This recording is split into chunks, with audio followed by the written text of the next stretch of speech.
Greetings, Miss Fox. Technically, everyone is the protagonist of their own story. But you are different. You are the protagonist of the Fluffy Across the Blue, aren't you? Galactic baseball raccoon? You do not really look like a raccoon.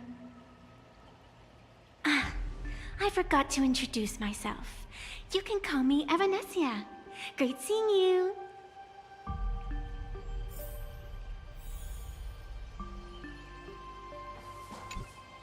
The first supplicant wearing a mask has appeared. The Phantasmoon Games will soon begin.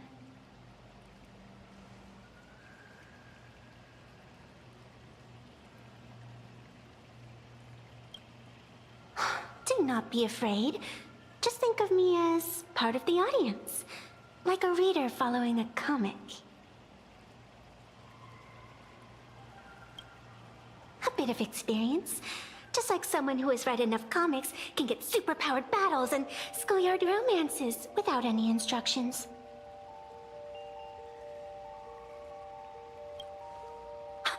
Do you seriously mean you've never read it? The comic that has taken this world by storm? It is inspired by the adventures of the Astral Express, telling the tale of cute little animals riding a train across the cosmos. Fluffy Across the Blue.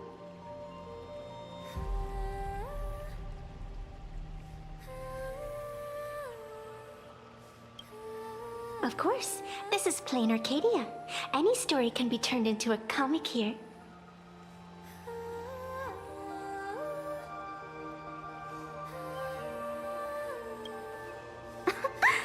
You are such a curious one.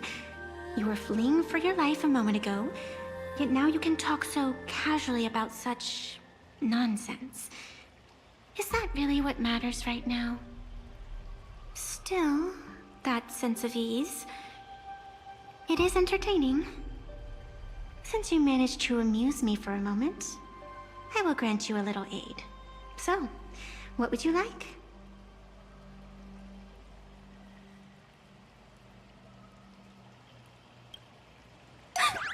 You are hiring a killer? That will not do. The story is meant to stay wholesome. I can see it in your eyes, Miss Raccoon. You will not accept defeat.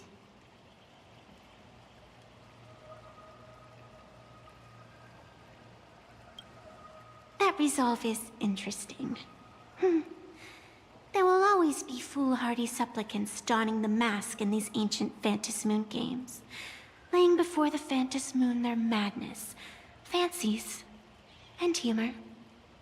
They would weave schemes to slay monsters descending upon this planet from beyond the sky, steal the laughter of the gods to forge blades that could split mountains, or descend into depths of the world in canvas to swindle the souls of the departed.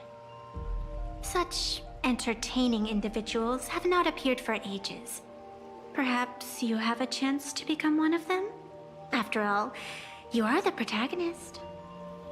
I can lend you a little power, but an equal price is required. Otherwise, it would violate the rules. You must defeat the enemy who pursued you here within the next day and night. If you fail, your soul will be enslaved by her for all eternity. Do you accept?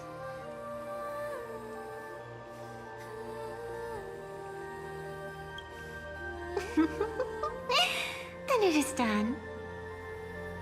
Phantasmoon above, and sacred tree below, witness this oath at this moment. As constant as the vault of heaven, as certain as the moon's rise, let it be never forsworn. Now come, let me make you more of a protagonist. Yes, that's it.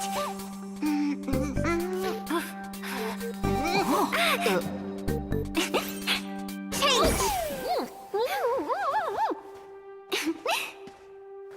Hey!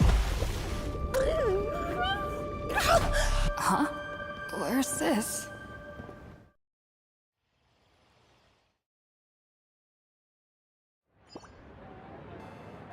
Gray hair, are you alright?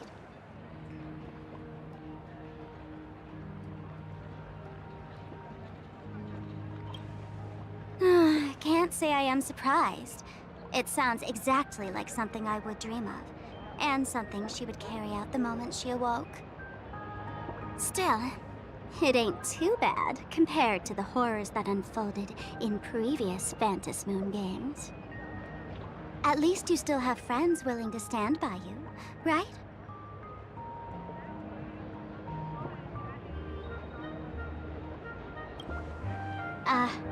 And now and then I do odd jobs here. Live streaming is one of them. Sparksy is the name I use to stream online. An avatar that I personally sketched line by line. To keep the streams running, even when I was absent, I breathed a trace of power into that avatar. Who would have figured that everything changed after the Phantasmoon turned full?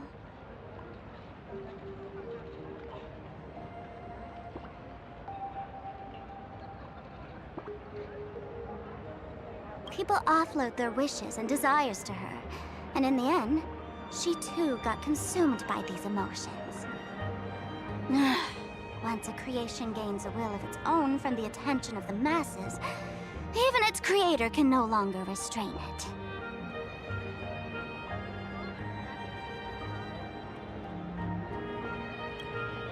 I've been watching you from the start, waiting for the right moment to step in and help. Sadly, you were either with the IPC's people, or with the Department of Aberration Defense. Then you and Darling March wandered right into that school of bad omens. That was when I realized things had slipped out of my hands. So tell me, what happened in that school?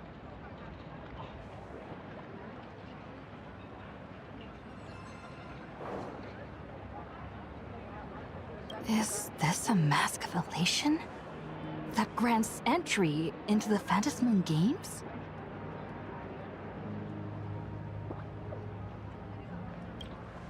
What do you think? Call your companions on the Express ASAP. Or, since this is a civilized society, you could try phoning the Security Bureau. But these matters are obviously far beyond what they can do. They say that no one could restrain the supplicant's actions in the past.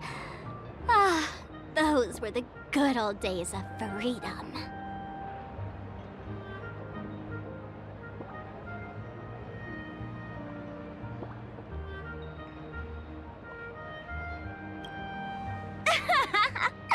Gray hair, you are so naive. You've been to countless worlds.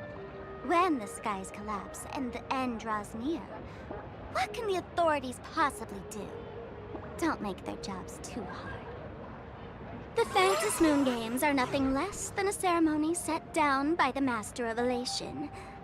Amazing miracles always appear in the world after every game ends. Like the birth of a new imaginé, unthinkable phenomena, or a future brimming with hope. Perhaps you have heard this question. If the world's science and technology could leap forward by 100 years at the cost of a single kitten's life, would you kill the kitten?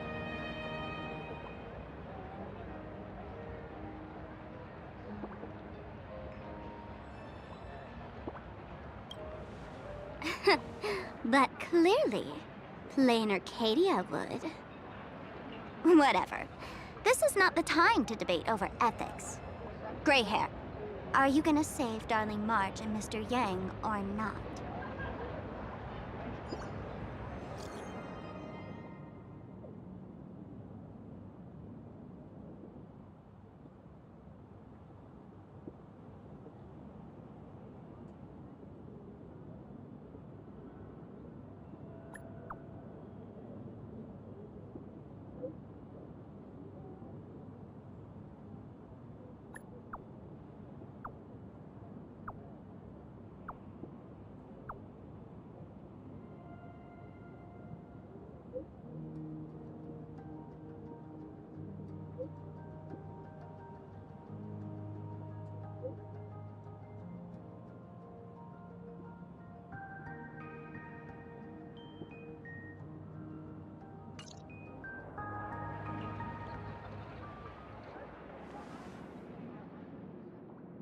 The hour grows late, Miss Pearl.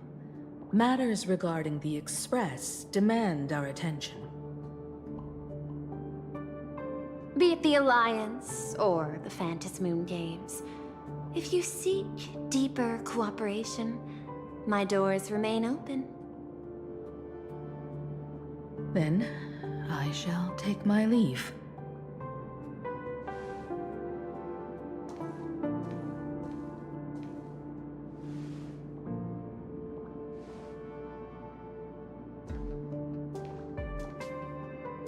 How intricate human social interaction models are. My extrapolations still cannot account for the full strategy tree of the Astral Express. Master, General Yao Guang of the Xianzhou Yuchui is here to see you. Shall we have her wait? No. The Xianzhou will also become a key ally. Only through enough contact and emulation can we hope to comprehend their methods and strategies.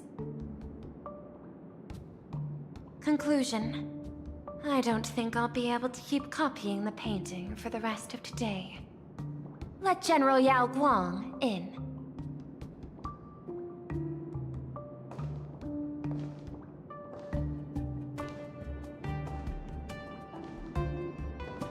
I am the Honorary Dean of the Omniscience Sapientia Academe, Master of the Decalite Reflection Barrier, bearer of the Xianzhou's intangible cultural heritage, the Sparrow-Shaped Fist, and the Seer Strategist, General Yao Guang. Thank you for seeing me despite your busy schedule, Madame Pearl.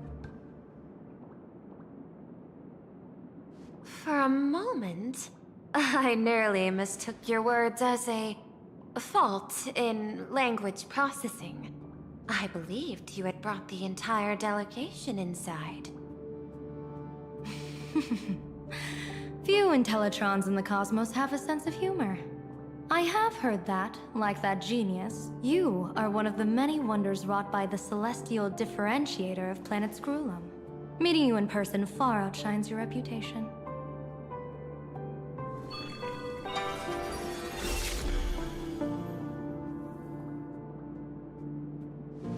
Madame Pearl, seeing how you have a calculating look, and with your heart pristine and your outer form so dazzling, I could not help but cast a divination for you.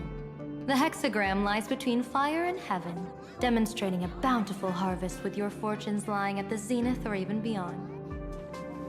I have no training in divination. General, may I ask you to interpret it? Then let me speak in terms even an Intellitron can follow. I extrapolated your fortune using the Xianzhou's predictive algorithms. The result is 101111, a sign of great blessing. If you treat others with sincerity, abundance will follow.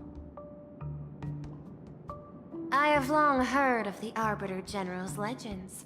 The strategy of General Jing Yuan. The courage of General Fei Xiao.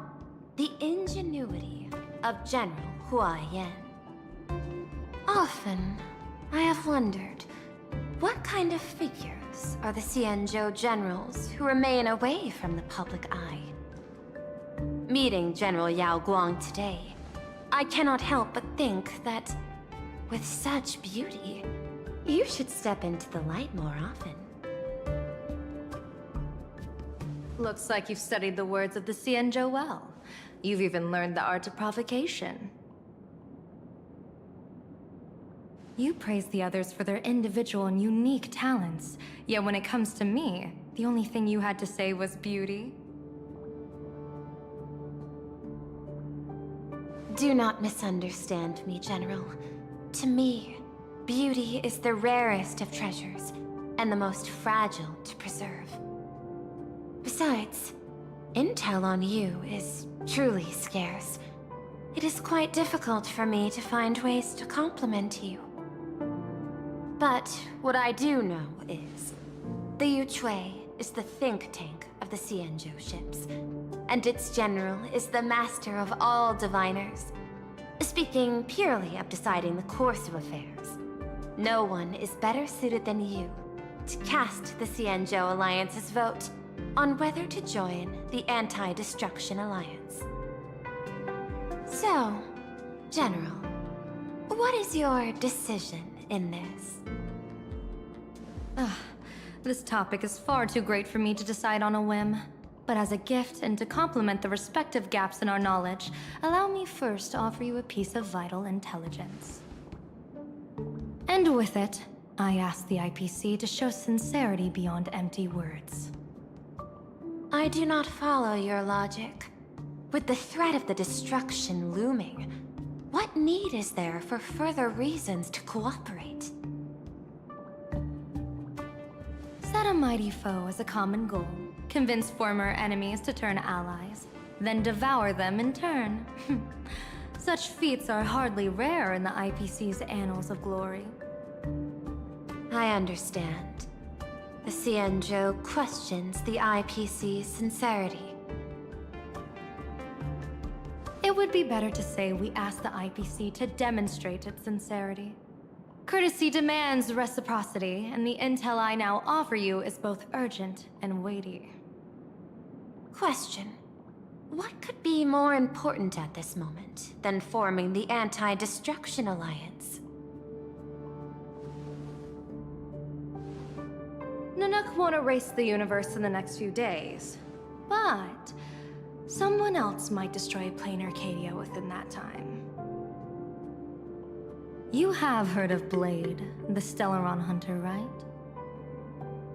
The IPC has long placed a great bounty on his head, though I have never laid eyes on him.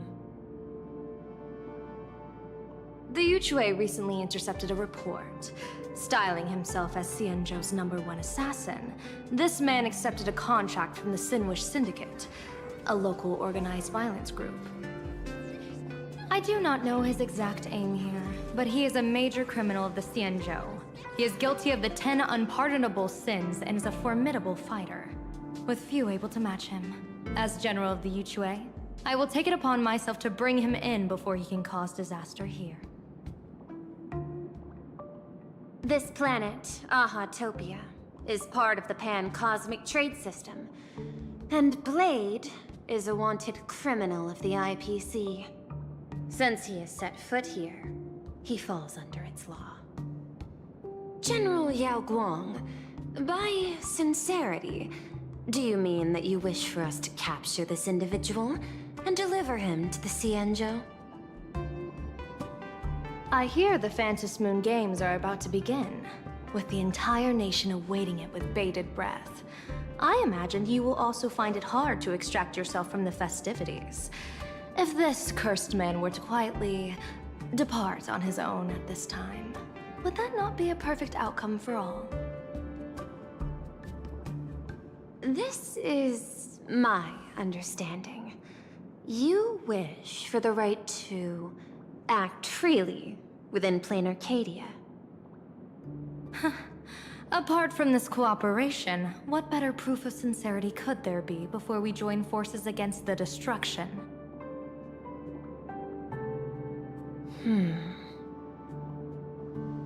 Deal. What I do not doubt, the might of an Arbiter General. However, I do doubt, will the Xianzhou's #1 assassin truly leave without a commotion? By my extrapolations, even without accounting for the guidance of Destiny's slave, the probability of capturing a single Stellaron hunter is less than 9.8%. Not even 10%. As a diviner, that's not how I see probability. Even if the chance of success is only a coin toss, once I enter the fray myself, I always treat it as a 100% certainty.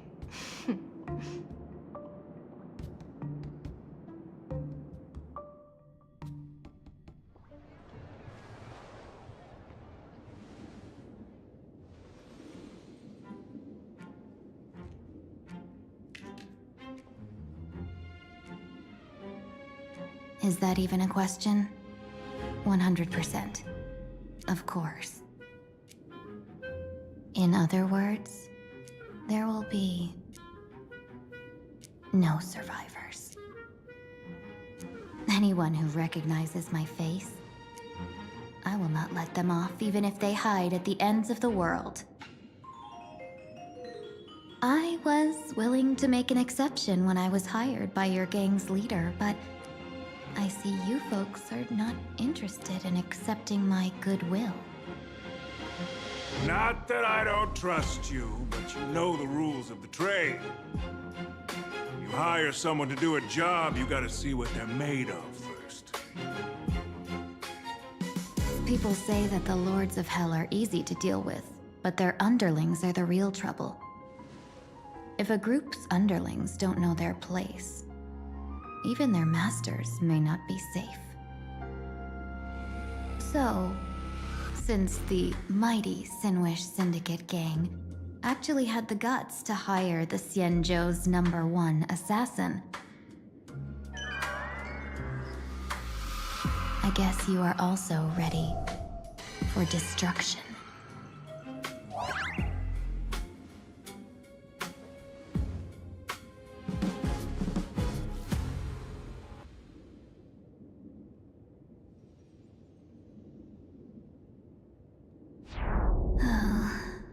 Years of wandering have given me nothing but exhaustion, and I have finally come to know how harsh the road of life truly is.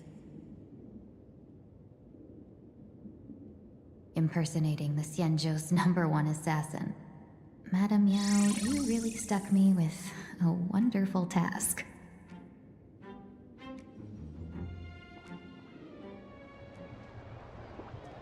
Please take great care during this mission, Miss Tingyun. If any misfortune should befall you, I would have no way to answer to your Helmmaster Yukong. You worry too much, Madame Yao.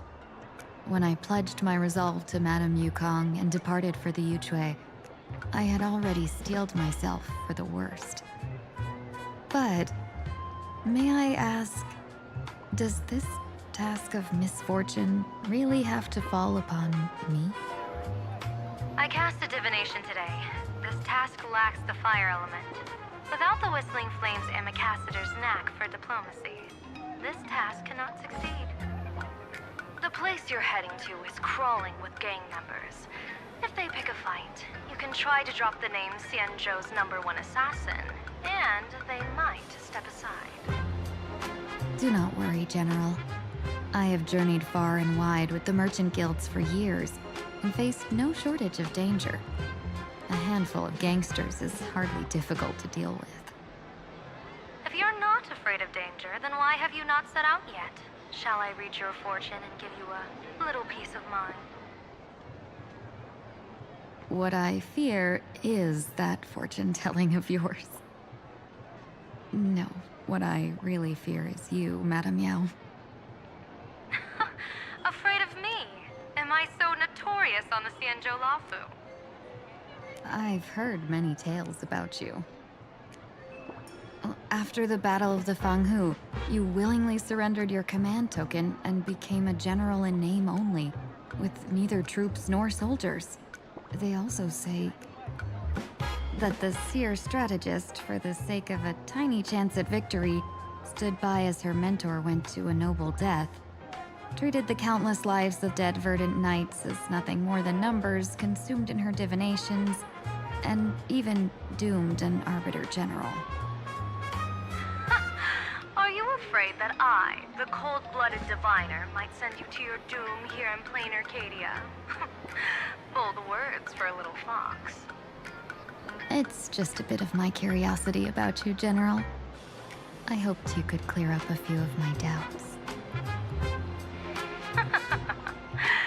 Seems like I wasn't wrong about you.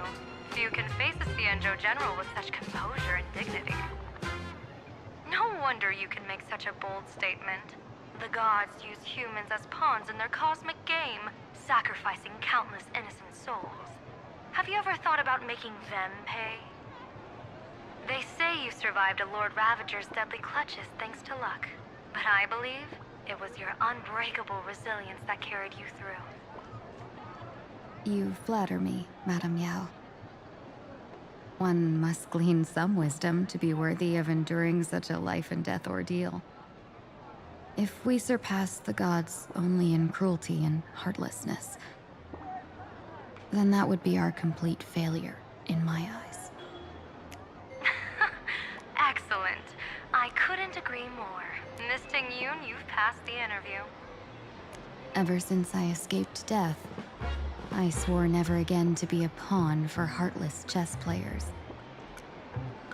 And Madame Yao, you've passed my test too. I know you're not interested in empty talk, so let's get down to business. Miss Ting-Yun, our Yuchue business delegations are treated much better than what you get on the La Fu when they set out on official missions. They get 5 meals a day. General, I really don't have such a large appetite. For the duration of the delegation's mission, you'll receive 6 times the usual allowance, and all expenses will be fully reimbursed. Such a generous offer. To be honest, that makes me even more nervous. Head to Dovebrook District, locate the Sinwish Syndicate contact, use the passphrase you gave me to establish contact, and do not reveal my true name. If there's nothing more to it, is this task really worth 6 times the pay? You're the kind of talent worthy of such a reward. After all, we diviners are no different from you merchants. Even when we hit a dead end, we still have to bargain and carve out the faintest chance. Merchants strive for profitable opportunities, while diviners reach for a sliver of luck. Looks like my mission bears significant weight in Madame Yao's reading of fate. In that case, I shall depart. When in doubt, open the 3 strategy pouches I entrusted to you. Inside are tactics I divined, certain to break any deadlock and aid your journey. Go, Xianzhou's #1 assassin. Time to get down to business. Where could the Sinwish Syndicate be hiding? The contact from the Syndicate should stand out. Insanely spicy! Can you really handle the heat?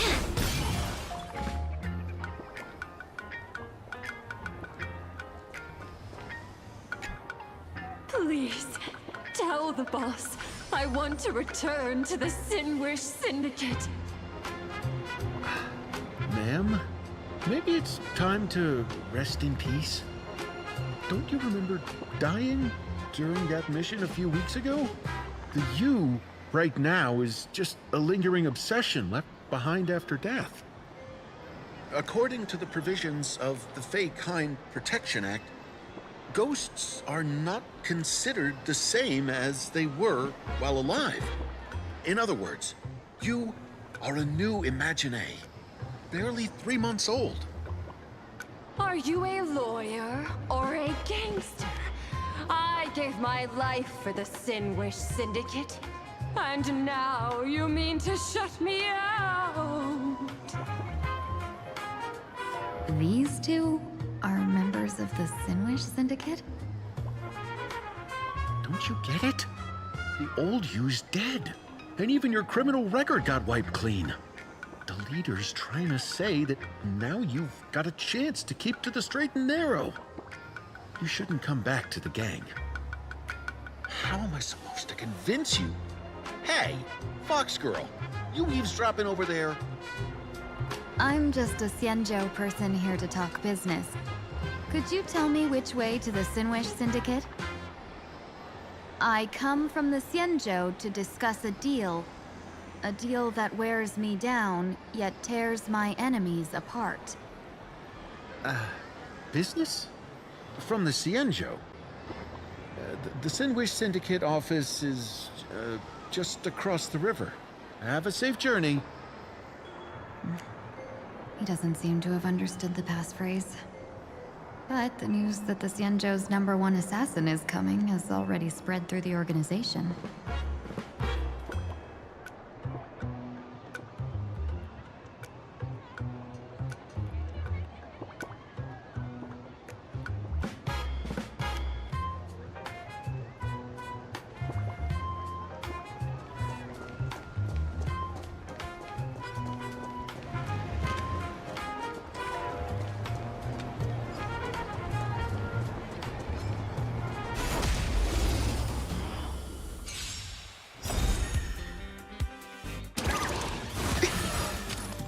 Every petal in life's will be swept away by the wind of time. Have we met before? Shall we unite our goals? Dreams of a past life are now all gone. Though life is as a speck of dust, it dances still in grace.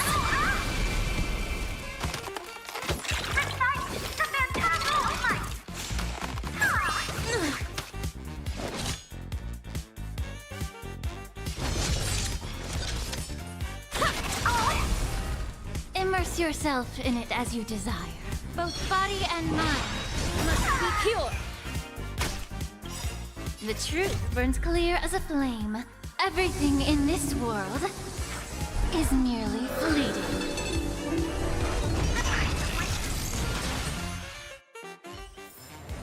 I hope I can be of help.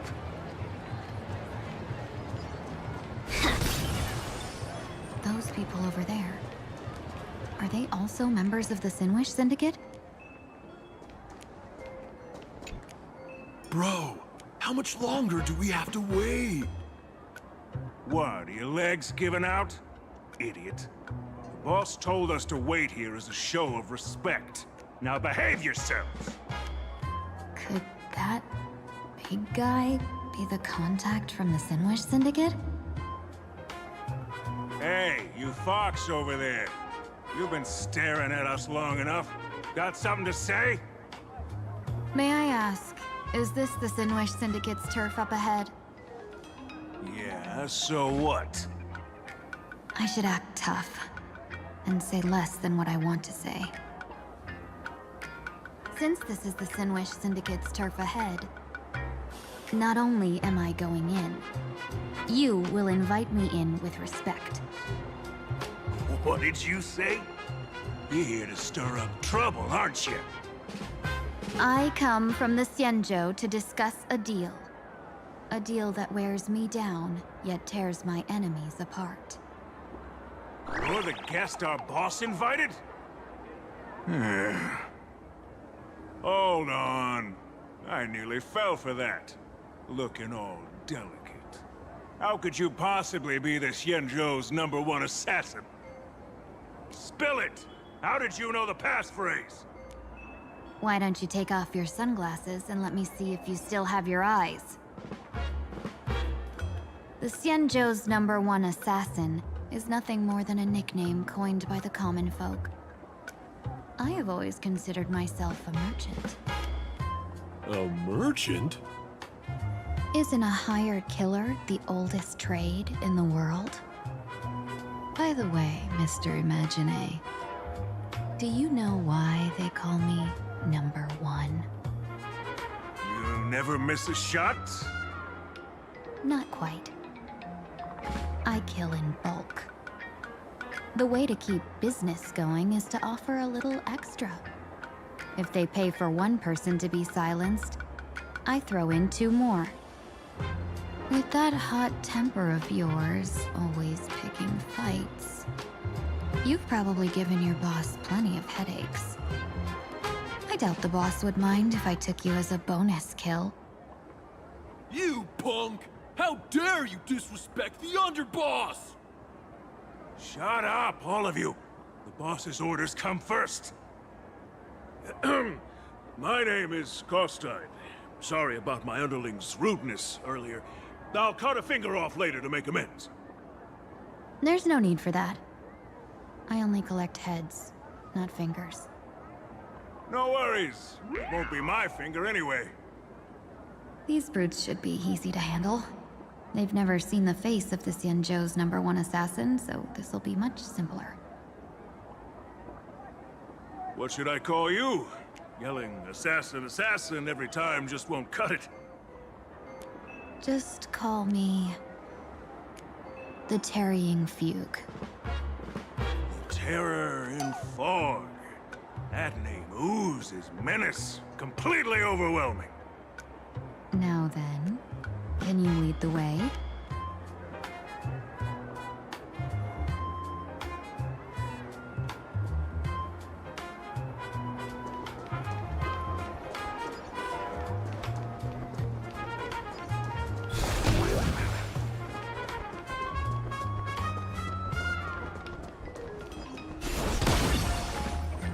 That's the Sin Wish Syndicate headquarters across the river.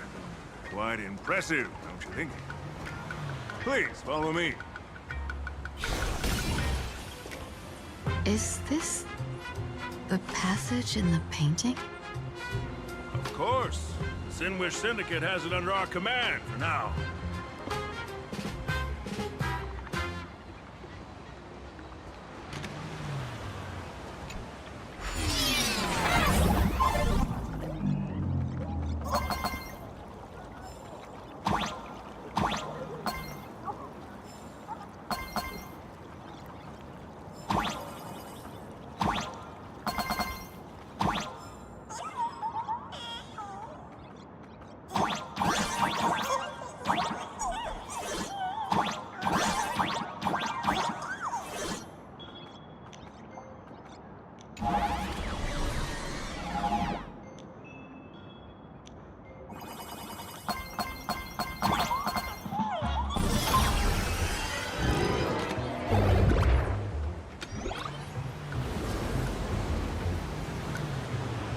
Not yet time to return. Underboss, you're back!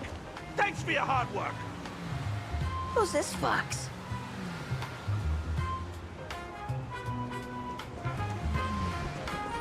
Welcome home, Underboss! Is this the one the boss brought in?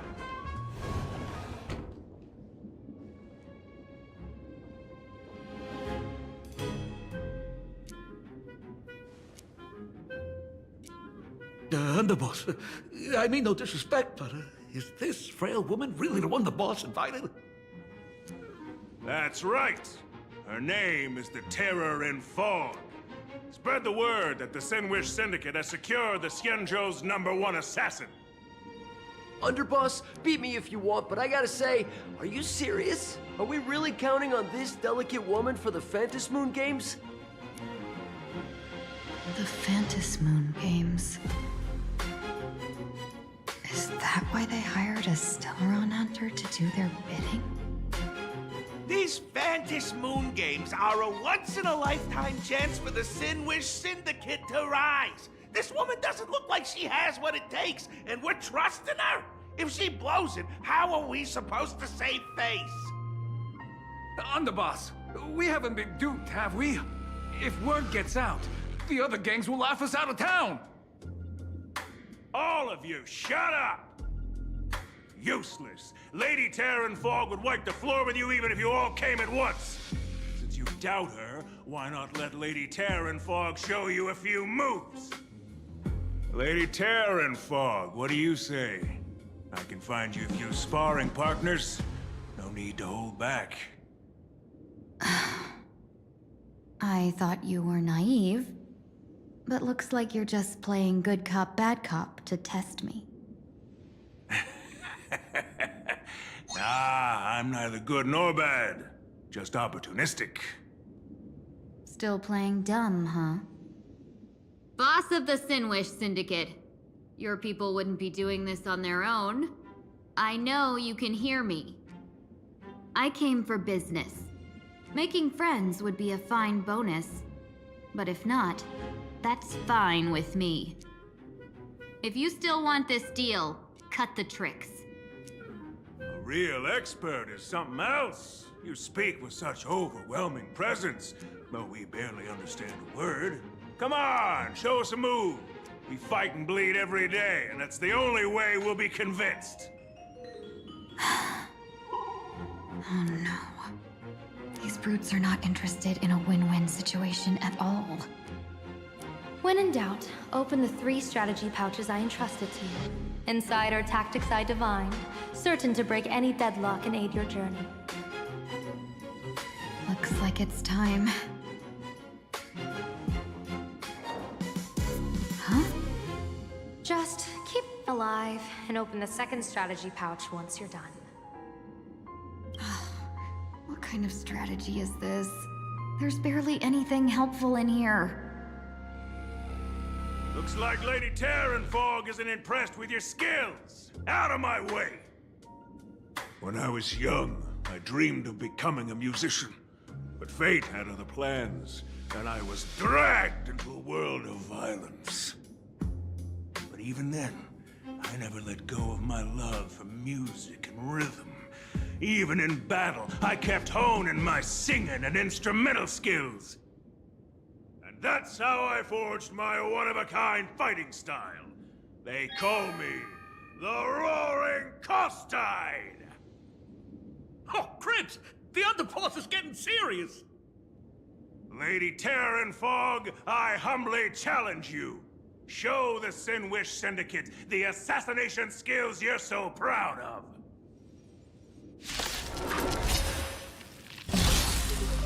Looks like I'll have to hold back against these reckless brutes. Have we met before?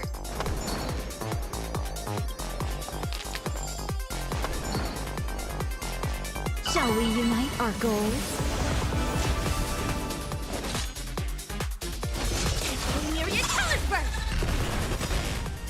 Cosmic ninjutsu is ever-changing. This is Ninjutsu Secret Technique! Dazzling Obliteration! Leave! Time to cleanse the filth! Wouldn't you agree? There's more to life than drawing breath. Eternal melody.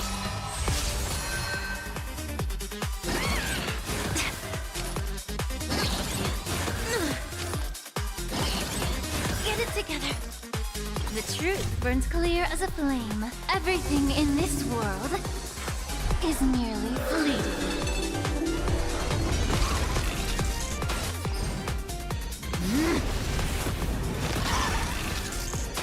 As expected of the Terran Fog, such incredible strength!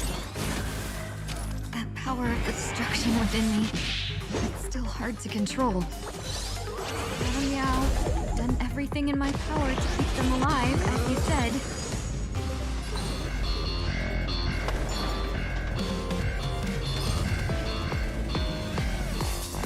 Clouds are easily scattered.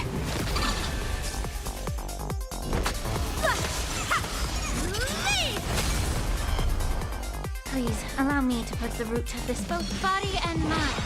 Must be pure. You hold some academic value. You'll do.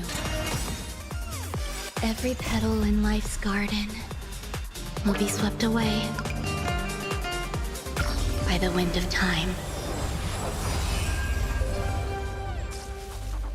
Oh, very evil. Leave her.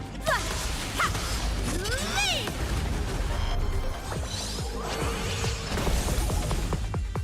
Let's seize this fine moment.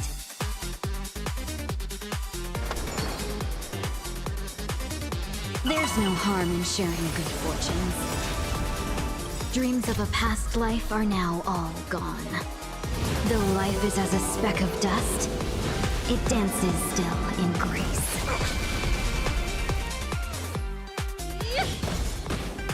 I don't want to take your life. Back down, or you still can. A true warrior of the Sinwish Syndicate fears no death. Don't underestimate my resolve. Underboss, bad news. 2 more weird dudes just showed up. Cut your bull. I can see for myself. Never thought visiting an ally would mean crashing into a local gang's hall. Oh. This will take some explaining. What a twist of fate.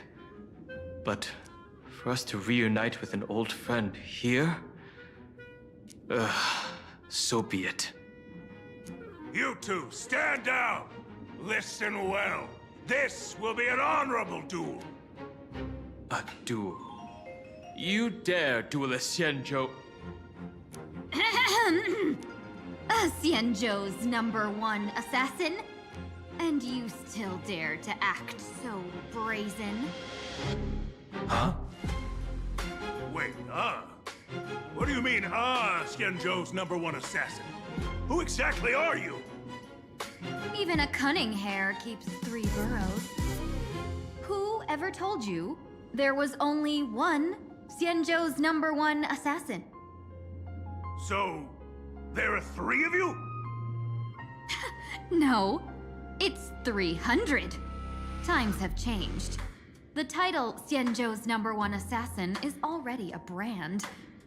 At my side stands the organization's 7th-ranked Holovian Reaper, the Winged Death Knell. He sends every target into the sweetest sleep of death. And this one is the 2nd-ranked assassin in the organization. A ruthless killer surpassed only by me. His spear strikes like a falling star, and his presence soars like a dragon. They call him the Jade Dragon. Then you are... You can call me Whistling Flame Fox. I humbly hold the top position in our organization, though I mostly handle business relations and HR work.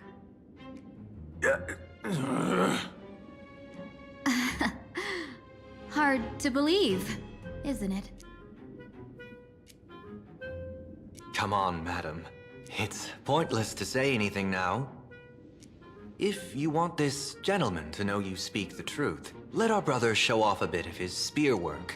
That will convince them.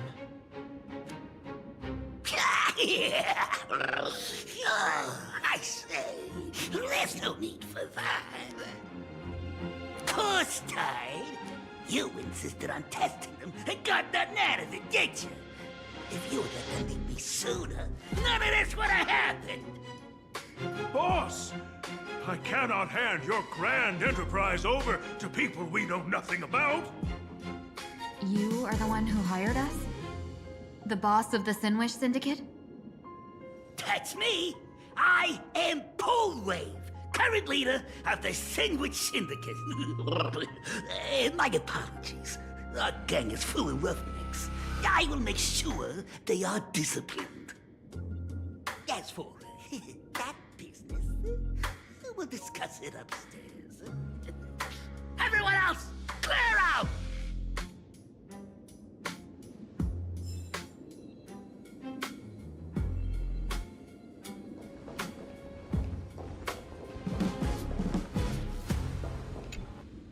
Long time no see, Lady Tingyun.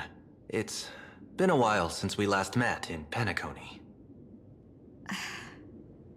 I am truly grateful for your quick thinking. To avoid revealing too much, I made up false names and titles for you two just now. If you were offended, then I beg your forgiveness. This place is a hotbed of trouble. What brings you two here? When Sunday and I contacted the Xianzhou delegation, they asked for our help. They claimed someone from their group had lost their way here in a foreign land and was captured by a local gang, and they wanted us to help. It was clear there was more to the story, but we came anyway. Who would have thought? It turned out to be true. Lost? Captured. There must be some misunderstanding. Alas, this rumor was likely a destiny arranged by Madame Yao. Did you just say Madame Yao? Do you mean the seer strategist from the Xianzhou Yucue? I happened to hear of her back in Penacony too. They say she is the Diviner General, one who lives in seclusion. Did the Alliance send her this time? Lady Tingyun, you stepped into such danger yourself. Do you have a vital mission?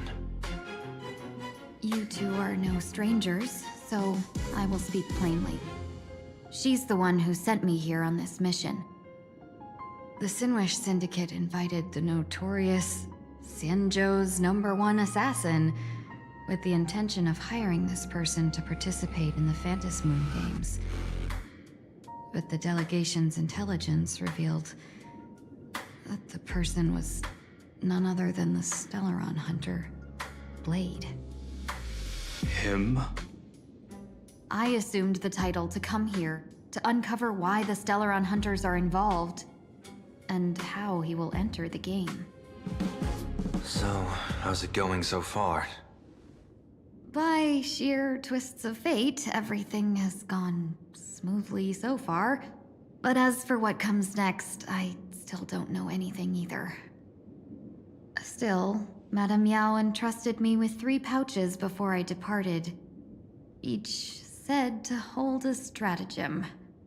Well, let us call them stratagems for now. And at this moment, it is time to open the second. A strategy pouch? So you revealed my identity after all. No worries, I've sent you some backup. Use them however you like. Open the 3rd pouch only after you've met the Sinwish Syndicate's boss.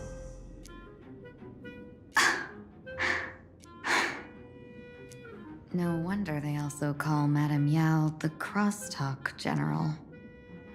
The what, General? It says the 2 of you will help me clear the way, so I can safely meet the Sinwish Syndicate's boss. What do you say?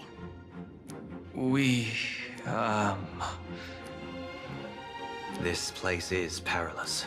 Of course, we will accompany you, Miss Tingyun. As for the Stellaron Hunters, I too find them intriguing. Dan Heng, will you help me gather a bit more information? Of course. Thank you, Sunday.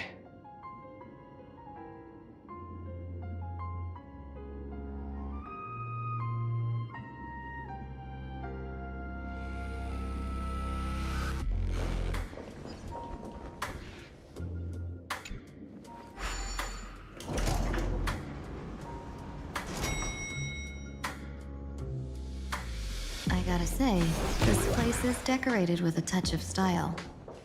The gang does not always flaunt brute force. More often, they need to flaunt wealth. Gee, before I even realized, the scenery of Dovebrook became unrecognizable. Gee, back then, who would have imagined Iron Hulks running wild on the streets? Let alone us gang members being treated like vermin. You didn't call us here just to reminisce, did you? Of course not. Please forgive Korstide's rude little test. That narrow-minded fella never understands why young people flock to things that come from other planets. Like Megatron, the Masked Heroes, and the Astral Express. What he does not see is that while cosmic novelties are more enticing, big shots that hail from the cosmos are even more fearsome. Wouldn't you agree? You're a clever one, so there's no point in keeping up this charade. We're not Xianzhou's #1 assassins. You knew that already, didn't you? Yeah, I might not live as long as those Xianzhou folks, but I've got a decent eye for sizing people up. You may not be the #1 assassins, right? But your skills surpass even such assassins. So I don't care who you are. I pay good money for a sharp blade. But I don't give a fig about its brand. And where do you intend to use this blade? On the Sinwish Syndicate. What? No, don't get me wrong. I'm not looking for bloodshed. Instead, I intend to perform surgery on the Sinwish Syndicate. Look here. Through certain connections, I secured this mass correlation. The entry pass to the Eonic game. Some covet this treasure, while others fear it as a curse. Now, you claim the name of Xianzhou's #1 assassins, huh? So surely you came for this. You want the god's reward, don't you? You are our employer. Therefore, the festival's prize should rightfully be yours. What do you want from the Aeon, Mr. Polwave? The Aeon? I harbor no such an unrealistic desire. I'll leave this prize for you to claim as your reward. I'm happy enough to share in a bit of your glory. Whether you win or lose, all I ask is that when the press comes a-knocking, you say this. You were sponsored by the Sandwich Syndicate of Duffbrook. That is enough for me. So this is a sponsorship deal? The Sinwish Syndicate only wants fame? Since we are not truly in your employ, are you not afraid we might break our promise and ignore your request? If you truly cared nothing for what I asked, why even raise the question, huh? As I said before, I may not have the long life of the Shenzhou people, but I do know how to judge people. One more question from me, please. Why are you so set on chasing fame? In plain Arcadia, Imaginary exists due to wish power. And that wish power comes from the attention, curiosity, and demands humans place upon these Imaginary. The Sinwish Syndicate was founded to provide for those Imaginary who were ignored, had no wish power, and were not needed by humanity. Unfortunately, ever since that seashell woman rose to power, our path of blood and violence had run its course. That's why I want the Sinwish Syndicate to take on a new form. One that will draw more attention than ever before. The Sinwich Strangeling Pension Foundation, huh? What do you think of the name? It's a cozy and heartwarming name. So, will the three of you, accept this job?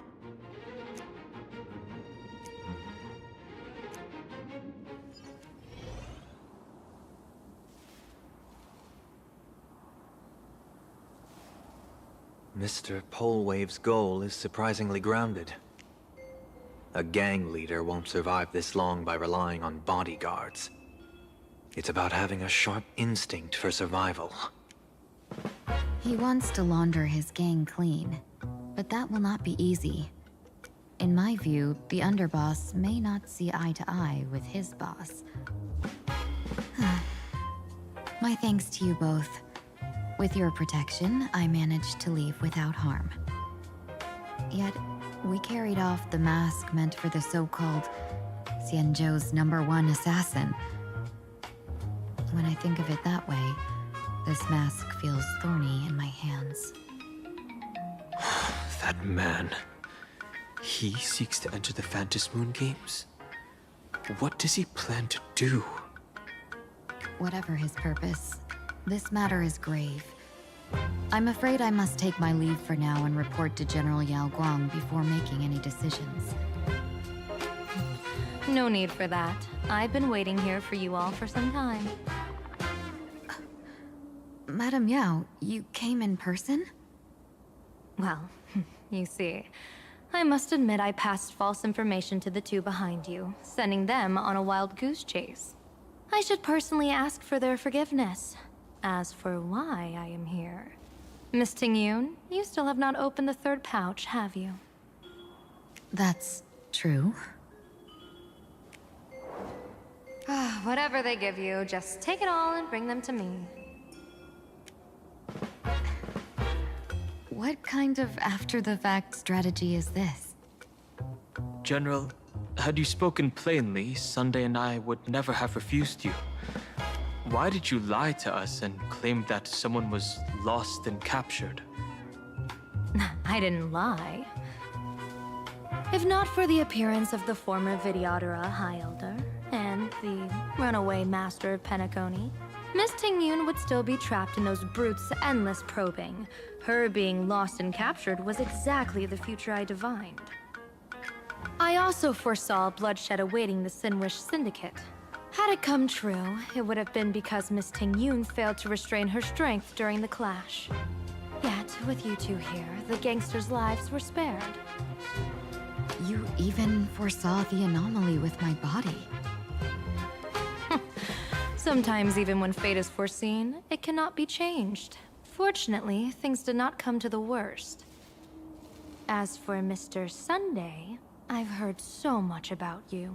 With my 1,000 feathered eyes, I had the privilege of watching the broadcast of your entire god-ascending feat in Penacony from far away. Truly magnificent. Let's not speak of that misstep anymore, General. Rather, we have brought back the mask, as you asked. How do you intend to use it? Surely not just to hold it and block the Stellaron Hunter's entry. That was the plan, but from one cause spring 100 outcomes. Now that the mask is in my hands, there are many possibilities. What do you say about using it to lure Blade here, and strike him down together? Or perhaps I could wear the mask myself, and personally compete in the Phantasmoon Games. That'd be interesting, right? Each mask used is gone for good. The Stellaron hunters will be left with a real headache.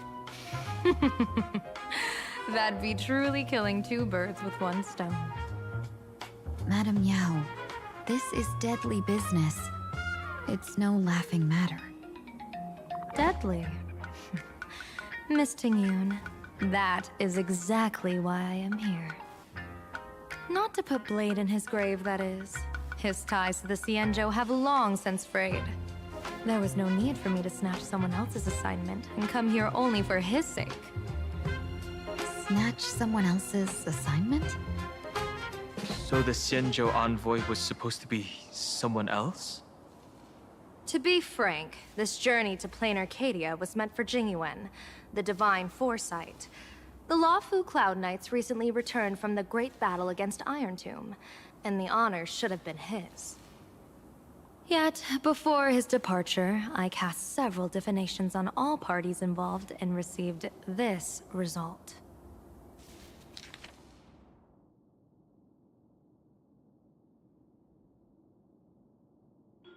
Incineration, death, abandonment. I may not know divination, but even I can tell that there is no good omen. Unfortunately, the 2 top diviners of the Yuchui and the Luofu, in other words, my junior sorer, Fu Xuan, and I, cross-checked each other's extrapolations and came to the same astonishing conclusion. An Arbiter General will fall in this Arcadia of Elation. Even so, you're still taking the mission meant for Jingyuan? Yes.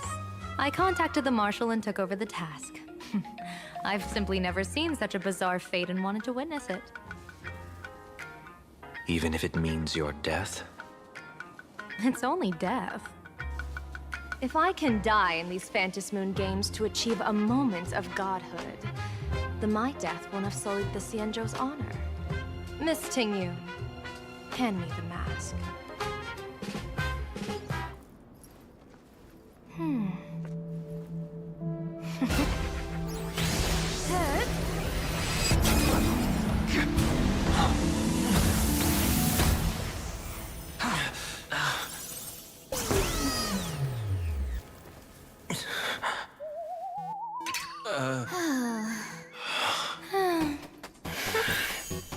Well done.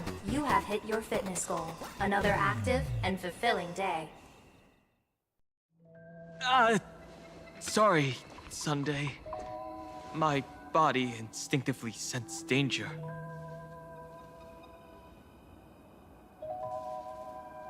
Once the mask for joining the Phantasmoon Games is worn, it binds tightly to the supplicant and manifests the shape of the wearer's soul. I read something like this in the Views of the Universe from a Star Skiff. It's confirmed now. This mask is indeed genuine. Congratulations, Mr. Sunday. You're now a supplicant in the Aeonic game. What exactly are you trying to do, Seer Strategist? Twice now you've acted without warning. Do you mean to make an enemy out of the Astral Express? Dan Heng, let me take care of this. Sunday, are you planning to fight? Don't worry, I'm no match for this general.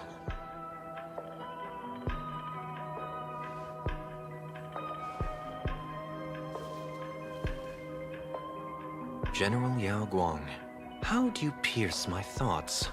I ran a check with my tuning, and there were no signs of any outside intrusion. They say a diviner can't read hearts. I call that the excuse of mediocrity. Mr. Sunday, you're fascinated by the Phantom Moon Games.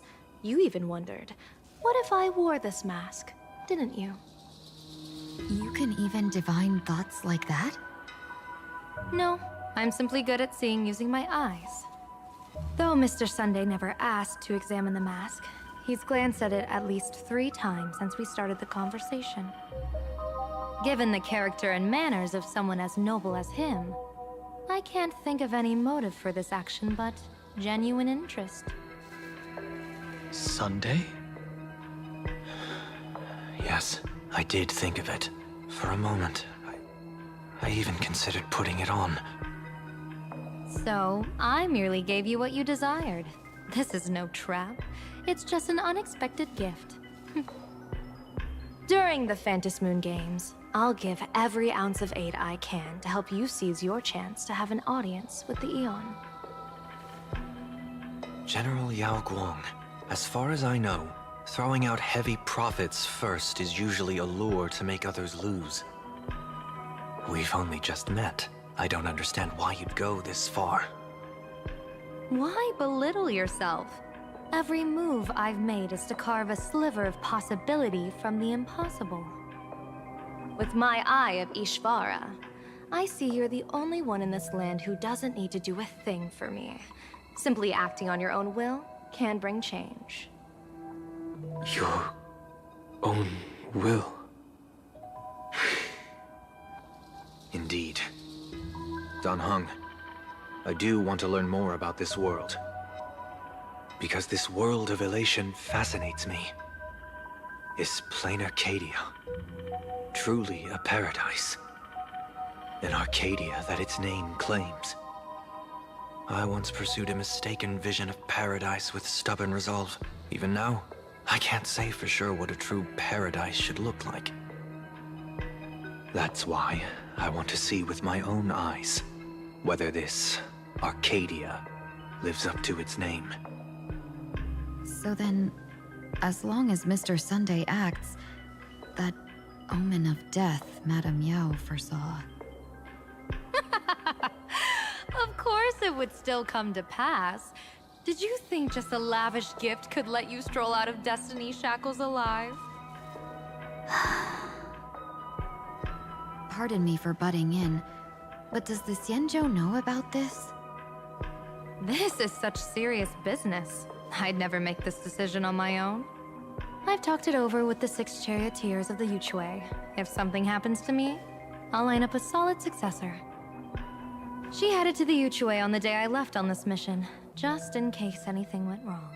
There, with the other potential successors picked by the 6 charioteers, she'll train at the Omniscience Sapientia Academe in divination arts, war strategies, and civil governance. You mean Lady Fuxuan? She'd take over the Yuchue after you? Fuxuan? What Fuxuan? If I don't make it back from this trip, maybe Qingchue from the Luofu Divination Commission could take the Seer Strategist position and command the Yuchue. Qingchue and Yuchue. Whew, what a perfectly rhymed match. As for the details, shall we discuss this somewhere else, you 3?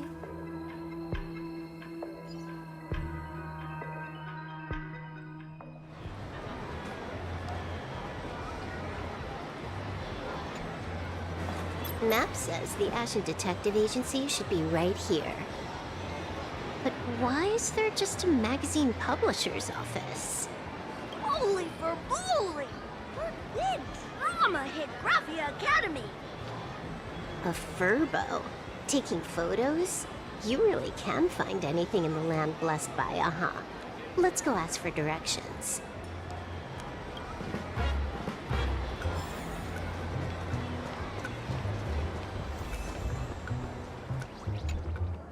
Hey, little Furbo. Know if there's an Ashen Detective Agency nearby? Beats me. But if I find 10,000 credits on the ground, I might recall the spot. 10,000 for directions? Fine. Job first. Oh, wow. Looks like 10,000 credits from my account just hopped to end up in yours for no reason. Now, spill. Whoa! Generous, miss. The place you're looking for is upstairs. That detective's renting my boss's space for his agency. But he's zonked out in the day, and his doors are locked at night. No clue how he earns any money. Maybe he's a vampire? So they're closed? Then how do I meet this Ashen Detective? Beats me. But if I find 50,000 credits on the ground, I might recall that too. You stinky Furbo! Begging for a smack! Scamming our guest! Oh, time to go!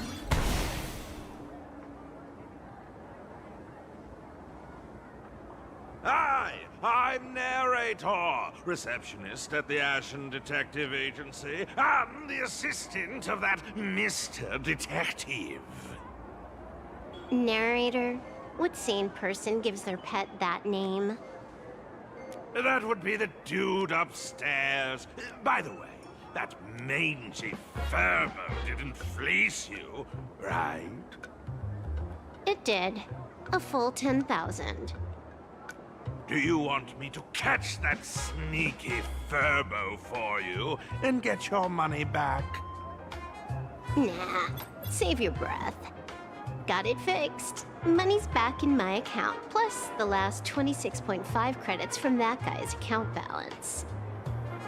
Oh, not bad, Punklordian hacker. You seem pretty knowledgeable. So, would you mind showing me the way? This way, please, Ms. Hacker. Sorry, but you will have to take a side path. The landlord of this magazine office fled to dodge his debts and credit. Sorry, but you will have to take a side path. The landlord of this magazine office fled to dodge his debts, and creditors have been...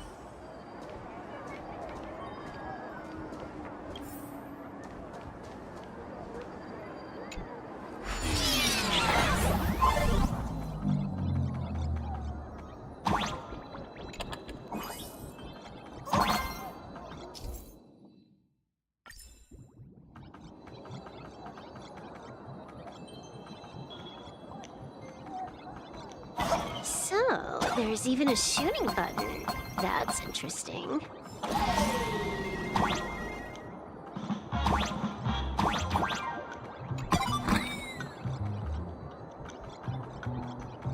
Why are there so many Furbos? They're all employees of this magazine company.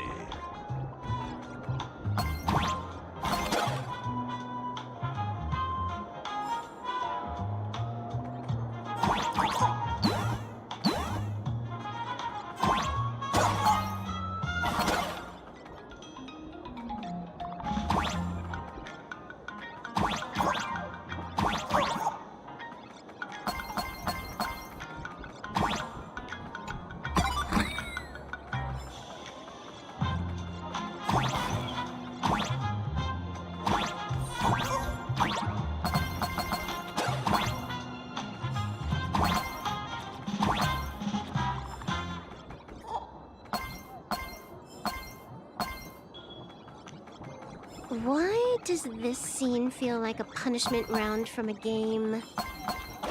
Office survival is way more brutal than any game.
this is where the detective lives?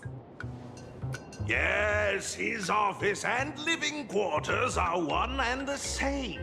It is a little shabby, I admit. At this hour, he is probably fast asleep. Visitors here are rare indeed. Visitors being rare. That really does sound a little sad. Please, come with me.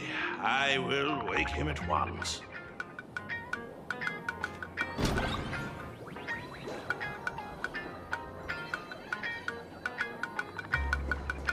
Time to get up, Mr. Ashvale.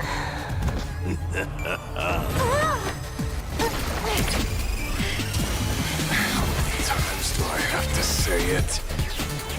Just leave the delivery at the door.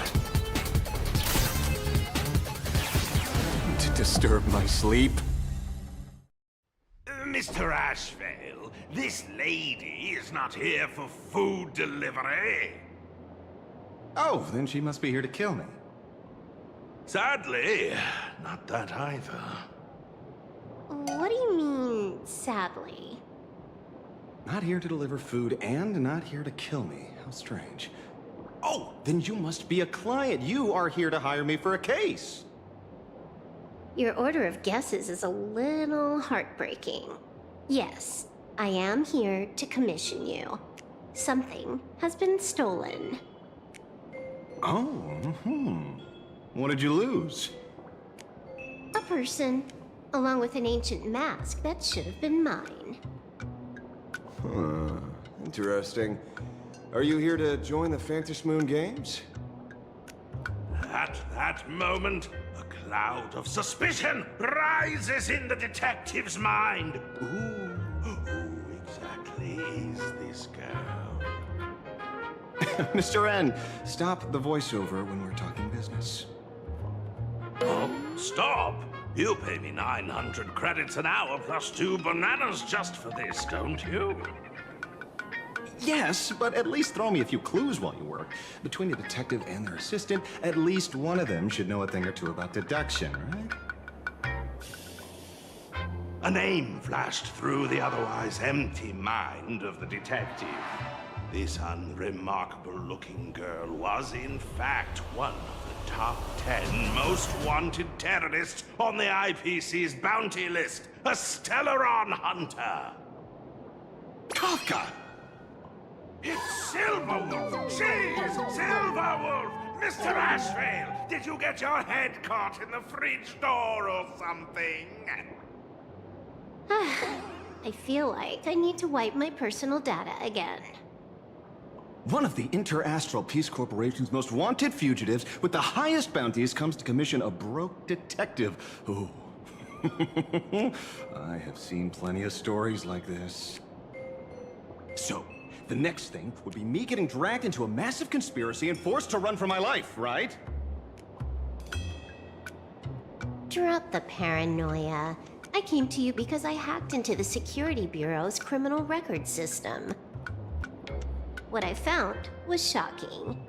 In all those bizarre police cases, you were hired again and again.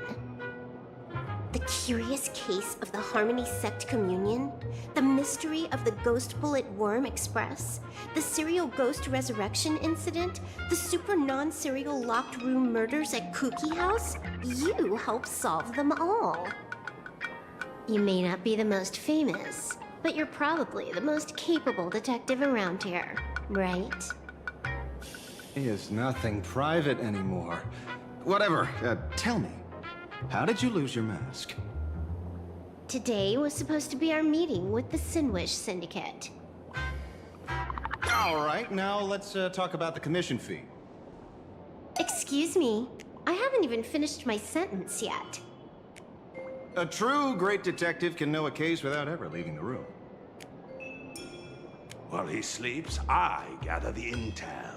We already have the basics about today's fiasco with the Sinwish Syndicate, and those 3 Xianzhou #1 assassins who scammed the mask. Can you handle it? Money is not a problem.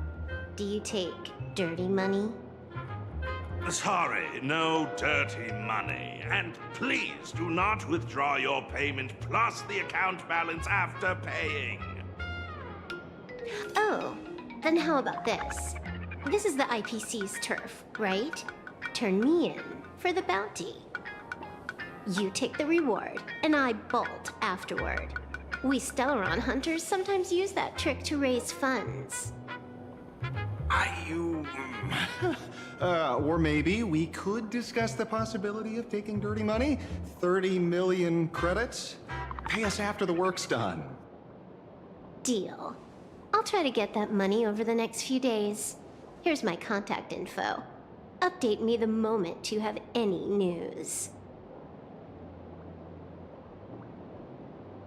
Pay us after the work? When did our office have a rule like that? That rule got made just now. Oh, my dear Mr. N, did you truly want to take dirty money? I have come up with another way to make money. Let me reach out to a certain big shot first. Madam Pearl, I've obtained solid intel. Mr. Ashvale, the chance of you initiating a call at this hour is under 5%. Let me guess. Perhaps you are finally ready to consider my offer. No, I found the trail of the Stellaron hunters. They are here in Plain Arcadia, and they even plan to crash the Phantasmoon Games. I can send you her coordinates quietly, without anyone noticing. Quietly, without anyone noticing. The Phantasmoon Games? The moment your IPC chose to speedrun it, it was fated to be more than just a game of fun. You want me to take part? That is asking a bit much of an old man. We should have taken that hacker's deal earlier and turned her in for the bounty. An unexpected bonus. So Pearl still has other masks hidden away. That makes things much easier. Seems that listening in on one's partners after wrapping up business is a habit worth keeping. Hey, lady, where are you? Did you find the mask? Not yet, but I've got a new lead. We might have lost one mask, so I just need to find another. Fine. Promise me this. Next time, don't take contracts on the dark web using names like Xianzhou's #1 assassin. Okay, okay. By the way, can you tell me what script Elio gave you this time? A completely blank page.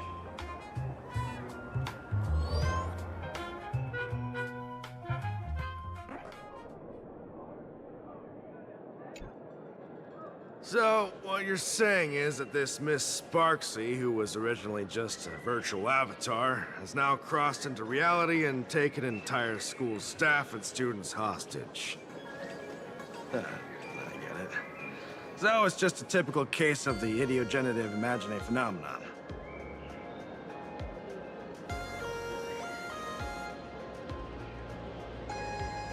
Yeah, you could say that according to the old superstition. Modern science believes that when something receives excessive attention, it would suddenly gain life and becomes an imagine due to the accumulation of too much wish power. What kind of modern science is that supposed to be? Plain Arcadia's modern science, of course. Outworld visitors might find this kind of thing strange, but it's not exactly rare around here. Certain historical eras had Imagine popping up non-stop like mushrooms after a shower. Things are different now, but if you're not careful, you might still find characters from popular comics suddenly show up in the flesh.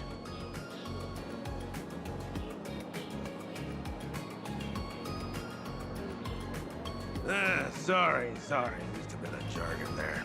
Idiogenerative here means something born of chance and circumstance. These imaginae arise from incidental events, That's quite different from progenitive imaginae, which reproduce by having artists draw their offspring.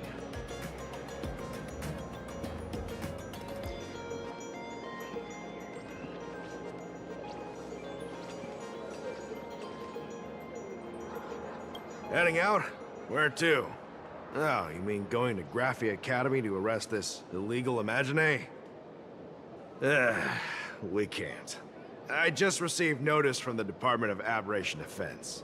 The first supplicant of these Phantasmoon games has revealed herself, and she's none other than Miss Sparksy, the one you mentioned. Although you're honored guests of the Astral Express, you seem completely unfamiliar with the laws and customs of this world. During the Phantasmoon games, we do not traditionally interfere with supplicants' actions. That's their privilege. In other words, since she's a supplicant, we security officers can't do anything unless she causes actual harm.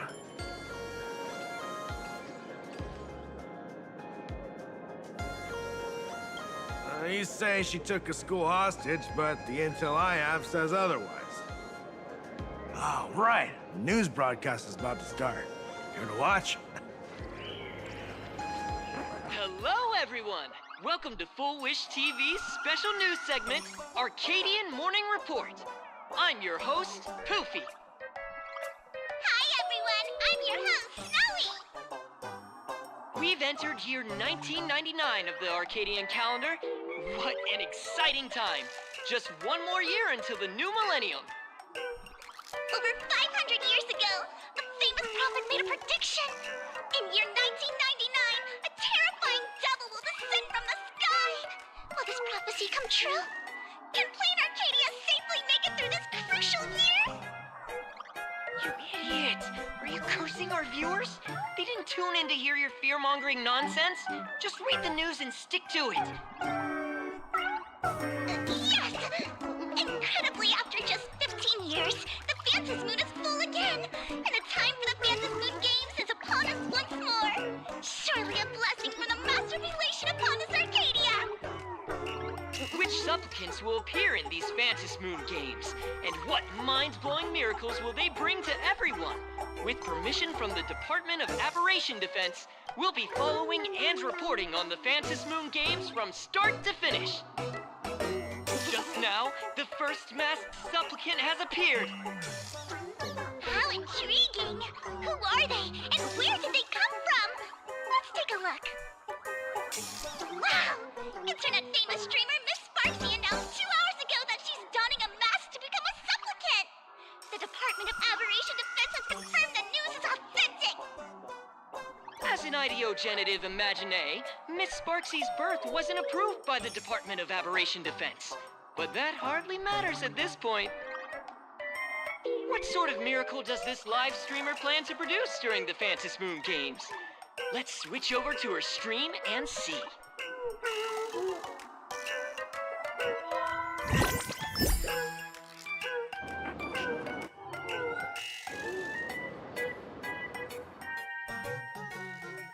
Yoo-hoo! And we're back from the commercial break. A big thank you to Love Insurance for being the title sponsor of today's Sparkstacular Arcadian Adventures live stream. One person, 1,000 faces. 1,000 faces, one person. Who will Sparksicle become today? Ta-da! Time for the big reveal! Everyone, follow along with Bean Sparksy of Graphia Academy as we check out how our new transfer student is settling in. Marge, say hi to the camera. Sparksy, don't you dare mess with me. I, March, am not someone you can easily push around. I'll have you know I'm the disciple of General Jing Yuan of the Luofu and General Huayan of the Xu Ming. I've undergone rigorous Xianzhou sword training. Others might fear you, but I sure don't. My, March seems quite worked up. Is it because she's a bit nervous about her first live interview? All right then. Now, let me interview my colleague, Mr. Yang. Hello, everyone. I'm Weld Yang, a history teacher at Graphia Academy. I'm honored to be selected as this year's most popular male teacher. And I will continue to strive to nurture even more outstanding talents. All right, that wraps up our interview for now. Let me give you all a sneak peek at what's coming up in our next live stream. Thank you all for your wholehearted support. Sparksicle will work hard to repay your kindness. In 3 hours, I'll be hosting a special live stream performance, Sparksicon, alongside our special guests, the legendary Nameless from the Astral Express, who have carved countless legends across the cosmos. Tell your friends, your family, even your enemies. Let's set aside all grudges and meet in the stream to witness the most dazzling sparks light up Plain Arcadia!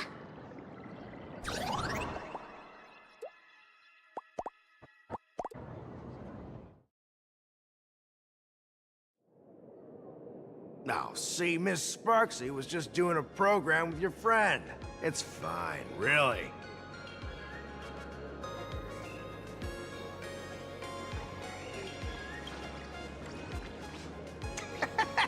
So these are the nameless of the Astral Express?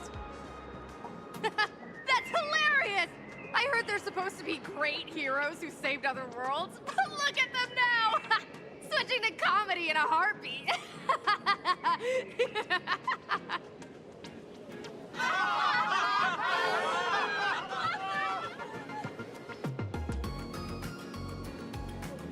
Darn it.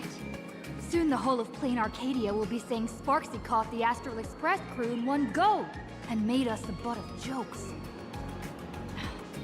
Our reputation would also turn into her trophy. Oh, right. Please keep this Phantasmoon Games emergency response guide safe. Some sections in it might come in handy.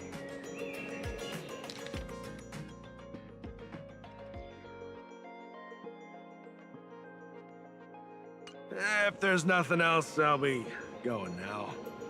See ya. See? I told you so. Even calling the police was useless. Right now, you're their only hope.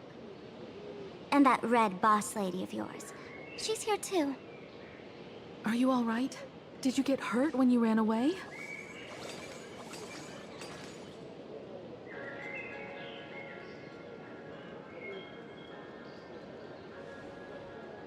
So, March and Welt are both trapped in Graphia Academy now? And that girl called Sparksy took the mask, too.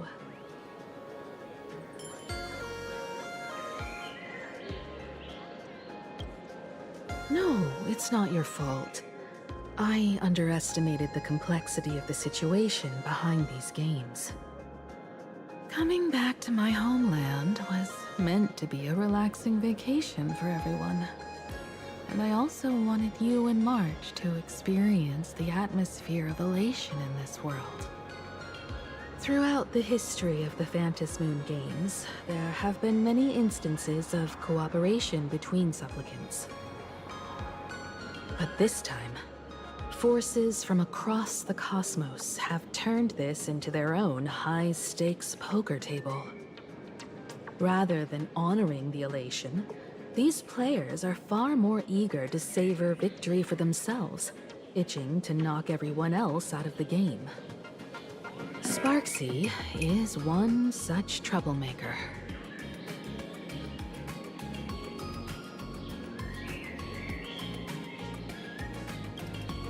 It's dangerous to rush back to school on courage alone, when we don't know what Sparksy has done and what she's planning to do. For every supplicant, there are 3 key acts that must be completed once the Phantasmoon Games begin. The roll call, the miracle, and the promotion. Sparksy has completed the roll call. She took the mask and declared her entry into the games, drawing everyone's attention to the news that the first supplicant has appeared. Next, she must strive to make a miracle happen. Bear the people's wishes and answer with a great feat. If I'm not mistaken, Sparksy is waiting for us to walk right into her trap. For her, there couldn't be a better opponent than the Astral Express for this first battle between supplicants. What could be more earth-shattering than defeating a renowned cosmic hero on a battlefield of her own meticulous design? So here's the question, Sparkle. Based on what you know about this imposter, what's her real agenda for joining the games? Simply toying with and defeating the Express crew alone won't be enough. What kind of world-shaking miracle is she after? Sure, she's a fake. But she's still a fake of Miss Sparkle. Guessing won't get us far. If you ask me, we should check out the tavern. Might find some leads there.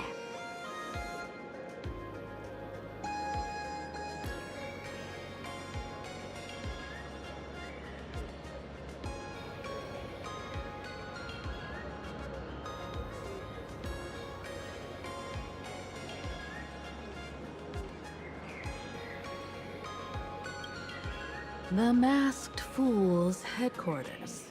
The World's End Tavern. That's right. How could we pull off something this insane without Miss Sparkle's prized collection I've been hoarding all these years? That imposter must have known this well.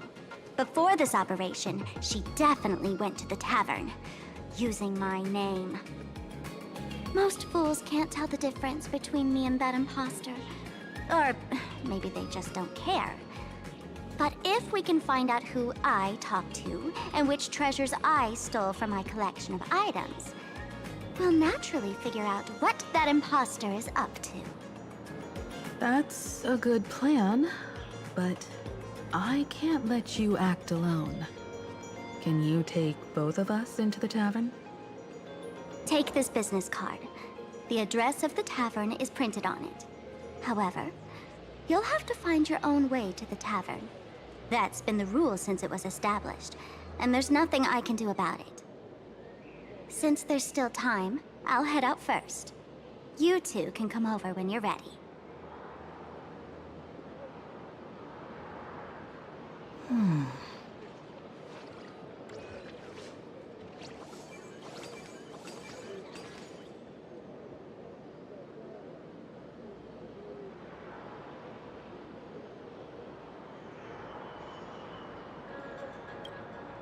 Relax. To step into the Elation's right, what you need the most is ease. Don't dance to your enemy's tune. Find your own rhythm. Now it's our turn to set the steps.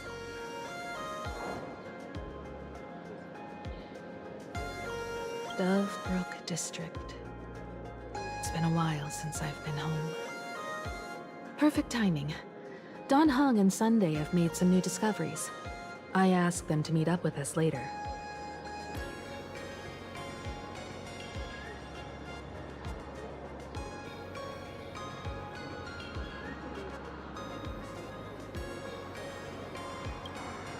Don't get your hopes up too high. Looks like this vacation trip has gone right back to our usual trouble magnet mode. Now this is the kind of vacation the Nameless just has to savor. Runaway fast technique!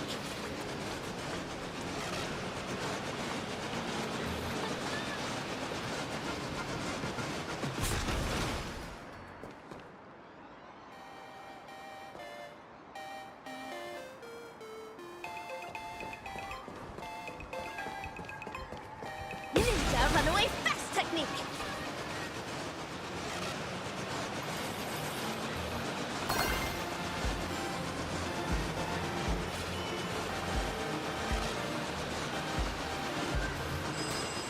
Furbo snapped a pic of me on the street without my consent just now.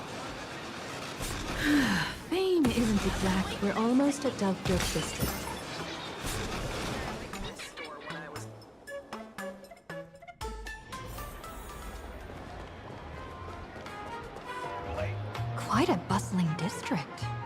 Is this really where Himiko lived back then?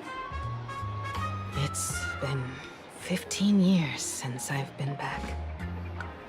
I wonder what's become of these houses now. If they're being rented out, or if they've been sold off already. Perhaps they've become like the Graffia family. Nothing but empty shells of their former glory. Let's go. Stay safe on the road.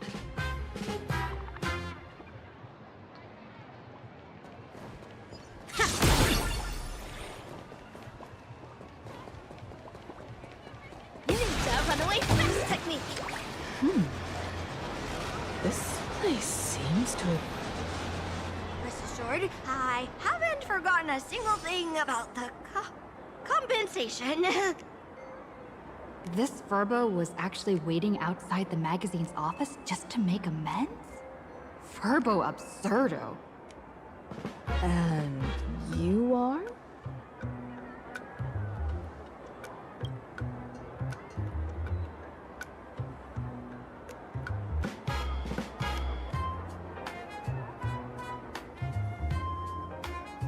Would you mind coming into our magazine office to talk? Let's discuss compensation, shall we?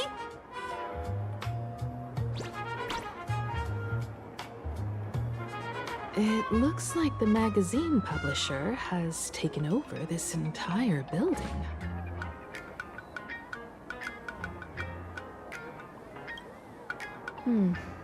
Strictly speaking, the entire street where this building stands belongs to my family's estate. It's said that, in their heyday, the Graffia family owned property all across Plain Arcadia. But when my journey reaches its end, will anyone in this world be able to inherit anything from me?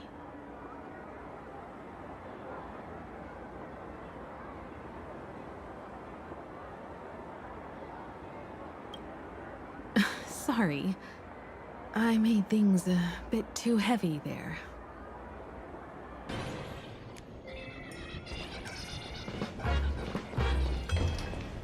Hey there, Paraprince! I brought quite an impressive creditor to visit you. Beep beep, debt collector signal detected. I'm out of here. Don't run! It's the Great Raccoon from the Astral Express! Furbos and raccoons. We're all one big family. Beep boop. Family or not, you're all just here to collect debts, aren't you?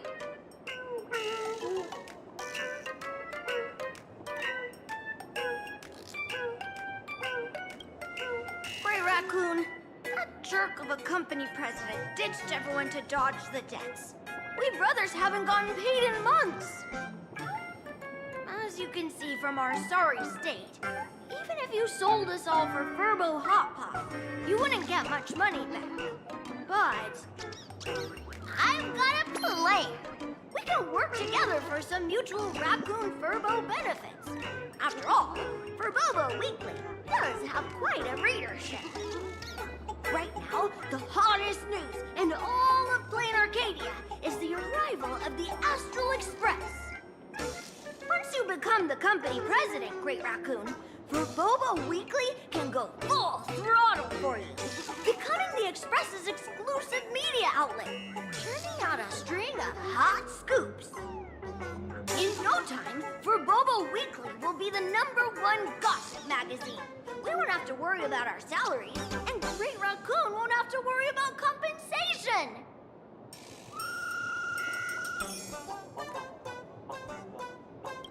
No way! No way! As your devoted fans, me and my bros sincerely want to compensate you handsomely for your emotional distress. A magazine publisher? Now that is interesting. What do you think?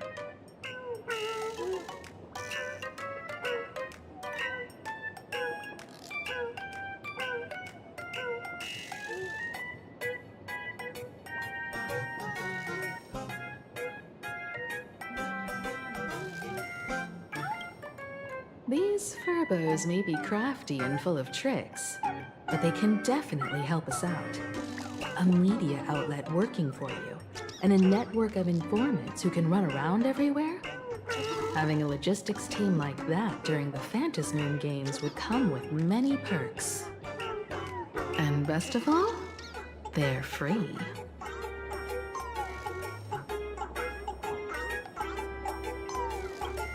Being a company president is actually super easy. Just follow me.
That's all it takes? Okay, from now on, I'm your new company president. Woo-hoo-hoo-hoo! Green Raccoon is our new company president! Ha! Whatever mission you assign, we brothers will get it done for you. Anything else you'd like us to do?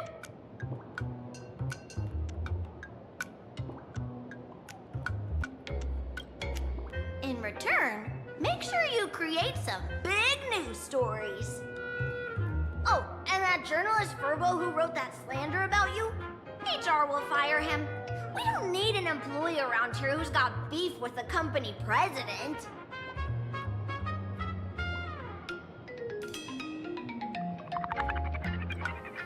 I heard a supplicant has appeared at Graphia Academy. Should we have him take some pictures there for you? No problem. I'll arrange it right away. This Furbo will issue the order. Stay tuned for his first-hand report. Looks like you're already getting into the groove of being a company president. We're pretty much done here, and Dan Heng and Sunday should be arriving soon as well. I'll just have them meet us here at the publishing house.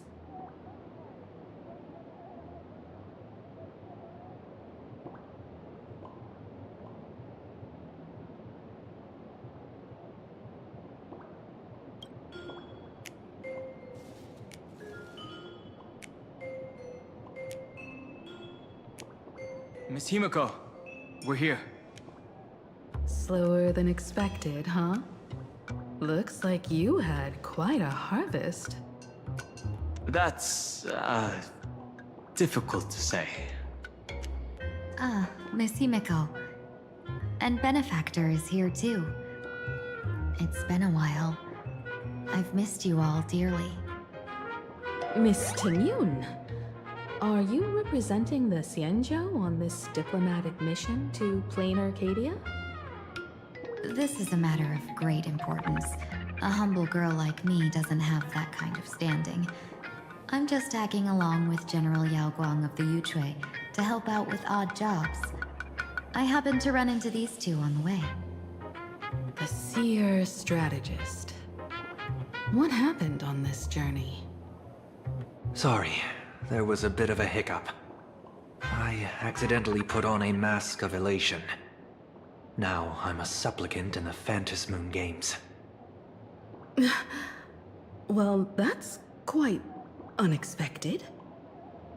I know the Express has been seeking to join the Phantasmoon Games, and I've been quite curious about that. Sorry. Did I make things more complicated than they needed to be? No need to apologize, Sunday. You are a companion of the Trailblaze. No Nameless would ever stop a companion from finding their own path. Many thanks. But wait, did you just say accidentally? It's a long story. I'm afraid we'll have to wait for General Yao Guang to explain it herself. She was with us just now, but somehow disappeared without a trace. Madame Yao is always like this. She probably disappeared suddenly to deal with something urgent. This seer strategist is just as elusive as the rumors say. Should we wait for her? No need. I wouldn't dare impose. The tides of fate shifted. I had to delay my steps to arrive at the proper time. I asked for your understanding. Oh my. Counting me, we make exactly 6. Let me do some calculations. Your fortune in the coming days looks grim. You'd better watch out. Wheel. Makes sense. You got what you wanted today. The fates spell danger. This matter is most likely connected to that blade. Ah, the little fox's misfortune has overflowed into good luck. She's blessed with constant good fortune, a true harbinger of prosperity. Huh. That's weird. I can't see yours. So, you're that trailblazer Fu Xuan mentioned. Your reputation precedes you, seer strategist. I'm Himeko, navigator of the Astral Express. Whatever's on your mind, you can discuss it with me. My sincerest apologies. When a diviner encounters someone whose fate is unfathomable, we can't help but feel 3 parts excited, 3 parts flustered, 3 parts curious, and 1 part awestruck. What do you mean by unfathomable? My eye of Ishvara can scan the aura of fortune surrounding each of you, manifesting as wheel or woe signs above your foreheads. I'd like to divine your fortunes as a welcome gift. However, this person really surprised me. I can't see anything from her at all. Are you really free to try any choice? To do anything you want? Does an Ishvara like you actually exist in this world?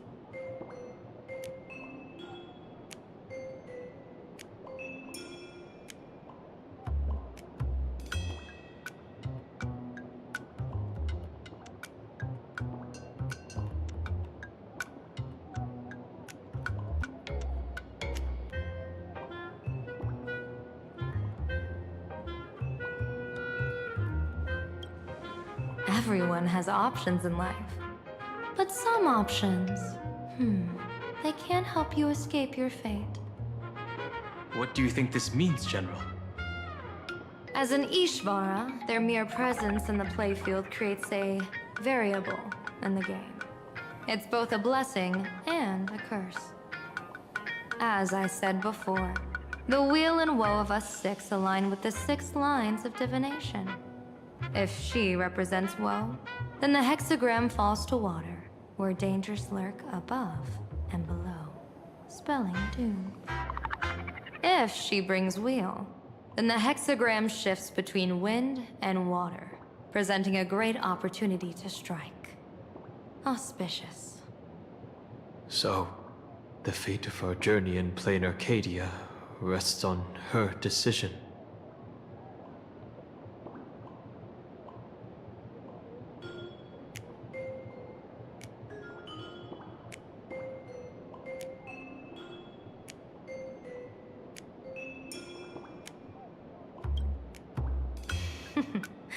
It's not as mystical as it sounds.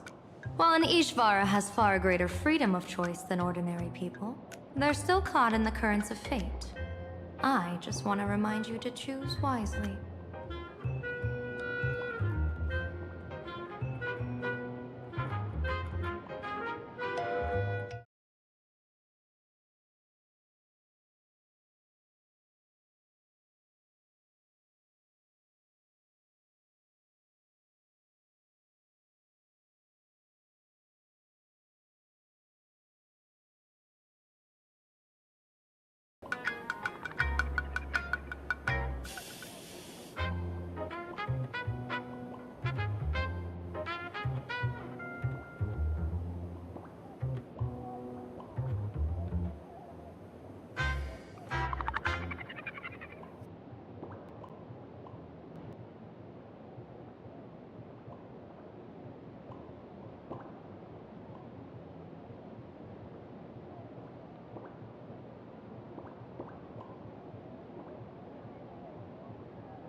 Back to business. I take it you're not just here to read our fortunes? I am here to greet everyone, to apologize to the Express Navigator for my previous indiscretions, and to borrow someone from you. Miss Himeko, now you understand how I ended up wearing this mask. I get it. She says she wants to borrow you for an operation. I want to hear your thoughts. If you're not comfortable refusing, I can speak up for you. Oh, you two. No need for whispers. I can hear you loud and clear. How did you... Well, since the General heard us, would you mind telling us your reasons for doing this? I'm collecting variables. During this journey, I'll be acting as unpredictably and irrationally as possible. Don't be surprised. Some Arbiter Generals excel in battle with their wit and valor. Others master the art of forging weapons, and some guard the Netherworld with their lives. I, however, fight for the Alliance by calculating and manipulating fate itself, peeking into the future. I'm here to discuss matters regarding the Anti-Destruction Alliance, and then I'll head to Astropolis for the vote. That's the real business. But according to the divination, this Arcadian world faces an extraordinary danger. When a bird's nest falls, no egg will remain unbroken. Are you saying we'll all perish along with plain Arcadia? What's going on here? Intel indicates that a serious Xianzhou criminal is attempting to join the Phantasmoon Games. This individual has been infected by the flesh of Shuhu, the emanator of the abundance, and is extremely dangerous. According to my interpretation, his long-suppressed violent nature will eventually become uncontrollable, bringing catastrophic disaster to everyone. There's no way he could do that. That's the divination's answer. Rather than asking whether he could, we should ask, how would he do it? My divination shows dragons clash in the wilderness. Their ichor dark and yellow. While the term dragon clash could simply mean fierce battle, could it be foreshadowing a great calamity from your conflict with Blade? Perhaps this prophecy has other interpretations, but with my limited intel right now, I have to prioritize Blade, this most volatile and dangerous factor. I've heard that different interpretations of prophecies can lead to completely opposite outcomes. Until things become clearer, it's better to reserve judgment. Let's put that aside for now. In any case, I've brought along a creation forged by Blade himself. If things get out of hand, it might temporarily restore his sanity, giving us a brief chance at victory. What is it? I'm sorry, but fate has shifted once again. I must take my leave. To put everyone on the Express at ease, I solemnly swear that Mr. Sunday won't be obligated to do anything for the Xianzhou. On the contrary, our delegation will give him every ounce of aid within our power. What did you say, General? Aid within our power? She's gone. Whoa, that was quick. Madame Yao must be really busy. Has she vanished into thin air like this before? Yes. I don't know the details myself. With Madame Yao, it often happens, and no one knows when she'll return. She doesn't do it on purpose. Allow me to apologize on her behalf. No worries. At least we know what the Xianzhou is up to. Right now, 2 companions from the Express are still trapped somewhere. She and I must head to the tavern to uncover some clues. If Miss Himeko needs my help, please don't hesitate to ask. Are March and Mr. Yang in trouble? I'll go with you. No, you and Sunday will act together with the Seer strategist. We're not at the point where we need to call in reinforcements yet. The situation with Blade is unusual. That Seer strategist's concerns aren't just baseless worries. I don't want to see the Phantasmoon Games bring catastrophe to my homeland. So this is also my request. To put it in the General's words, please do your best to introduce new variables.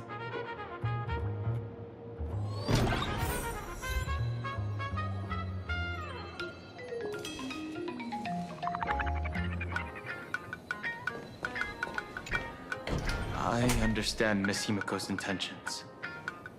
I'll leave March and Mr. Yang in your care.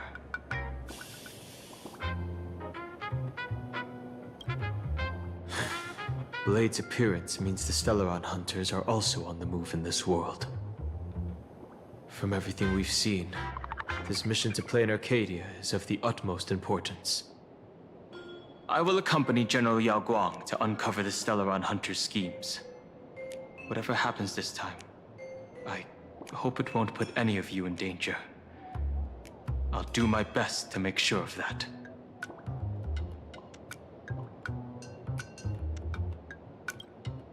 What? Those two are trapped in the school, forced to become a student and teacher? And the security officers are turning a blind eye to all this? Though March and Mr. Yang don't seem in mortal danger for now, who knows what Sparksy is plotting. The longer we delay, the worse it could get. Better to rescue them as soon as possible. The Phantasmoon Games. What a bizarre ceremony. What does this type of elation really mean for the people of this place? Why would AHA promote such a game?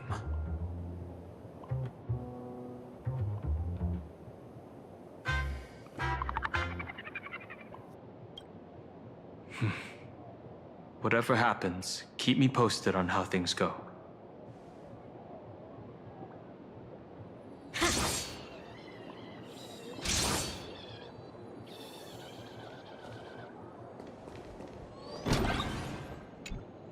The IPC, Masked Fools, a Xianzhou General, the Stellaron Hunters, and the Nameless.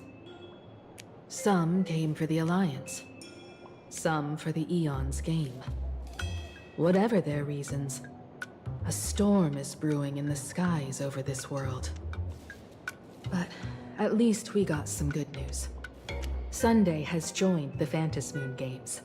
He can help us in our showdown against Sparksy. Let's rendezvous with Sparkle at the tavern. We must uncover why Sparksy entered the Phantasmoon Games, and what sort of Sparksicon she's got planned for Graphia Academy. When I was little, I heard a few urban legends. They say the entrance to the tavern exists behind every single door in this land. But those who aren't invited, or haven't found their destined path, can never step inside. This time, we already have the Fool's invitation in hand. As for the key to open the door, there's a silly rhyme on the back of the business card. For revelry and drinks galore, no need to search from door to door. Heed the Fool's riddle with care to find the key that leads you there.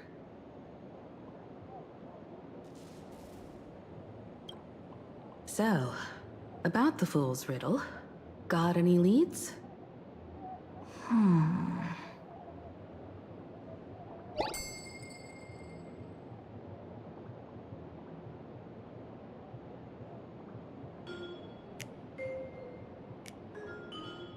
Whether they look up or down, the moon that humanity gazes upon in the sky is always the same Phantasmoon. Looking up makes sense, but looking down? How exactly do you gaze at the sky?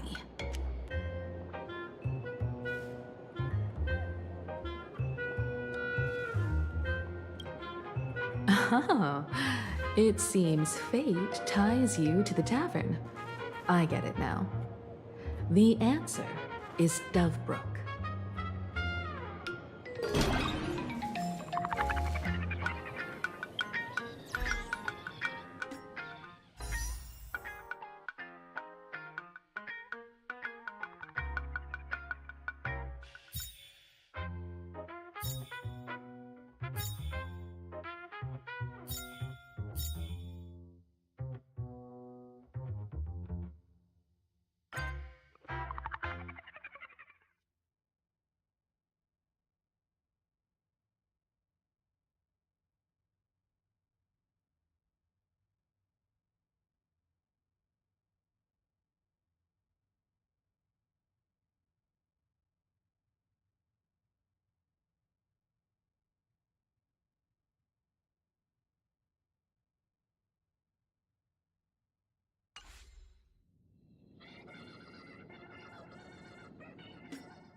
Turn over this eternal page.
I will guide with the Rainbow Bridge.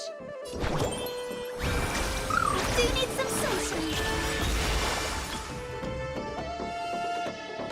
Countless stars, please shine for the heroes. Not thinking of running, are you? Be good now. It's your time to shine. Rise and shine. Time to wake up. Don't fear. Just close your eyes. The night will soon fall. Good night. Please, wilt here. May this faint light dispel the gloom, restore clear skies.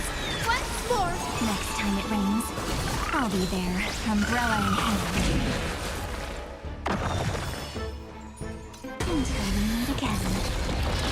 everyone.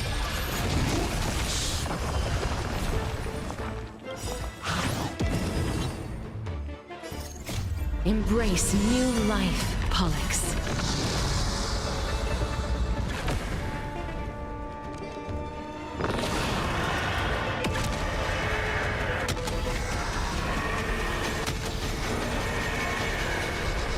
I only wish that death may protect us.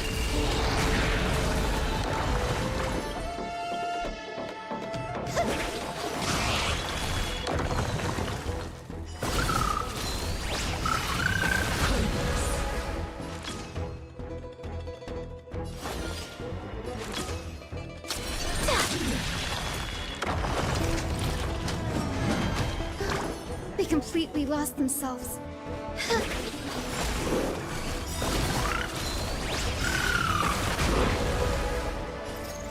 Memories' ripples are waiting to be kissed awake by a shooting star. Remember me with love. That beautiful tomorrow. May life and death sprout new buds.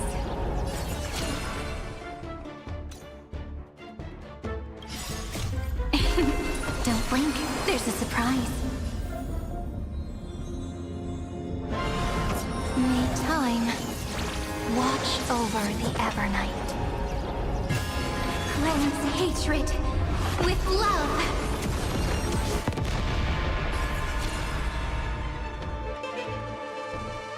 Stretch this moment into eternity. May this faint light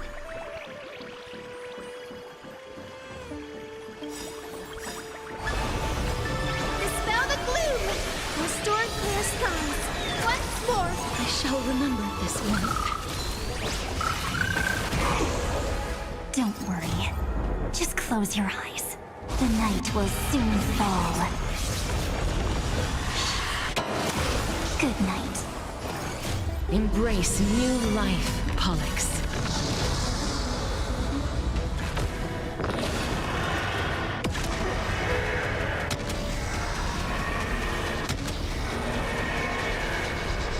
I only wish that death may protect us.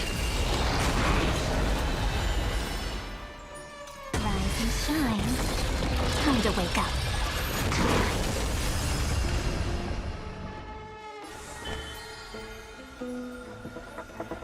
Let's do that again. All right. Until we meet again, everyone. Please cherish the time before your soul withers. Sleep now.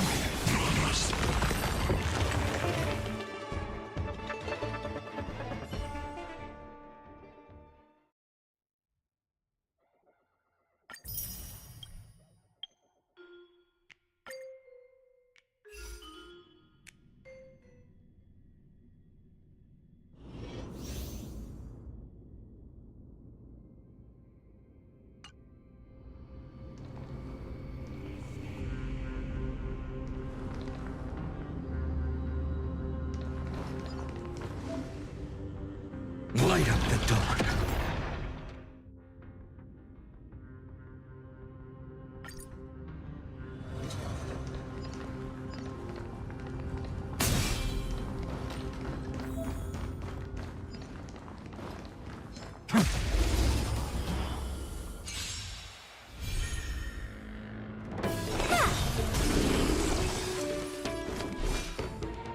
Incoming!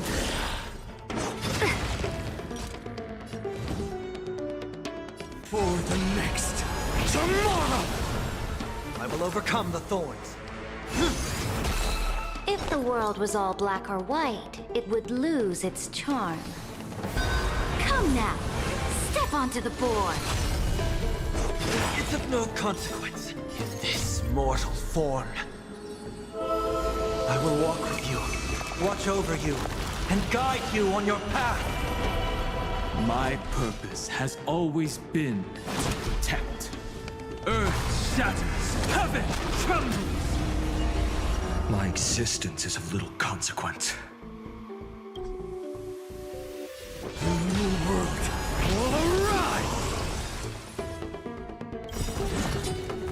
Dragons, obey this order.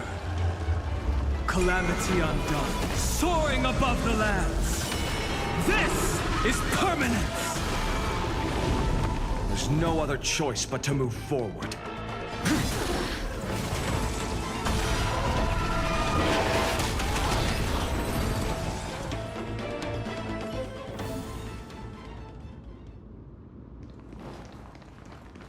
Light up the dawn. Light up the dawn. Light up the dawn.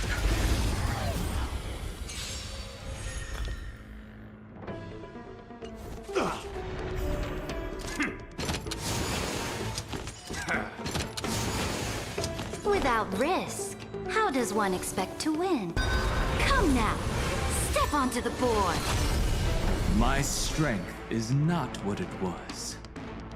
Mountains grow, dragons rise! My existence is of little consequence for the next tomorrow! Dragons, obey this order. Calamity undone, soaring above the lands. This is permanence! I've heard the call, loud and clear. Torment and doubt, I bid you farewell. In this mortal form, I will walk with you, watch over you, and guide you on your path. There's no other choice but to move the new world alive!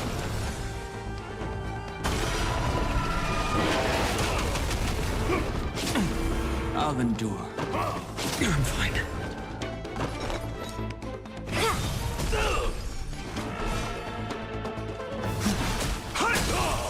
Don't stop. Finish them off. For the next tomorrow!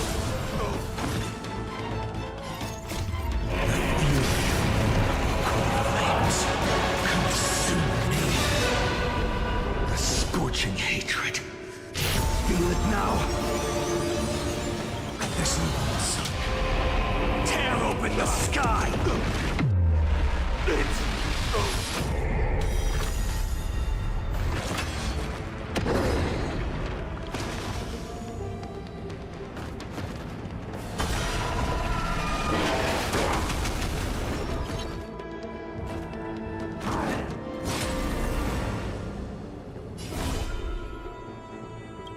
Empty shell.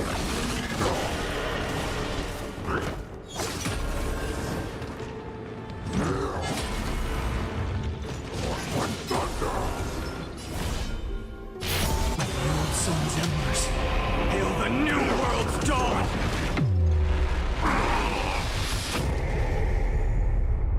With this new sun, tear open the sky!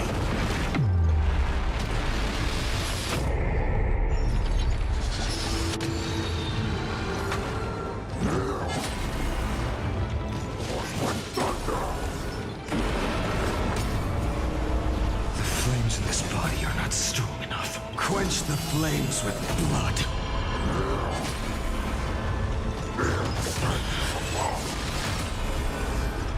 Remember this agony!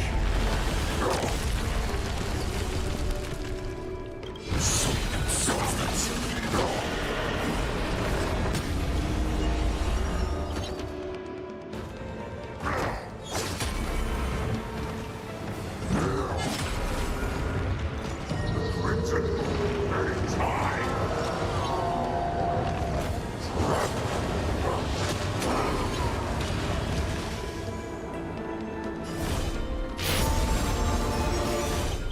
Empty shell.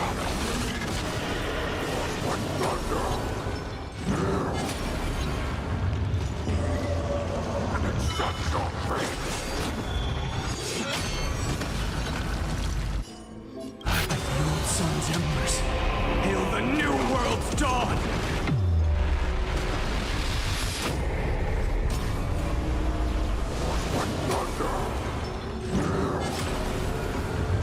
I grant you a dawn where all stars burn to ash.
Many generations ago, the Dove Brook was already a river flowing with countless legends. It's no surprise the door to the tavern lies hidden among them. Legend has it that the master painter Graphia once drew water from the Dove Brook to wash her paintbrushes. Many later artists followed suit, hence its other name, the Painter's Stream.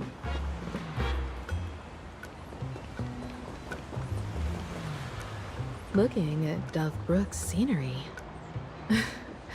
memories from my student days just come flooding back.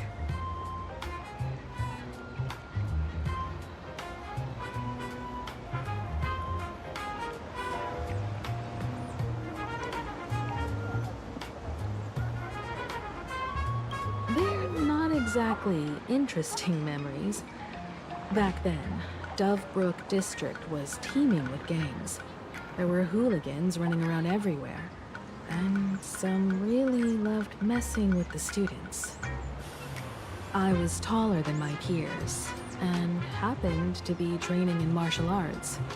To stand up for my juniors, I would occasionally get into scraps with the thugs on the streets. The people who fell into the Dove Brook River would cover the surface like bean sprouts in noodle soup. It all feels like it was just yesterday.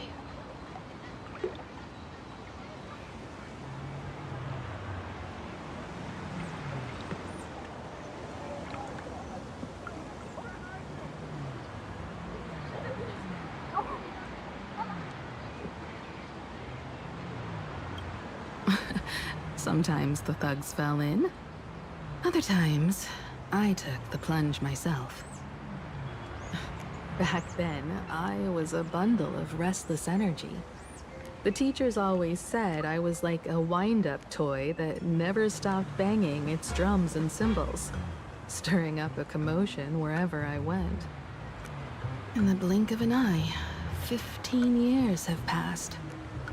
Hard to believe someone as reckless and willful as me became the navigator of the Astral Express.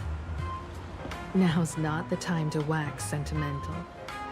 We've reached the banks of the Dove Brook. So, where's the tavern entrance hidden?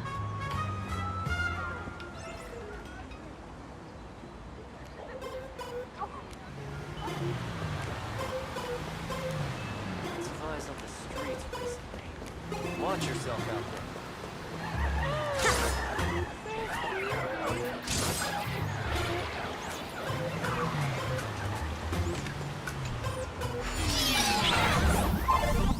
According to the business card, the tavern is near the Sinwish Syndicate headquarters. Let's check the other side of the river.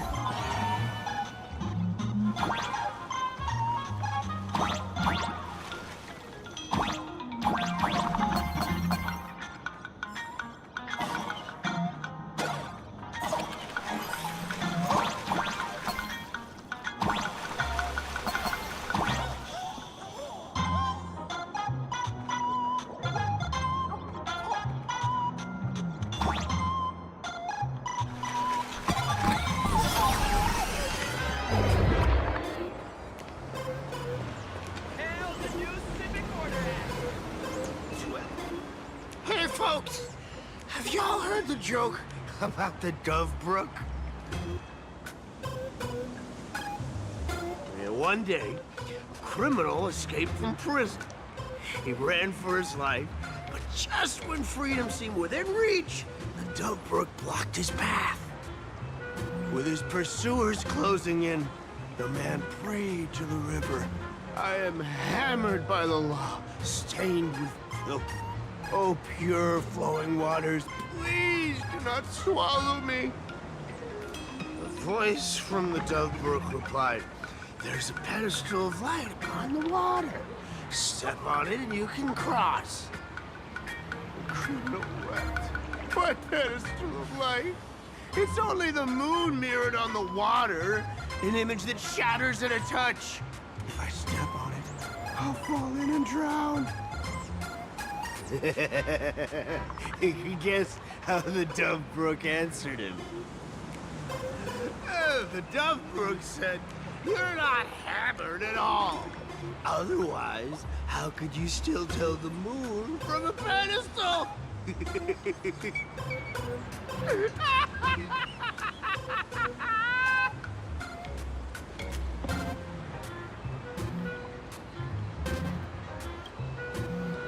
It's fine. You don't have to buy me a drink as long as I can make you laugh.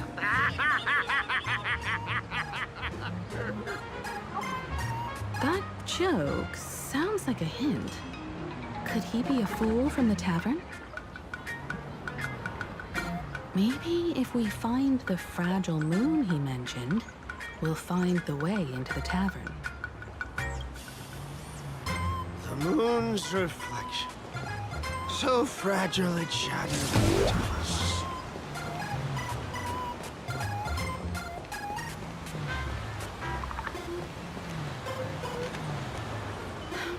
Sparkle's riddle says this.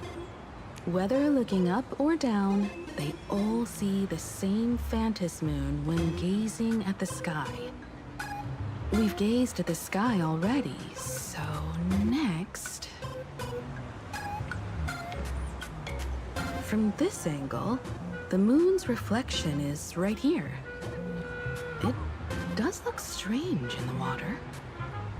If what the card says is true, and the Fool's Riddle is the key to entering the tavern, then this moon must be the door lock.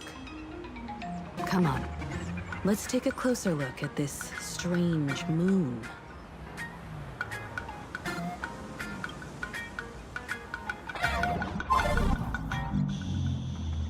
Keep going. Chase that moon's reflection.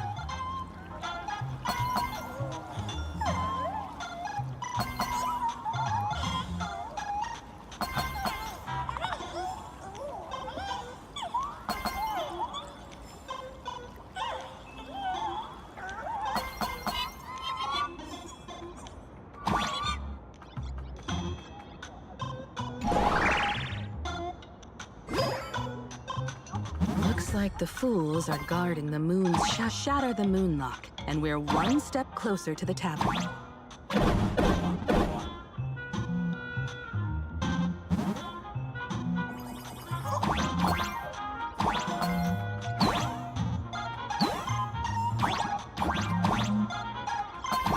Let's try again.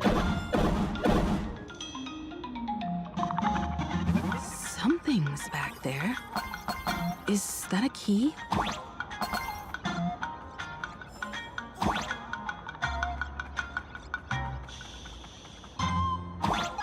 The moon is about to break. Let's try again. The key has dissolved into the water.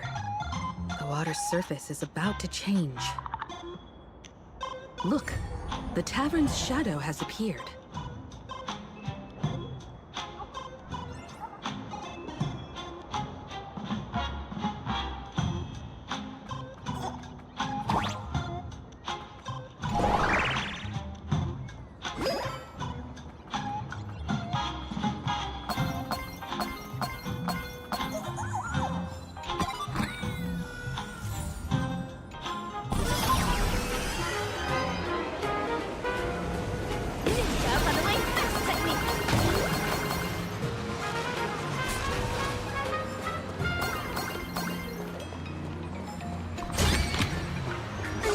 Must not lust for wealth, but they do have some sessions. If we follow this path ahead, we should reach the tavern.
You're a full-fledged trailblazer now.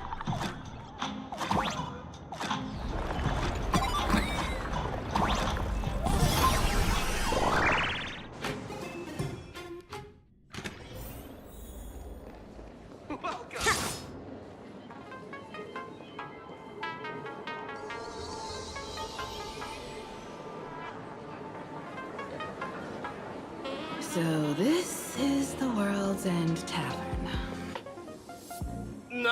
No. Allow me to correct you. If you think this is all there is to the tavern, you're sorely mistaken. Like a single grape on a great bunch, this is just the part where the tavern connects to this world.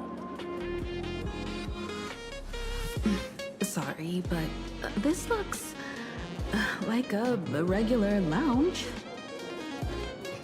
The so-called plain Arcadia isn't really an Arcadia either, but who's complaining? Life goes on, doesn't it? If you're looking for something that's true to its name, take a ride on the Astral Express. Funny thing is, it's literally a train. You know, can't find a single trace of astronautical engineering on it. Wait, you two are navigator of the Astral Express and the raccoon on board, right? I've seen you in the news.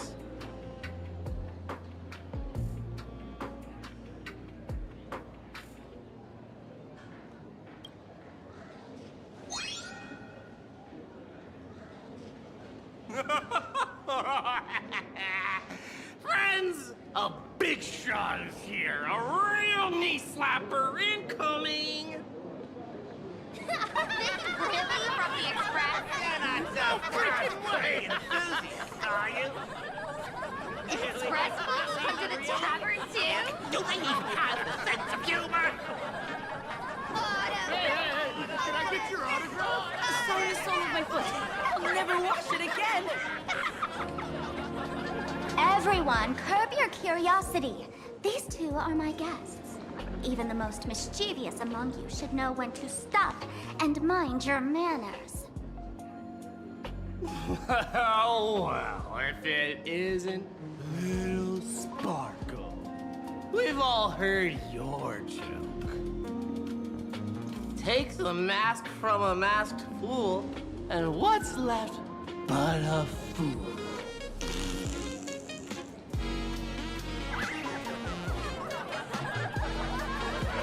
Oh my! Wouldn't a masked fool be better off without the fool? An empty mask sounds even better, no?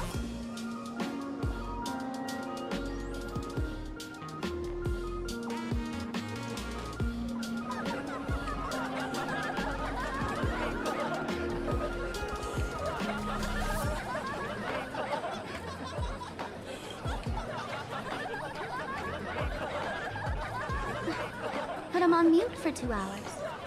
If no one flushes him down the Golden Confessional, he'll be back to hassle me again in 2 hours.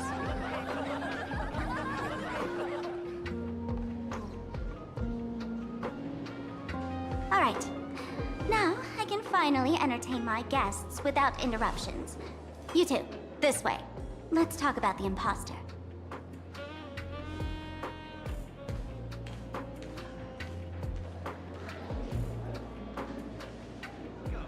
Please laugh to your heart's content.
flames.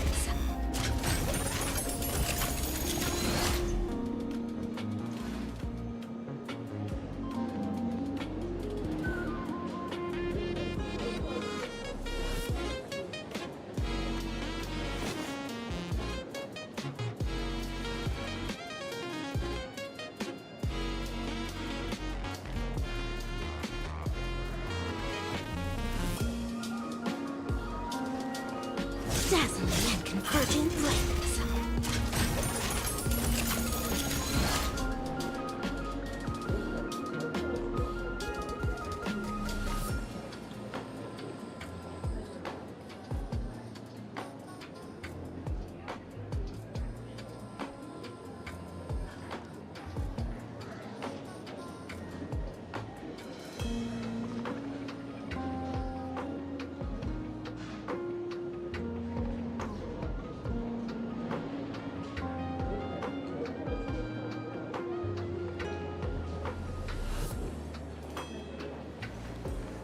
Dazzling and converging flames.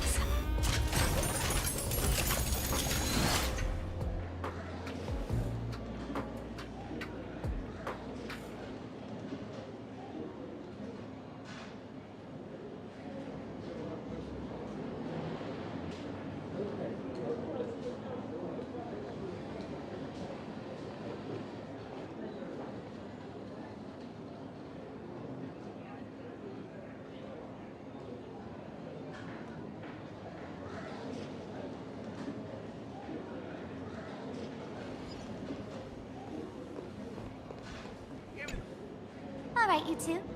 First round's on me. What'll it be?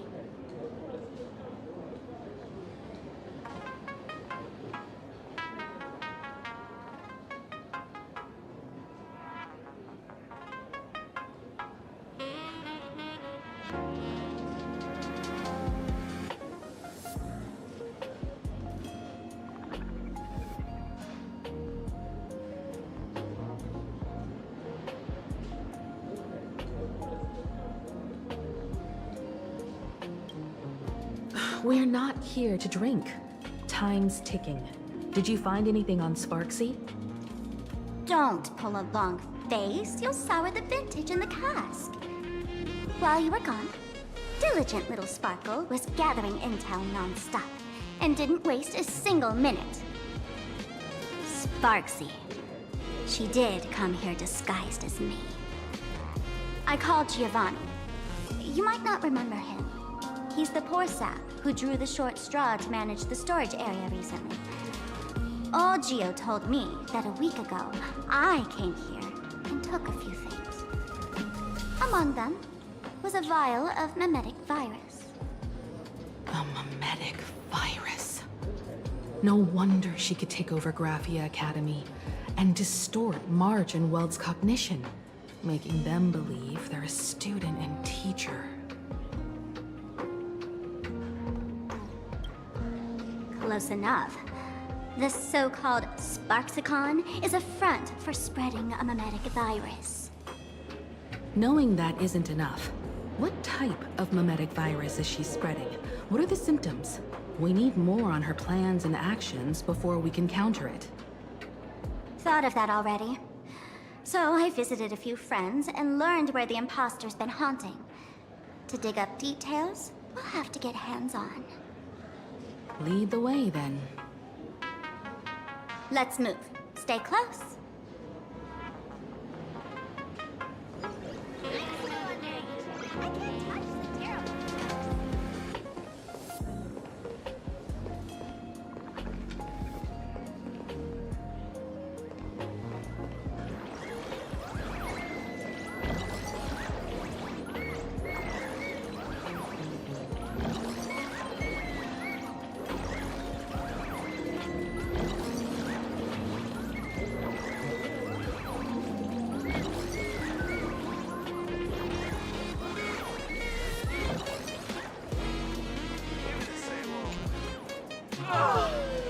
Abandon all despair, ye who enter. If you want to pass, then amuse me.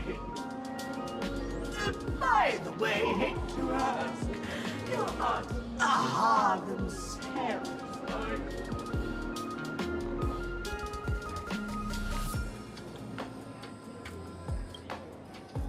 No, you're not aha. You've got that smooth talker air, but you're not. If you were aha, a wave of your hand would cure my melancholy. You can't do that, can you? Isn't this the Tavern of the Elation? Don't you welcome the laughter, gracing you with their presence? You're wrong. It's not that feel unwelcome. See that? The fools put up a sign over there. Aha and morning actors stay clear from the door. Stay clear! Ridiculous as it sounds, it's true.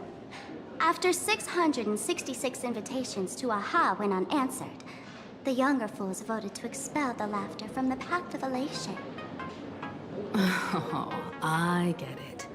It's like students expelling a teacher from a classroom. The action is meaningless. The message is loud and clear, though. All right, Mr. Doorway. I assure you that none of us three is AHA, and none is a morning actor. Oh, it's Sparkle. Is it really Sparkle? It's not someone else pretending to be Sparkle. I can't tell, and I don't care. Listen up, gray-haired lass. If you want me to open, pay the toll with saying a joke. I've been waiting for the one joke that can cure my melancholy. Now,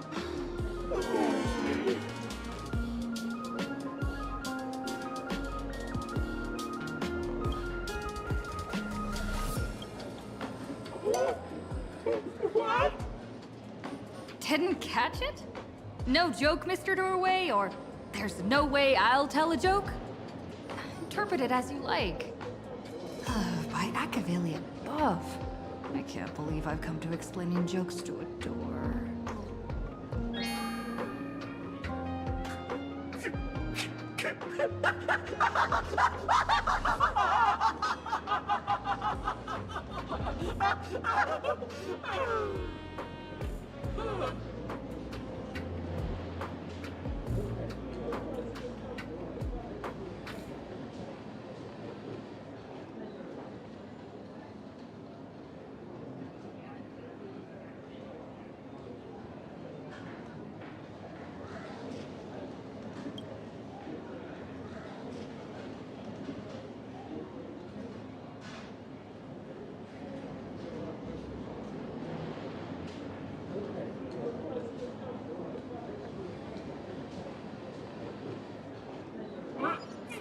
What are you going to do? I'm gonna break you open.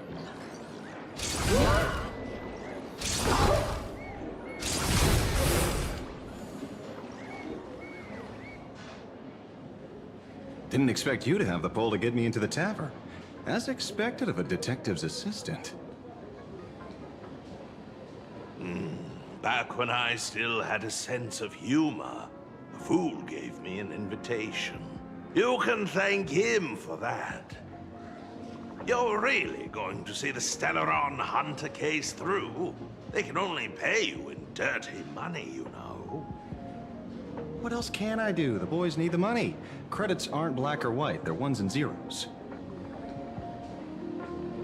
All right.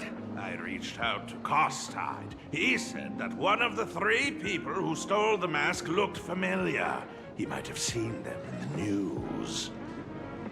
Based on his description, I spent ages sketching the suspect's portrait. And I suspect it might be Dan Heng, the nameless from the Astral Express. Costide. You owe him another favor. No paying this one back, huh?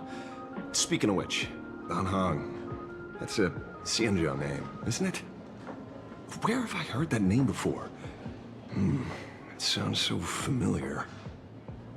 So, which of these three is Don Hong? The one with gray hair? The redhead? Or that black-haired girl who looks like she's ready to stir up trouble at any moment? No, no, don't tell me yet. Let me guess. I know a bit of the Xianzhou language. The word Don can mean red. So Don Hong is the lady with red hair, right? Ah, your deduction skills never fail to impress. Fine, I'll just give you the answer. None of these three is Don Hong. Oh, do you even watch the news? TV, newspapers, the internet, it's all fake news. What do you expect me to look at? Let's get down to business. I couldn't find any trace of Don Hong's actions. It's like someone wiped them clean. So I decided to try a different approach. Keep tabs on the other members of the Express crew. Maybe following their trail will lead to clues about the mask. Nice work, Mr. Wren. They're heading deeper into the tavern. Follow me. I see, gray hair. The tavern not inviting you sooner was their loss. Come on in.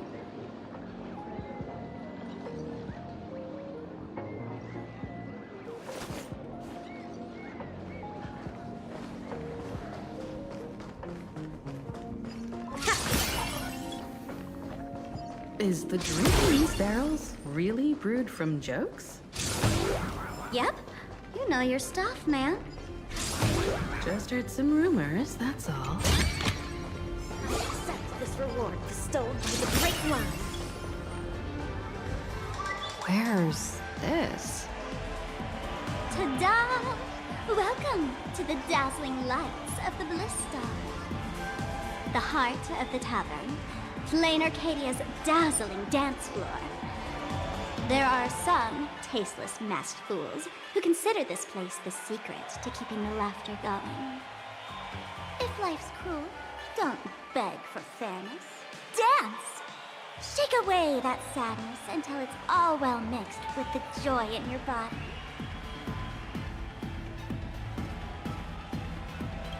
That huge light orb up there. For a tavern, it's as essential as the Phantom Moon in the sky. If we get the chance, I can take you inside for a real eye-opener. Speaking of which, 2 months ago, some idiot, after downing hundreds of drinks, had the bright idea to knock it down with a Super Overlord spinning top. So, we had to reinforce the Bliss Star with a steel frame around it, and seal it inside the world in canvas.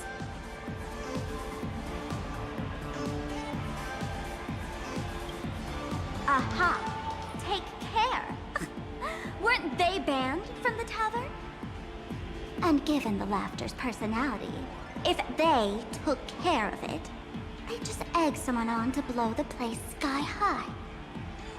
This fool you're talking about, it wouldn't happen to be Sparksy, would it? If it were, I'd already be tied to that light orb as the scapegoat. Anyway, the next stop is the Golden Confessional. The eyewitness says Sparksy was there. The Golden Confessional? What kind of place is that? A place where you can let go of all your worries. Well, words won't do it justice. Let's go see it for yourself.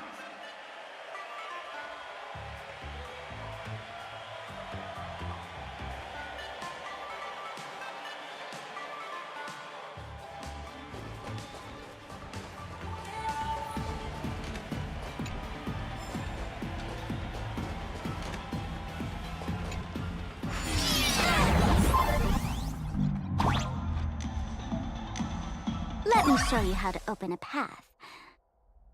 Play according to the sheet music, and the path will naturally open up.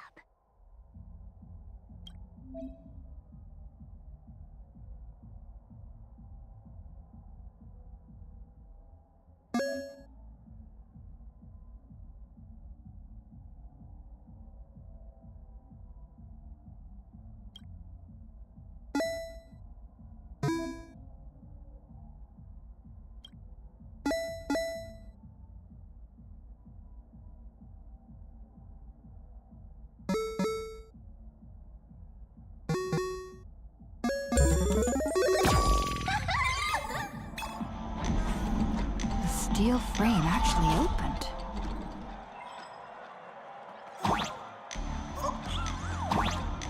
The Wispay here actually changed color with the lights.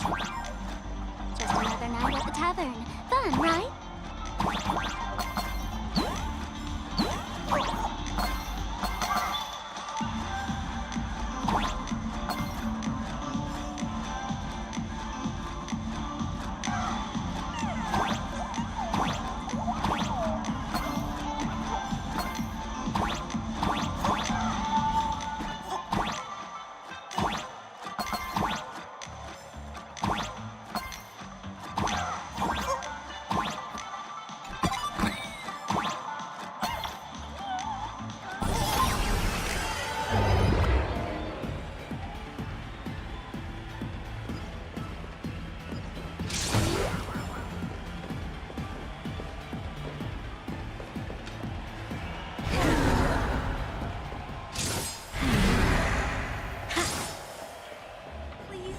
So many sinks?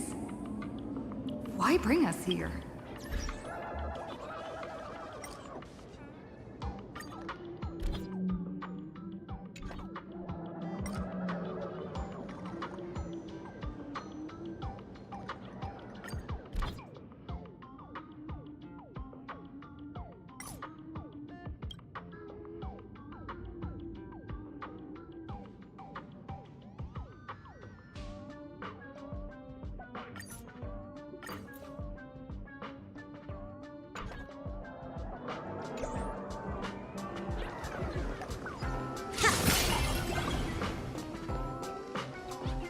Witnesses say a week ago, I came to the bar, knocked back a few shots of Bomb's first drop, then headed here. The Golden Confessional is an emergency shelter for fools who've had one drink too many. Here, we shed our excess baggage before marching light-footed into the next second.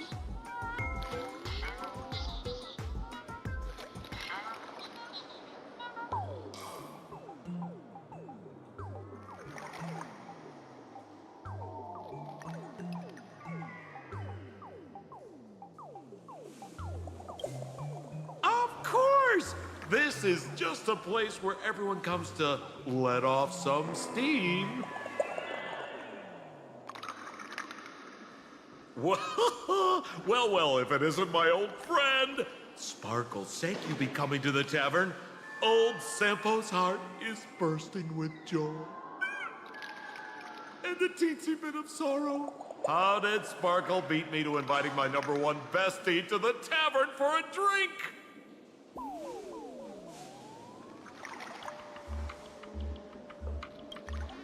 You knew? And what made you link me to this place? Oh, that's kinda harsh, sis. Hello, Miss Himiko. Long time no see. Mr. Sampo, hello. What business brings you here this time? No business. Just here to repay an old favor. Ms. Fool here sent me a message asking for H-E-L-P. Someone's been parading around the tavern impersonating her. Well, now, this is some juicy news. Miss Sparkle's usually the one impersonating others, but look how the tables have turned. The trickster's getting a taste of her own medicine. Shush, Sampo. I brought you here to repay a favor, not to gossip about me. Oh, I've suffered the embarrassment of losing my mask myself. Thanks to Miss Sparkle's mercy, I didn't end up stranded, so here I am today, ready to help you out. No questions asked. All right then, let's get to work. Get to work? What are we doing? Naturally, we'll fish around in these thrones where humans dump their worries and find the worries that Miss Sparksy left behind. You want us to unclog your toilet?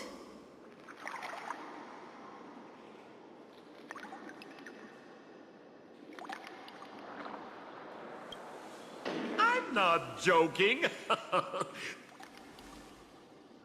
Don't be too shocked, you two. Let me share a little secret about how we masked fools stay mentally healthy.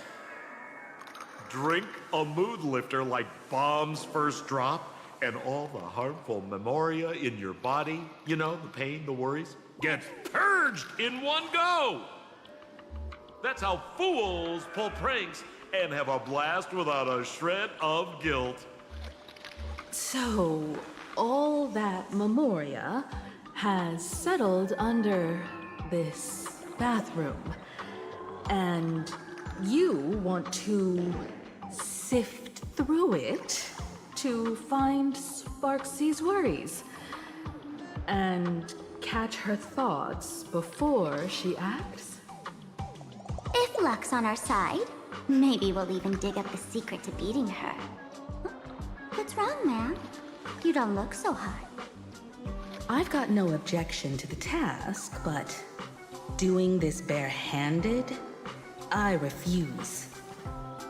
Oh, don't worry. When has old Sempo ever come unprepared? Trust me, I won't let you get off that easy. Emotional impact drill. Oh, sorry. Wrong gadget. Oh, this one.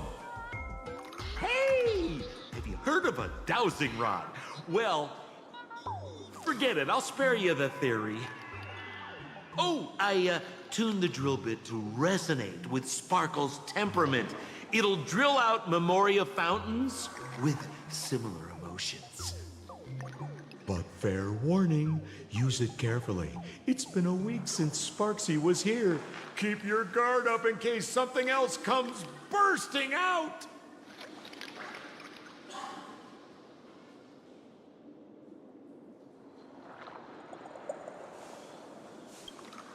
Well, if you ask me, leave it to luck. We don't have time for luck. My radar says that Pompous Imposter would pick the highest spot to vent. Exactly. The Golden Throne. Give it a try. Girl, pick a spot to drill and start mining that gold. Sampo, does this thing even work? Of course it works. Don't you trust your old pal, Sempo?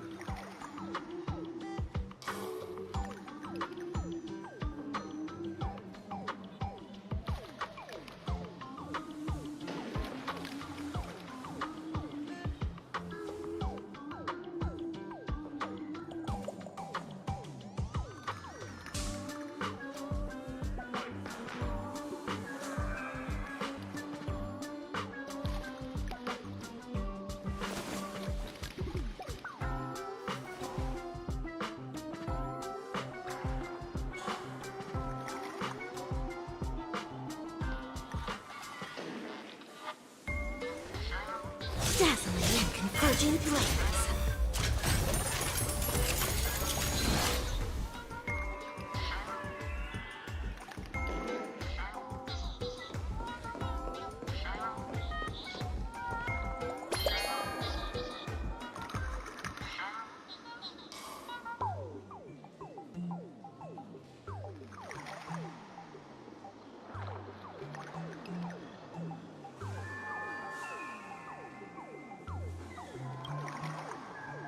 Sampo, how did you get up there just now? Oh, right! Silly me. Through that pipe on the side.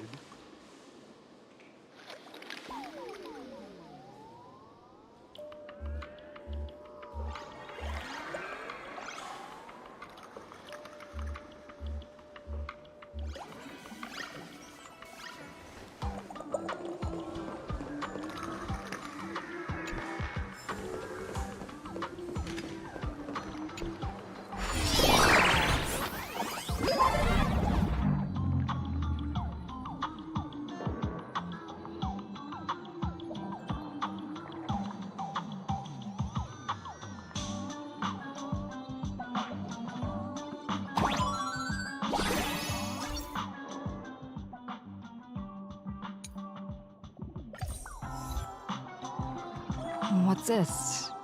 A plunger?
See? What did I tell you? The imposter's worries have appeared.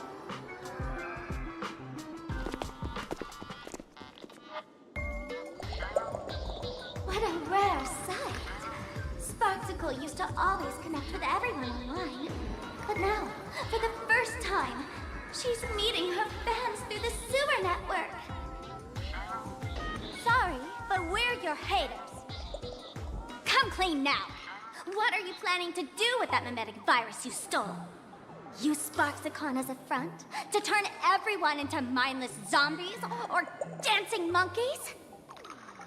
How could I ever harm my dearest, most beloved fans? You took an entire school of teachers and students hostage and turned them into your puppets to help you enter the Phantasmoon games. You're going to argue that you did it all for them? Of course I did. From the very first day I was created, I've been doing exactly what my creator asked of me. Listening to every fan's questions, empathizing with their pain and troubles. They feel insecure about being ordinary, cry when ignored by those they like, and strive to stand out because they desperately want others' approval. Sparksy hears every wish, and she answers.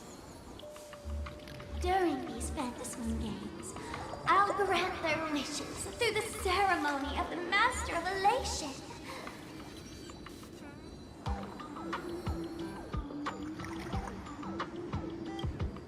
No, I'll give each of them a choice. The choice to become me. Because deep down, every one of them longs to become Sparksy. To wear this dazzling mask, capture the internet's attention, and bask in praise. You must have heard that saying. In the future, everyone gets their 15 minutes of fame. Now, that moment has come. Sparksicon will turn every spectator into me! For reals? She plans to use a mimetic virus to turn everyone into herself? The answer was right there in the riddle all along. You know, I gotta say, that's very Sparkle.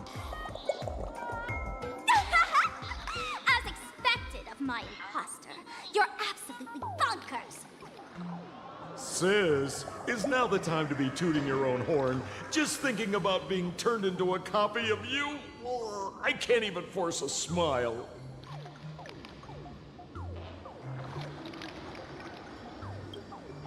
Girl, what part of this is elating? Oh? And who gets to define elation? The laughter, the fools, the IPC, or every me seeking joy on the Arcadian internet? Contrary to popular belief, the masters of the Phantasmoon games were never us, the supplicants, but the spectators watching us. Sadly, the Inter-Astral Peace Network showed people other worlds in the cosmos. Once horizons widen, expectations climb.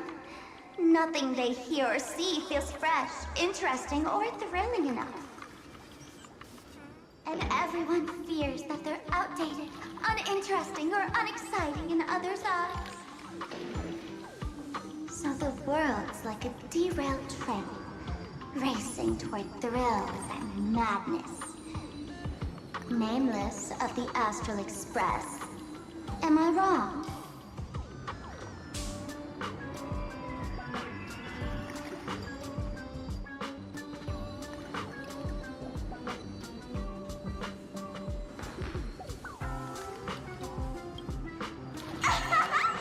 Bingo!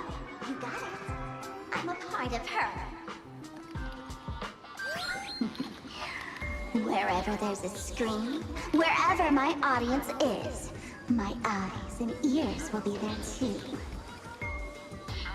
I want to see how far you in this outdated model can go.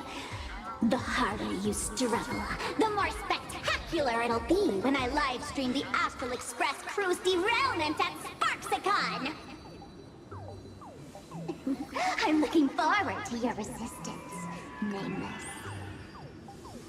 Oh, heads up, everyone! She's getting serious.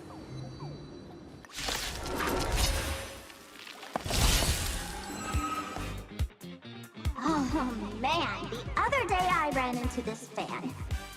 I insisted on showing me some gallows humor, jokes we found online, saying they were absolutely hilarious. But all he did was show me a video of someone being killed by the Antimatter Legion, then burst out laughing. Come, let's all enjoy this gallows humor together! This is Ninjutsu Secret Technique! Dazzling Obliteration!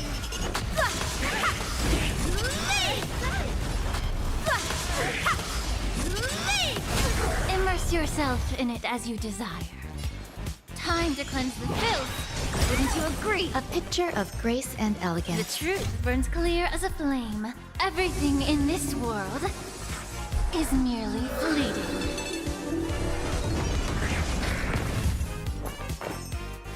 Pay attention.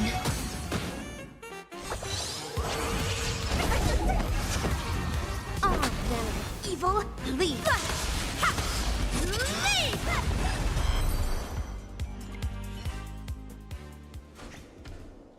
Listen, Sparkle, you only asked me to do your dirty work, but you never said anything about being your thug.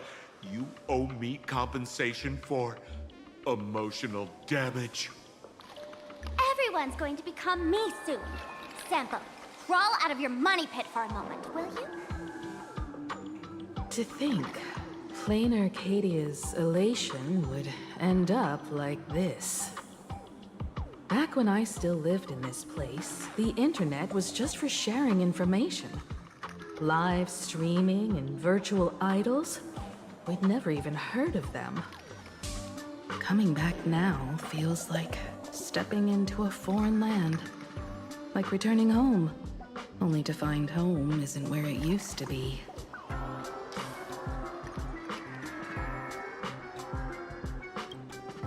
It's just madness wrapped in a cheerful shell. She's convinced that we'll be powerless to stop her plan, even if we know what it is. But I'm not ready to roll over just yet. I know. Even I don't want to turn into that phony's lookalike. Though, we're not that different. Since the fools stash dangerous things like memetic viruses in the tavern, I assume they must have also prepared some countermeasures? Ma'am, you give us fools too much credit. This is the tavern, not the well-ordered Herta space station. But I do know a place. With some luck, we might find a memetic virus cleanup expert. All right, all right. Now that you folks have a lead and no shortage of fighting spirit, old Sempo's calling it a day. The Astral Express always has a way of handling crises, doesn't it? With big shots here, a sidekick like me doesn't need to steal the spotlight. Oh, if you run into trouble, you can always ring old Sempo then. I'll even give you folks a special discount, sort of. Well then, farewell, everyone. So, where are we heading next? Let's check out Fatal Joke.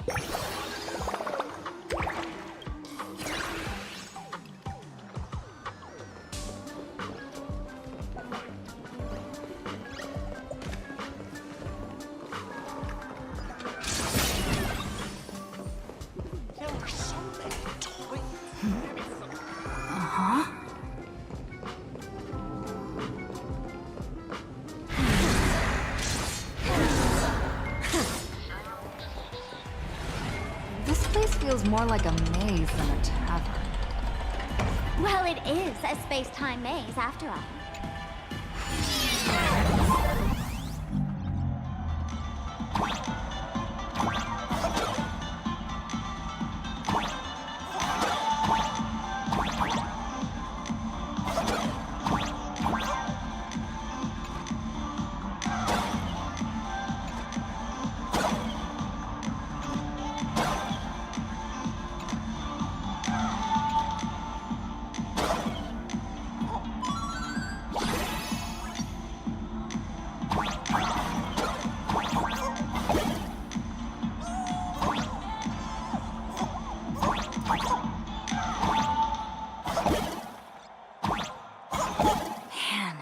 I really wish we had one of these light orbs on the Express.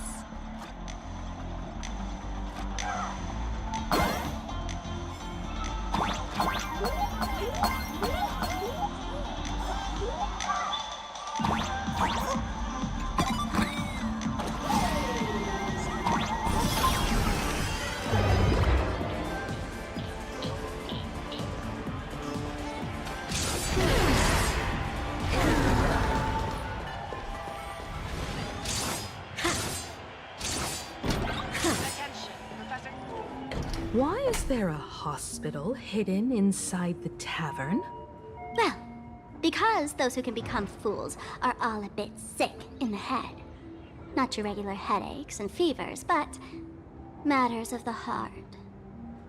Every time someone goes bonkers and stirs up trouble in the tavern, like scattering nosewalker parasite ticks in every corner, or spiking the beer barrels with truth serum that makes people spew insults.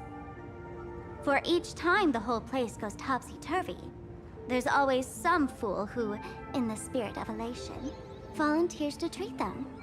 Yep, they get sent right here to Fatal Joke.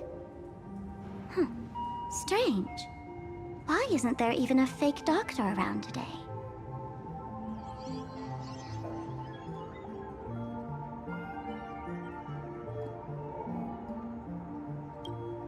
Even if some fool claims to have a legit medical license, you wouldn't dare trust them, would you?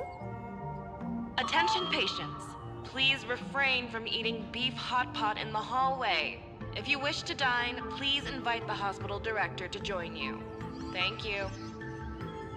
Would Dr. Hartman from Plastic Surgery please report to the director's office immediately? This hospital doesn't even have a plastic surgery department. Who on earth are you? Dr. Zhongshan from Mental Health Care, please report to Exam Room 1. We're one player short for cards. Thank you. Is this a theater or a hospital? Alert. Patient detected ahead. Patient detected ahead. Please line up in an orderly fashion for registration and wait for the doctor to begin consultations. Patient number 01, Akavilli. Is there a Miss Akavilli? Miss Akavilli, diagnosed with Stellaron symptoms per the records. Are you present? Please proceed to exam room 1. They called you by name, Miss Akavilli. You might as well go take a look.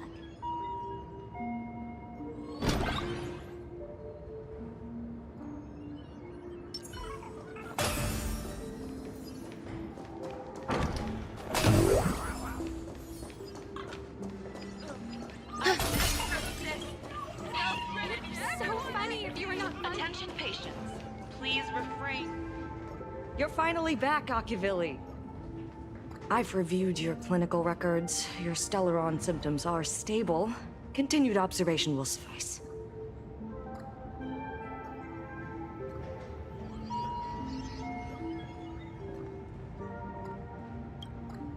I'm your presiding physician. Good news for you. You don't need to rush into treatment just yet. Though, I can't say the same for Miss Sparkle over there. Patient number 02, Miss Sparkle, please come in. Hello there, Miss Sparkle. You're one of the few who didn't mistake me for that imposter, Doctor. But, just a reminder, yours truly isn't sick. I'm perfectly healthy.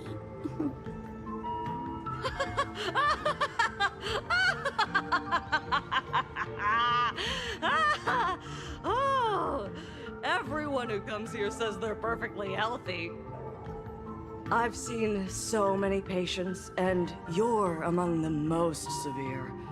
I could already make an initial diagnosis at first glance. Your ailment is loss of self. If someone can transform into 10,000 characters, would she still remember her original self? Good question. But if someone could become 10,000 characters, does the original even matter anymore? By the way, Doc, are you familiar with any treatment protocols for mimetic viruses? Mimetic viruses. I've heard about it. The city sent over a few cases. The patients had one thing in common. They were all heavy internet users. The medical records are in the room. You can take a look if you want.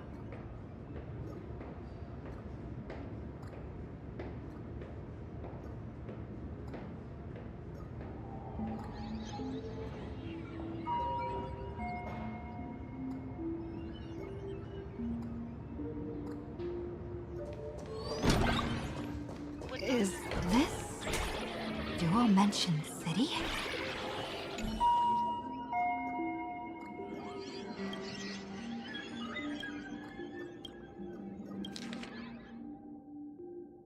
No way. Are these? So funny if you were not funny. Attention all doctors and patients. Do not believe. The medical records are on the bookshelf. First pile on the left. Are there already victims in the city? To eliminate the mimetic virus, helping Patient Zero face reality is a crucial phase of the treatment.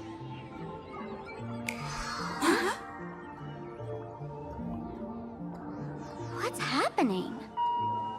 You've never been to Fatal Joke before? That's not surprising. I don't spend much time at the tavern. And to reiterate, I'm perfectly healthy. I love patients who deny their illness.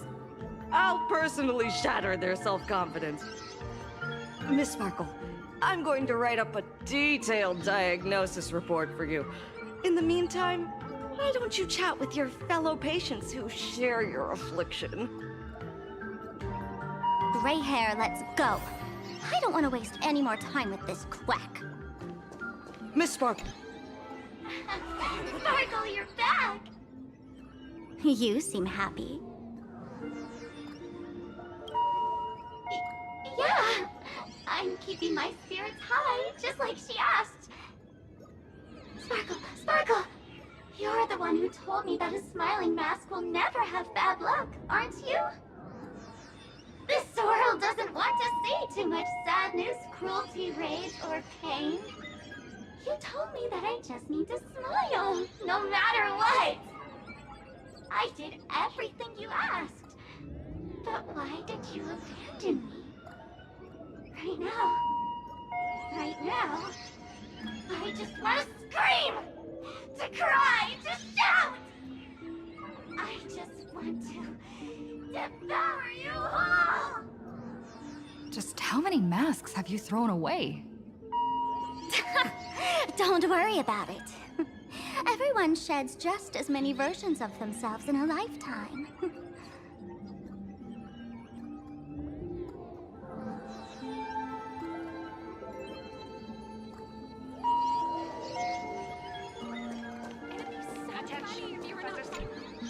Sparkle, do you still remember me? More people got my name right today than in the past week. I'm so touched. I am your original mask. The Sparkle Roll mask.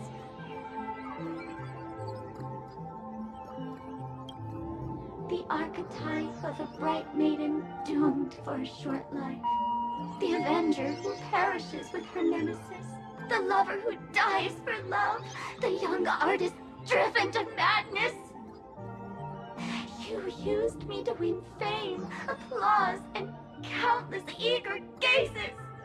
So why would you cruelly cast me aside? Please, wear me once more. The worst thing an actor should do is be tied down to one type of role. Do yourself a favor and stay down. The diagnosis results are in, Miss Sparkle.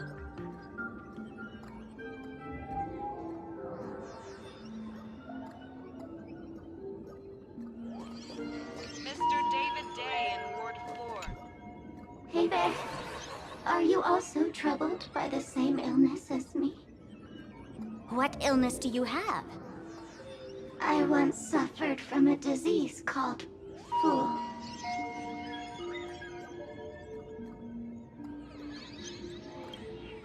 A masked fool named Sparkle grew out of me, slowly becoming one with me. She used me to bear all the pain caused by her performances, left me battered and bruised, while she slipped away from everything. But I was lucky enough to find this tumor called Sparkle. And I expelled this malignant growth from my body. You're just a tool I discarded.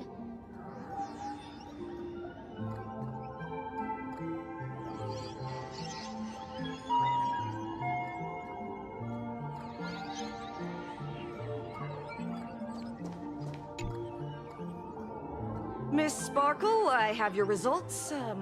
Your main components are madness, humor, and a theatrical personality. Unfortunately, the proportions are badly imbalanced. You're beyond saving. But the silver lining is your mask has fallen off. She's free of blast. And that's where everyone's misfortune began. None of the masks I've cast off ever had such strong opinions or such a temper.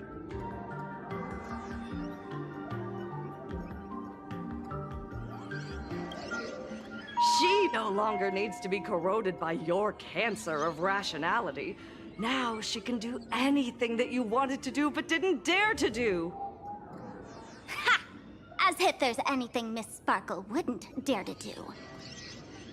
For example, you don't dare wear any one mask for too long. Like a butterfly shedding old skin, you keep discarding every mask just so you won't be defined or bound by them. You're afraid to stop, to be stuck in some stereotype. You're afraid that one day you won't be elating enough. That's why you drew Miss Sparksy and became her online. As a dazzling mask, everyone confides in her. Everyone wants to be her. Everyone feeds her their clever ideas. You thought this would inject new life into your elation. But sadly, once the mask is on you, you become its accessory. People care only about the image the mask paints. No one cares about the you beneath. And that is why she came to life. Human recognition and desire will flow through the internet, providing nourishment for her to bloom. She'll become a bewitching flower, conforming to everyone's wishes, letting them wear her, become her, and blossom across all of Plain Arcadia. What a beautiful sight. Stop? You mean treat? Yes? Cremate Sparkle. That's the best treatment I can prescribe. And here I thought you had something clever. After all, there's only one radical cure for all suffering. Make oneself disappear, right? Miss Sparkle, don't think I'm joking around with you. I only misbehave outside the tavern. But here, I am a doctor, without quotation marks. My treatment is real and effective. Generally, when a fool vanishes, their mask loses its power and becomes a dead thing. You're two sides of the same coin, after all. But as for Sparksy, I can't say for sure. During SparksyCon, she'll be worn by millions of ordinary people in Plain Arcadia, feeding her with sustenance and strength. Your window of opportunity is therefore fleeting. Go on, lie down on that bed and say goodbye to your friends. Press that button and the nurse will come wheel you away. There's a door in the tavern that absolutely positively leads to a still-burning star in Siduni Rama. The nurse will send you there, and that'll be the end of it. And if I say no? Then I'll have to be impolite.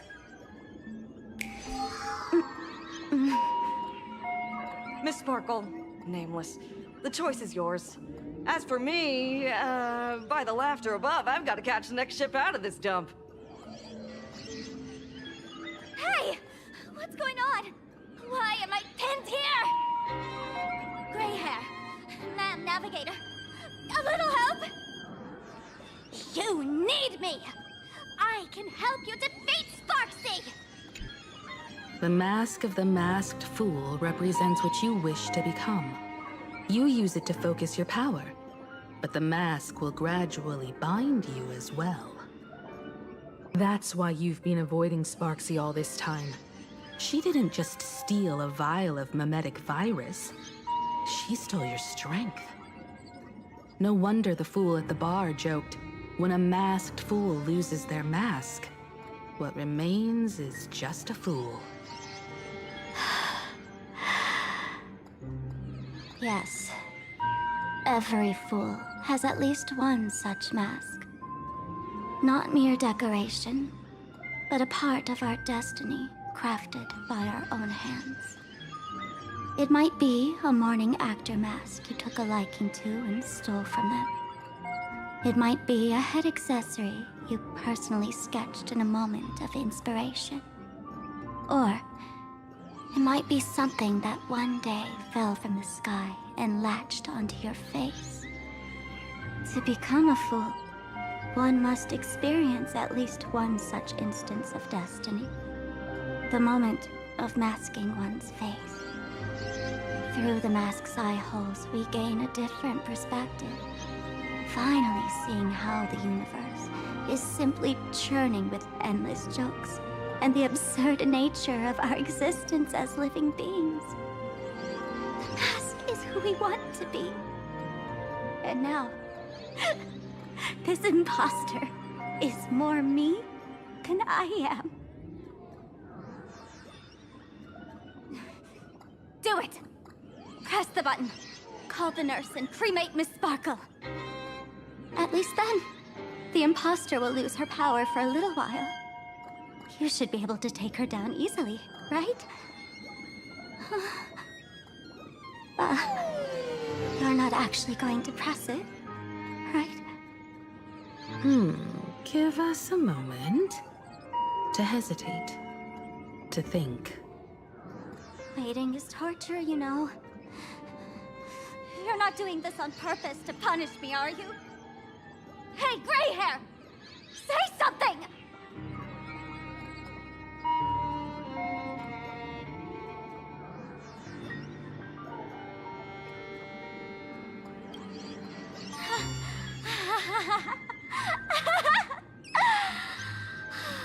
I knew it. Gray hair. You're still that same warm-hearted gray hair I know. Psst. Let me tell you something. While no one was looking, I already popped the battery out of the button. This was a test, and you passed. Since the fool made her choice, she must have a plan to reclaim the mask, right? If you dare say no, I'll press this button and let the orbital cannon cremate you for real. Your sticky little fingers aren't fast enough to steal this battery, are they? There's a way. There's always a way. Miss Sparkle will definitely take responsibility and work together with everyone to stop Sparksicon. What's with this applause? Have we been watched the whole time? Bravo! Refrain from eating beef hot pot in the hallway. If you wish to dine, please invite the hospital director to join you. Thank you.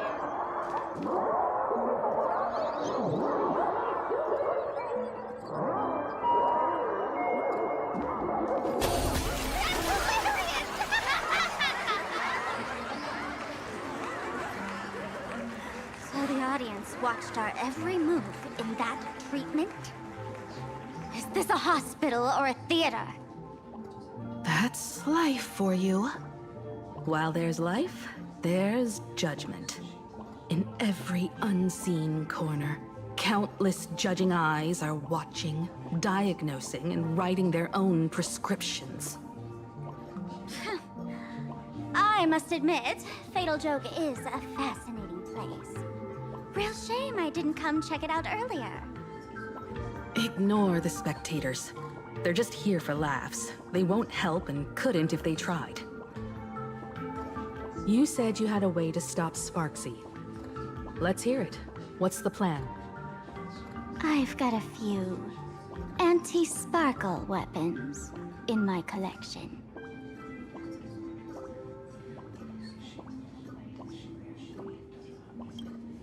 I've always had this premonition that one day Miss Sparkle would become an unstoppable terror in this universe. Someone has to find a way to stop me before that day comes. On a trip, I met a girl who shared my tastes. She had quite the knack to be a fool. In our battle of wits, she nearly turned me into sparkle paste using the local tumbleweed specialty. She also had a massive mech with beam cannons up the wazoo, ready to blast away any time. I quietly replicated those powerful goodies from my travels. With these anti-sparkle weapons, that imposter won't know what hit her. I gotta say, I'm quite the visionary. You two, let's head to the storage area next. I've already contacted Giovanni. He's doing an inventory check of the lost items there.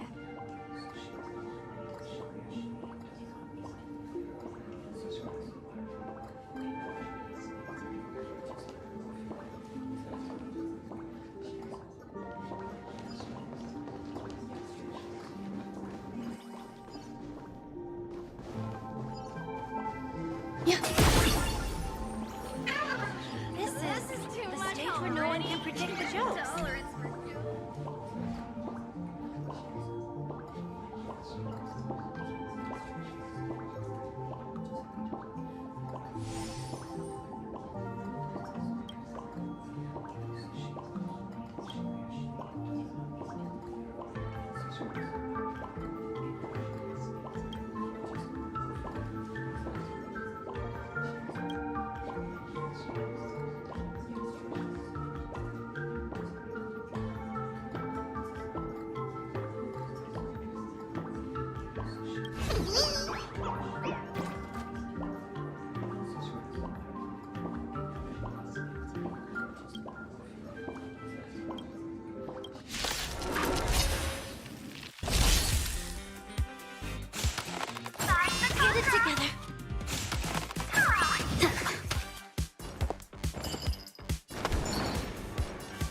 There's no harm in sharing good fortunes. Dazzling ninja, here to vanquish. Dazzling propane speaking. Transform. You're removed. Recite the fantastic. Cosmic ninjutsu is ever changing. This is ninjutsu secret technique. Dazzling obliteration. Oh, leave. Immerse yourself in it as you desire. Both body and mind must be pure.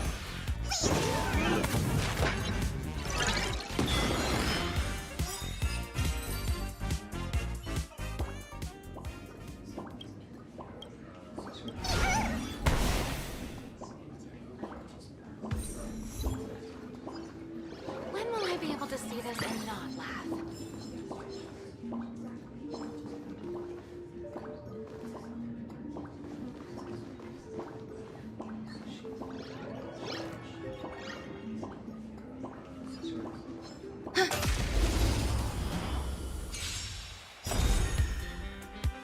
The truth burns clear as a flame. Everything in this world is merely fleeting.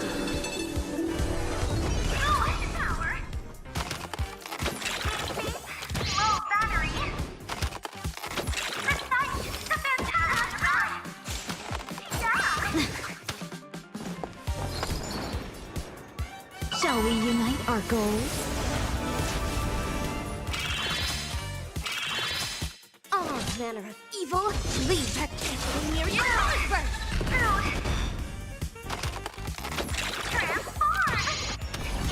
How about we dissipate that foul stench? Time to cleanse the filth. Wouldn't you agree? There's more to life than drawing breath. You'll do.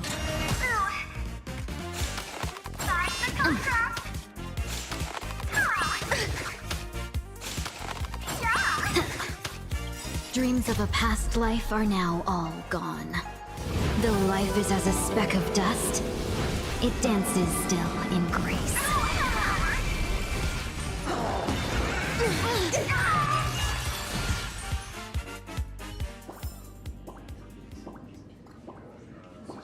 When will I be able to see this and not laugh?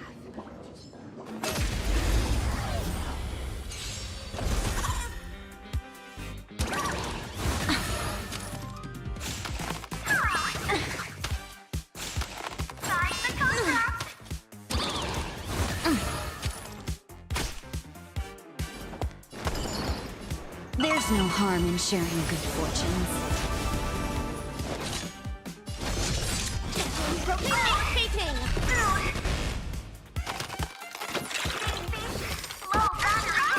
Cosmic ninjutsu is ever changing. This is ninjutsu secret technique. Dazzling obliteration. Leave. Please, allow me to purge both body and mind must be pure. A picture of grace and elegance. Pay attention. The truth burns clear as a flame. Everything in this world is merely fleeting.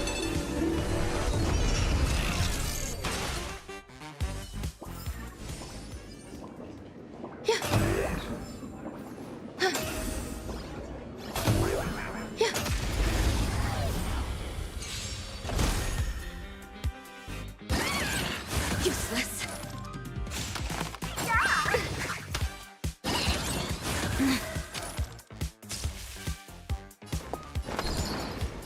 Shall we unite our goals?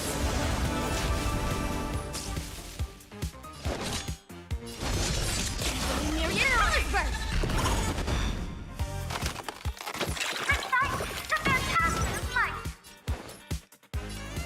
Time to cleanse the filth. Wouldn't you agree? You hold some academic value, I suppose. Eternal melody. Every petal in life's garden will be swept away by the wind of time.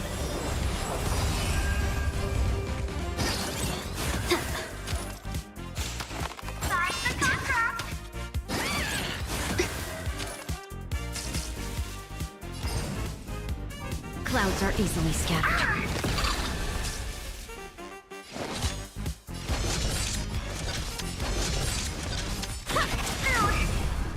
Immerse yourself in it as you desire. Both body and mind must be pure. You'll do.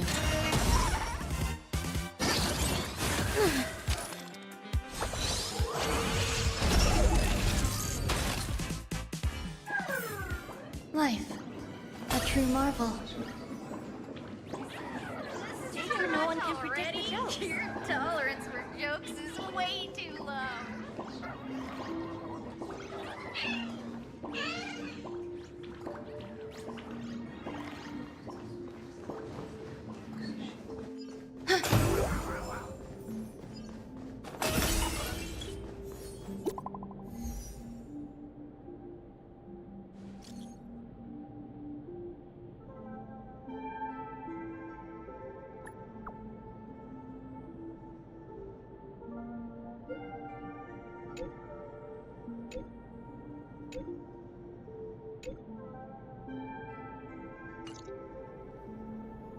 Intel from the school?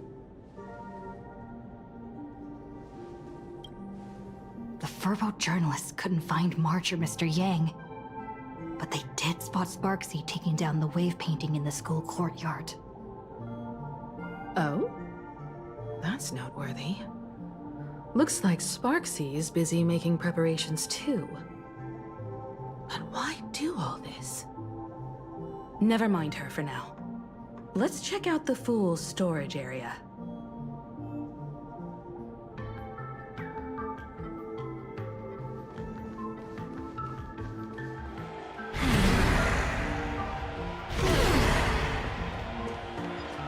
This tavern is huge.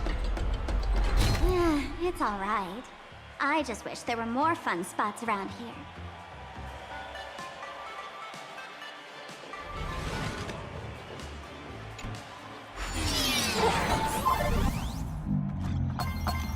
Wait, there are that many people under the dance floor?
Hey, Gio!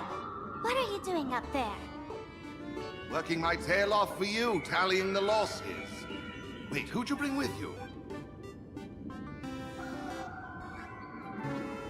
Oh, it's Miss Trailblazer. I knew you'd step into the tavern and become one of us someday. Those with the makings of masked fools are naturally drawn to one another. You sure know quite a few fools. Ah, and the lovely lady behind you. You must be Miss Himiko, navigator of the Express. A pleasure to meet you. Mr. Giovanni, just call me Himeko. Normally only fools may enter, but since Sparkle brought you, and you are practically an old friend, I can make an exception as the caretaker. Let me show you around. Gio, cut the spiel. Sampo says you recite that intro so often he's grown calluses on his ears. Want the Fool's treasures, souvenirs, and prank gear? Come to the Grand Treasury Storage. They've stashed everything here. You stole my line again.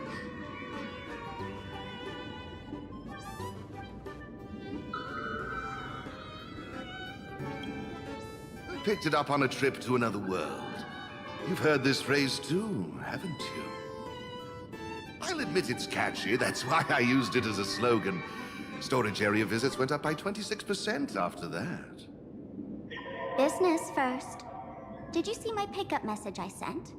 Where's my stored anti-sparkle weapons? Your storage list is a total mess. You never leave any notes. If I hadn't been called to audit, who'd know how many surprises you got stashed away? As for the anti-sparkle weapons, oh, I'd love to know what on earth that's supposed to be. Why don't you go in and look for yourself? As requested, I've linked the vault entrance to your collection room. Geo, did the imposter leave this behind? How should I know? I've been doing inventory all this time. I only just now noticed something fishy about this thing.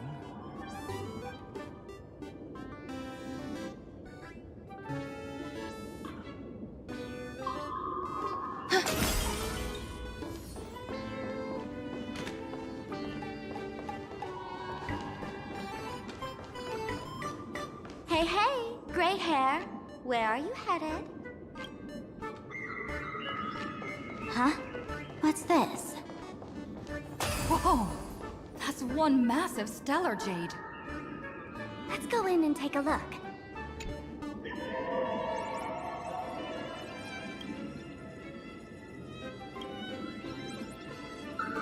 Kid, wake up. Uh-huh. This rock is dangerous. Dangerous? I'll smash it with one swing! You got it! Smash it and bring it all back! Not yet time to return.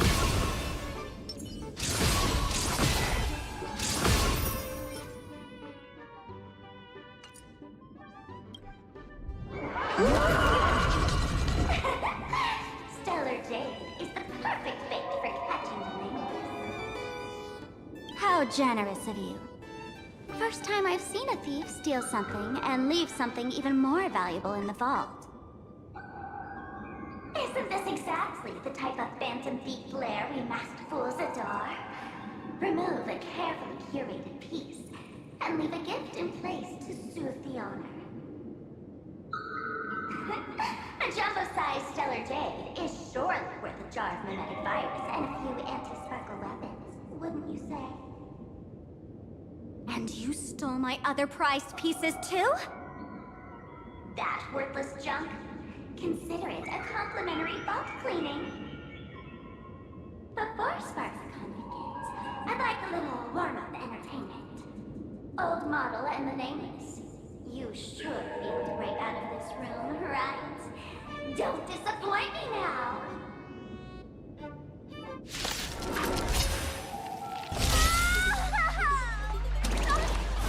Game over! My anti-sparkle weapon has turned into a failed science project!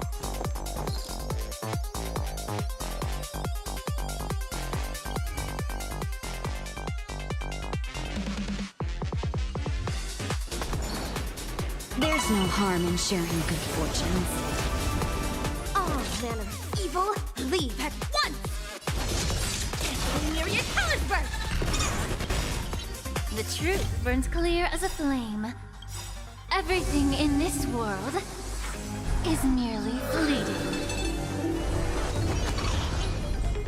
Cosmic ninjutsu is ever. This is ninjutsu secret technique! Dazzling obliteration! Leave! Dreams of a past life are now all gone. Though life is as a speck of dust, it dances still in grace. How about we dissipate that foul stench quickly? Time to cleanse the filth. Wouldn't you agree? There's more to life than drawing breath. Eternal melody.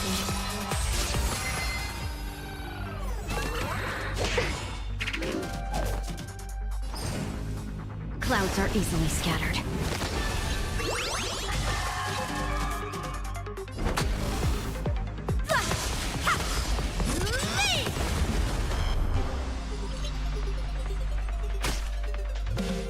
Immerse yourself in it as you desire. Both body and mind must be pure.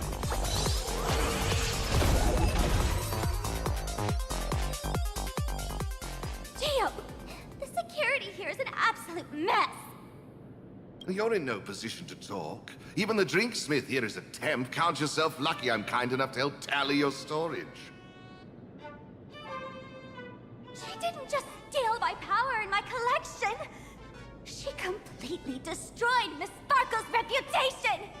This is the worst day ever. A correction. Miss Sparkle's worst day so far. Wanna make fun of me? Go ahead. Don't get me wrong. I also don't think gear tumbleweeds and giant mechs would work on someone spreading mimetic viruses. I thought of a way just now that might suppress the mimetic contagion at Graphia Academy.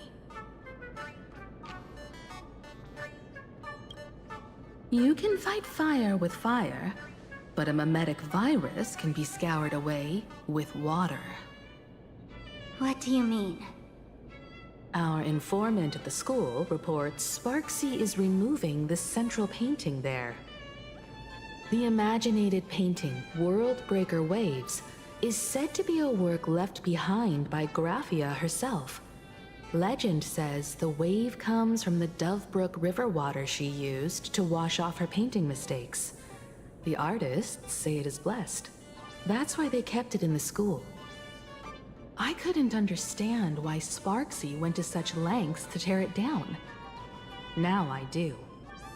Painting mistakes are redundant information that stain a painting.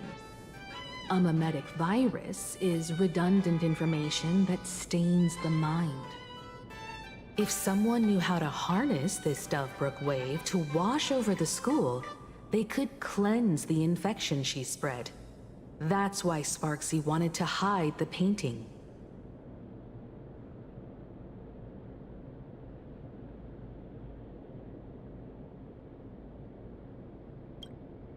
The waves on the painting aren't physical water.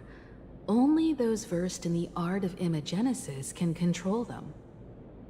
As a Graphia Academy alumna, I know a bit of traditional painting. Right now, our most directly effective plan is to break into the school, regain control of the painting, and use it to suppress Sparksy's movements. Let's go. I'll make this imposter pay 100-fold. Looks like our paths must part in haste. I wish you all fair winds on your journey ahead. Oh, if any of you feel uncertain about what's next, here's a small suggestion. Take a detour inside the Blistar Light Orb. A quick prayer to the gods before battle hardly counts as wasting time, does it? For us masked fools, that light orb holds the same significance as the Phantasmoon hanging above. Deep within the orb, everyone can find the divine revelations of the elation.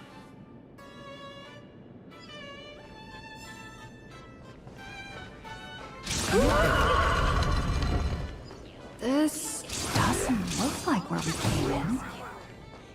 Don't worry. I had old Gio open a shortcut.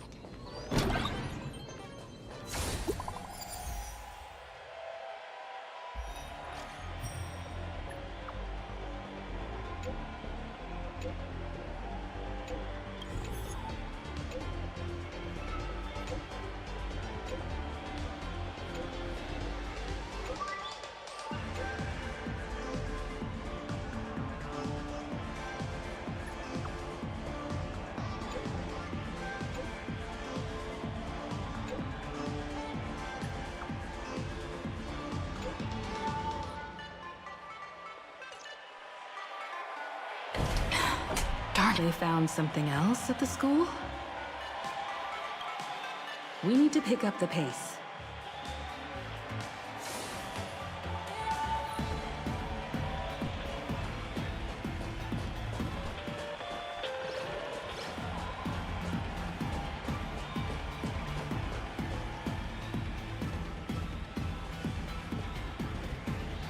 Giovanni said we could find the divine revelations of the elation inside the light orb. Don't tell me this orb is another tavern room. Bingo, your intuition's spot on. It isn't just a light-polluting orb. Think of it as a shrine for fools.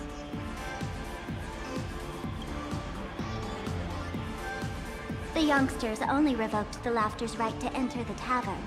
They don't reject things associated with them. Inside this light orb is a miracle tied to Aha. It responds to any fool who approaches.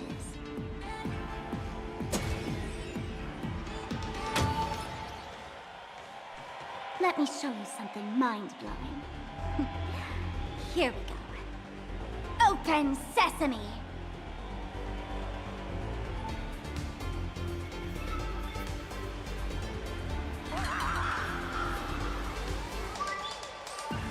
I said, open sesame! Open sesame! Sesame? Open?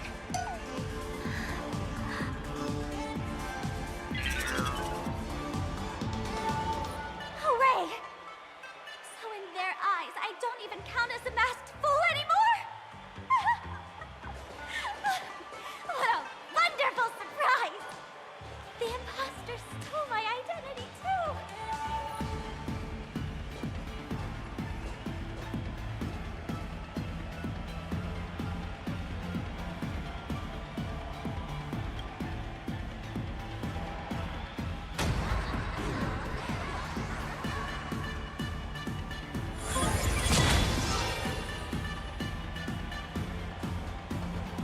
The good news is, at least one of us is still a masked fool. Hey! That's way too harsh.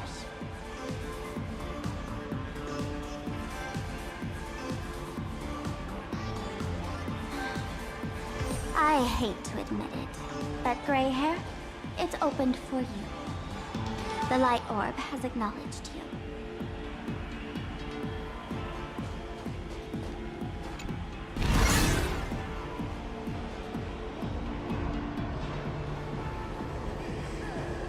So, this is the miracle you meant? Yes. Among the masked fools, a myth is told. When the Master of Elation climbed the highest boughs of the Tree of Existence, they glimpsed the cold, abhorrent void. The stars turned like machinery, and all meaning yielded to nihility. They gazed further, until they witnessed a newborn fall and cry as if wronged beyond measure. Then they burst out laughing. That crystalline laughter tore through the cold, dead universe, echoing through the realms to this day. Many think the laughter that tore apart the cosmos is just a metaphor. But sadly, it's real. The tavern folks call this thing the echo of primordial laughter. It tore open a spatial rift. They say other tavern branches have this too, in multiple locations. No one knows how many there are, or what their existence means. When we shout into it, there's no echo. Toss in trash, and it merrily swallows you. No one knows if this thing will keep widening and swallow the tavern whole.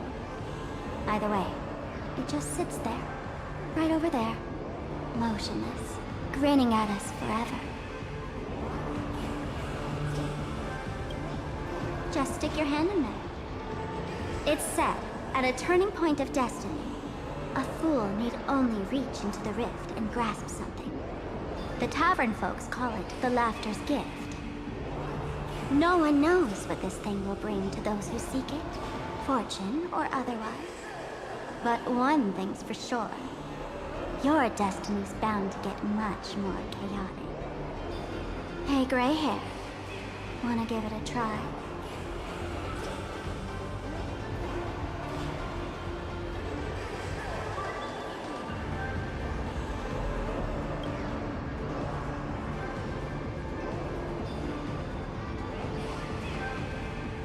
Billy, have mercy. In Billy's name, please don't hurt me. My hand doesn't taste good.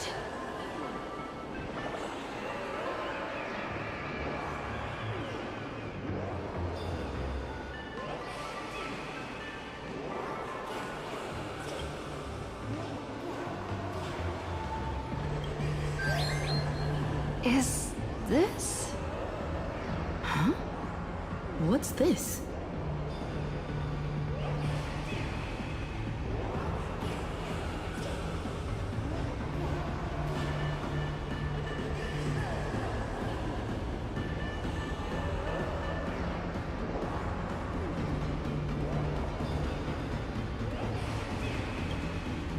Laughter above, they really answered.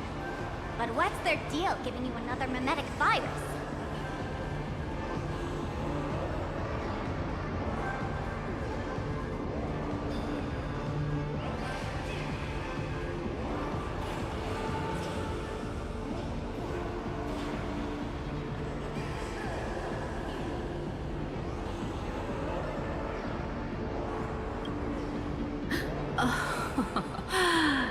Now I get it.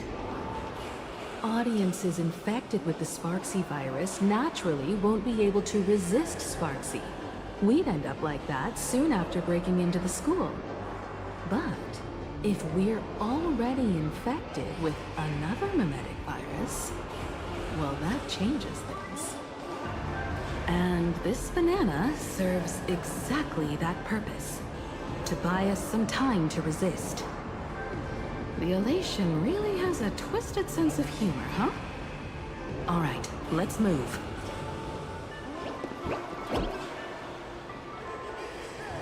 Who are you two? Haven't you heard the rule? Only one fool's allowed in here at a time. Who am I? Well, just a passing detective and his assistant. Have I been asleep too long? Or has humanity sunk so low they don't even care if they turn into monkeys? Meanwhile, the ignorant criminals believed they had discovered a treasure that could change their destiny, completely unaware that what they held in their hands could shatter the sanity of the entire world! Hey, Mr. N, cut the narration when it's time to fight. Well, I got you something right. Like this? Whatever floats your boat. Now, listen up, you three. Put that banana down and walk away, and I'll let bygones be bygones. But if you try anything funny... If you want to get to them, you'll have to get through these little toys first.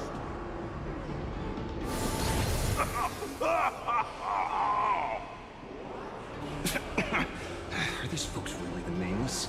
In all my years, I've never seen the Nameless dealing with mimetic viruses.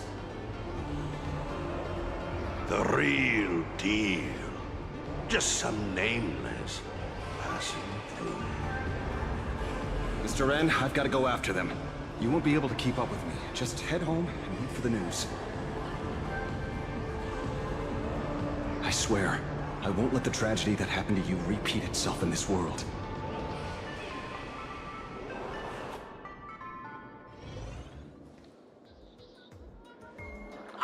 Over here! This way! Run faster! You don't want to get caught by that guy back there, do you? Yo, sis! Just how many troublemakers did you people manage to tick off when you landed?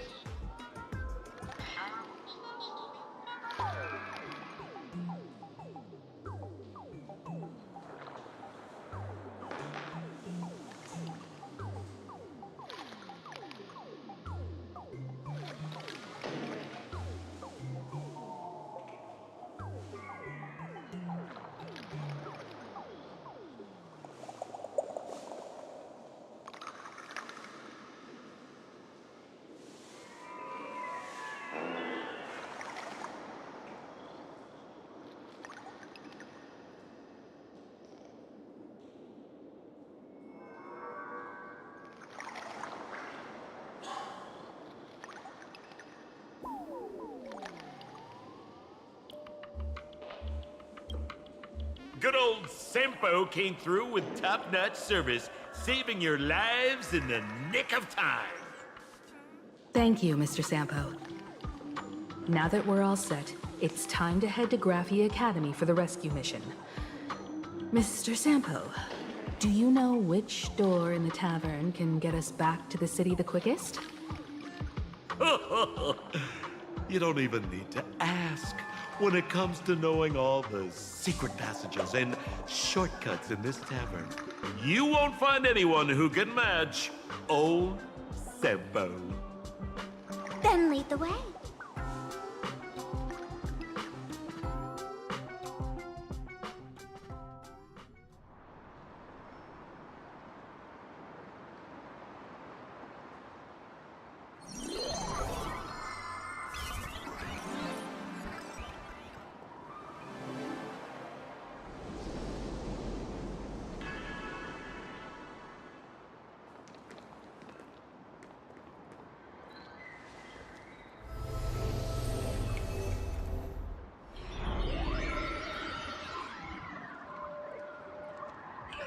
Your thoughts tell me that you still have doubts about me.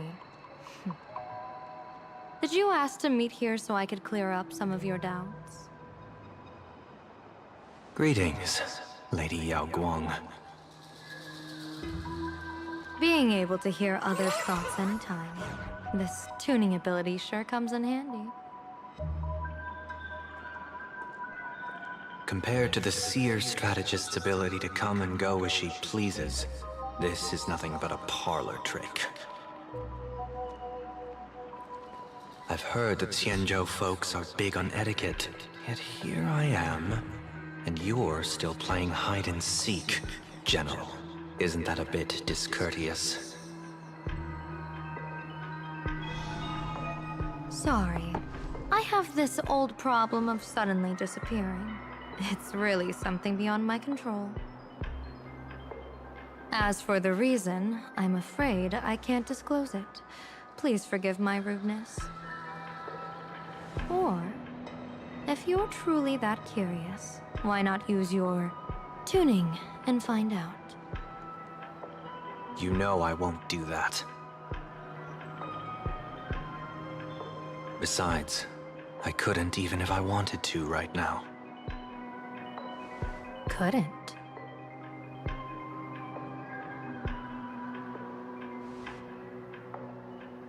At this moment, the crowd's thoughts are crashing over me like a tidal wave. I can't block out all this mental noise. Just keeping my own thoughts from getting tangled up in everyone else's is hard enough.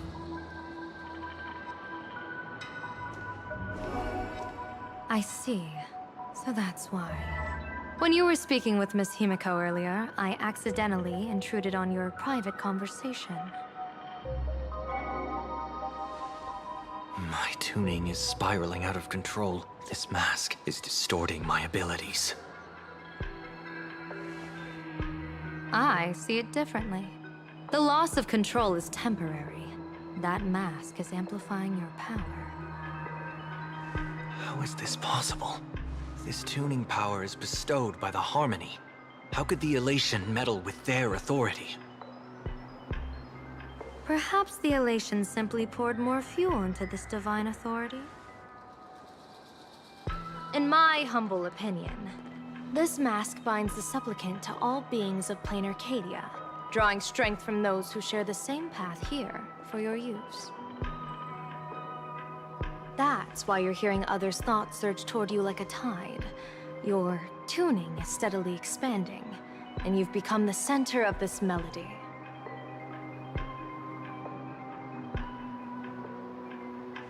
You sure gave me quite the gift, General. But why would such a precious gift be placed on my face? I need an honest answer. You want to know the reason? Didn't I explain it already?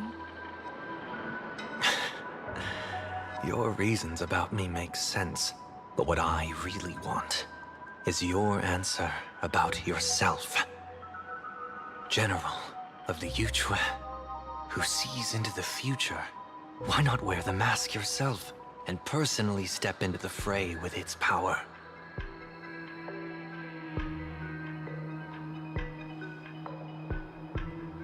Words can deceive, but only tuning lays the truth bare.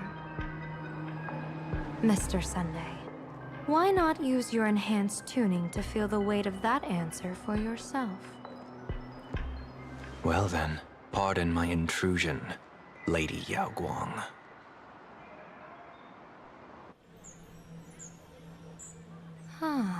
So this bird on my shoulder is the manifestation of the tuning's resonance? Exactly. And these symbols I see floating above people's heads would be the wheel and woe signs you mentioned, General?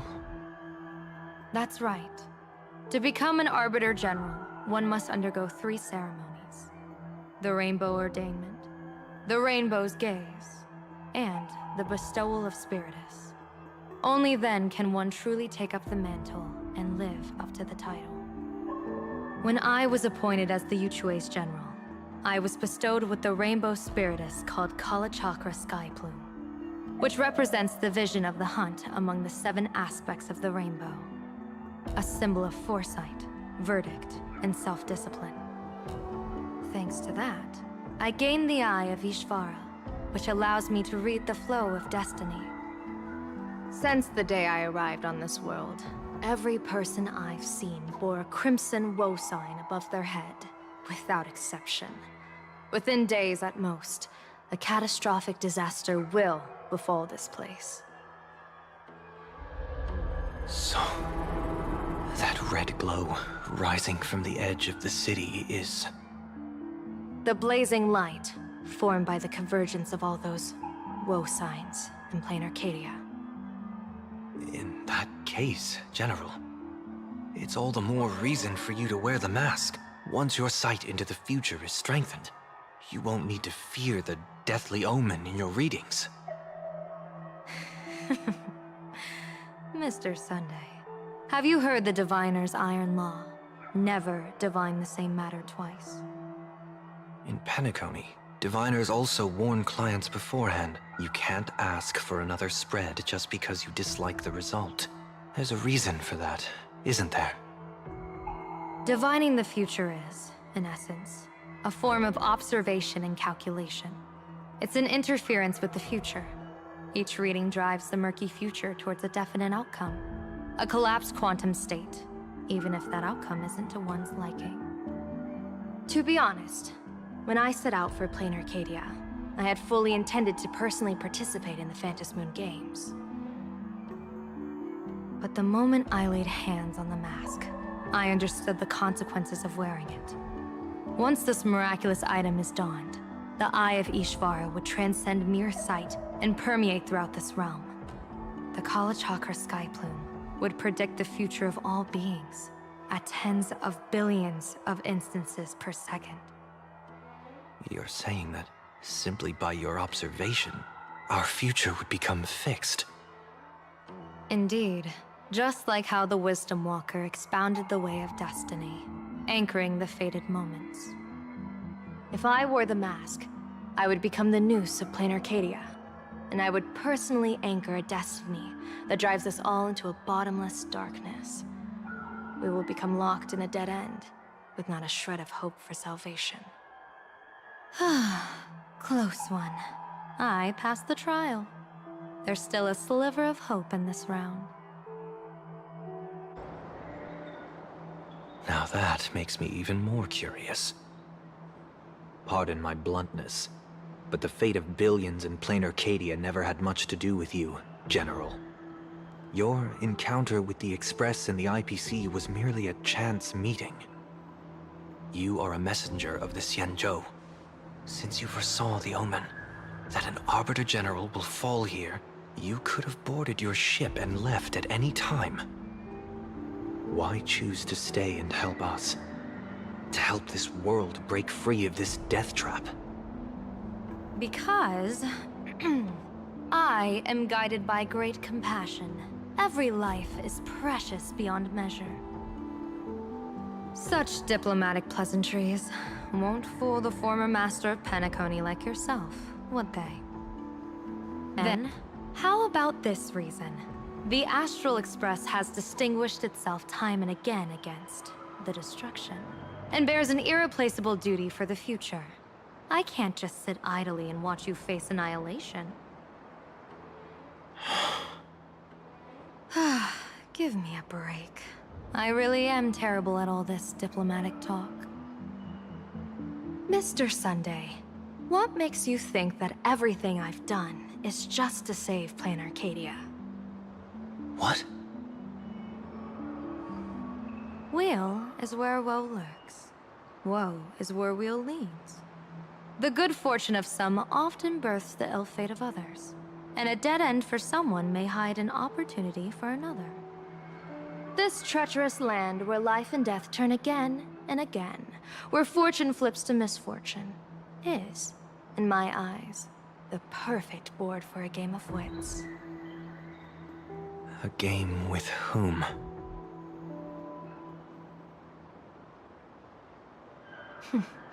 With the gods. Mr. Sunday, have you heard of the Battle of the Fong Hu 30 years ago? I've heard rumors of that war, but not the details. General, are you suggesting Plain Arcadia is now facing dangers just as perilous as the Xianzhou Fang Hu was back then? You got that right. 30 years ago, the Abundance Axis broke our lines and invaded the Fang Hu homeland. The abominations awakened a living demonic star, intending to sink the Xianzhou Fang Hu. With no other options, the Alliance staked everything on my Junior Soar's plan to operate the astronomical observation device, the Cloud Pier Telescope, to signal the Rainbow for aid, using their Lux Arrow to strike down the Demon Star. Whoever operated the Cloud Pier Telescope would not return. It was to be a one-way trip. So, you're Junior Soar.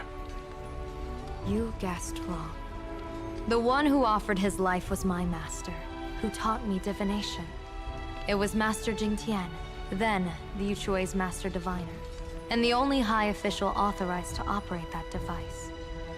He accepted his fate and ventured to the Fang Hu. Going with him into certain death were Yueyu, the previous Yaoqing general who guarded the Cloud Pier Telescope, and the Verdant Knights under her command. I was responsible for assessing the entire plan's feasibility and mending its gaps. I activated the Decalite reflection barrier, calculating and casting lots again and again. I watched as the starlight, representing countless possibilities, flickered within the reflections, faint, wavering, until the vast shadow of a pondering god swallowed them whole. And they vanished into the abyssal dark at the edges of the universe. And in that moment, I understood that I had cemented my master and countless soldiers into an inescapable doom. When the Lux Arrow fell, they would perish along with the enemy and that demonic star. All reduced to ashes. You sacrificed so many comrades just to ensure the enemy's fall. To Penaconians, that must seem incredibly cruel, right? As someone born in an era of peace, I have no right to judge. Perhaps the founders of Penacony could understand the necessity. Cruel or not, it was my duty.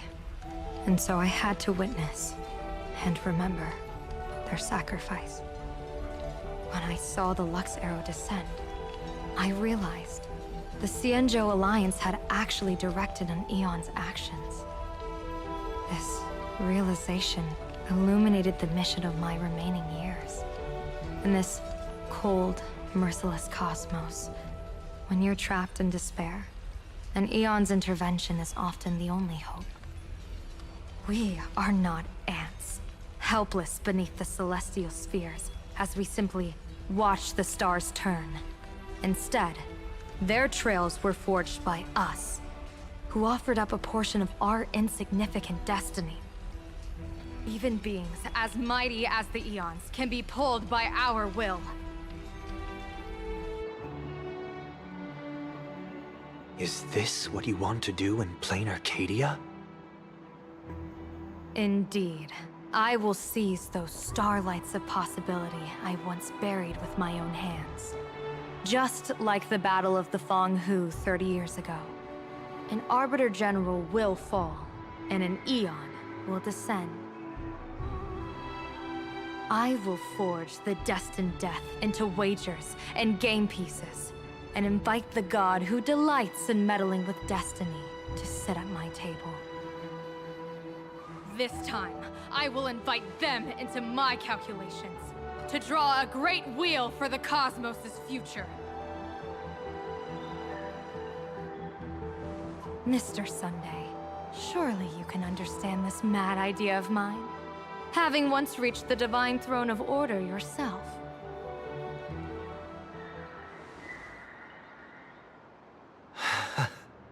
Our common ground goes far beyond mad ideas.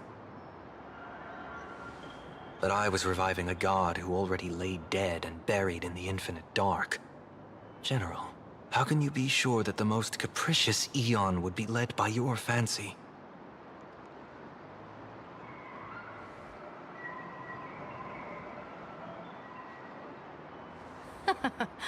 Have you heard this myth about the Elation?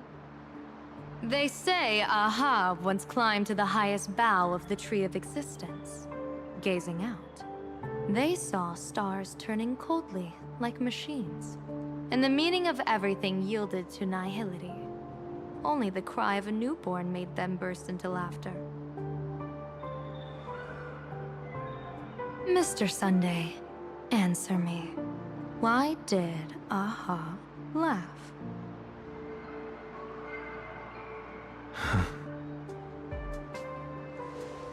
I think it's because they finally saw an audience arrive at this long, empty stage we call the universe. Oh, well said. You're way funnier than you look. As divination teaches, heaven creates 49 paths. Humans find the one unseen. We are the greatest variable this blind, mindless universe can produce. The universe and the gods set riddles for us, and we shall give them a surprise. An answer beyond the finality. Ah, looks like it's about time. Don't tell me you're disappearing without a goodbye again, General. No. This time, we will set our eyes on the same place and carve a sliver of possibility out of destiny with our own sight. Could you be talking about the school where Himiko and the others went? Yes. The crimson light there pierces the sky today, marking it as a locus of woe. The Arcadia's first calamity will erupt there. I should have asked you to give them a few secret strategies before they left.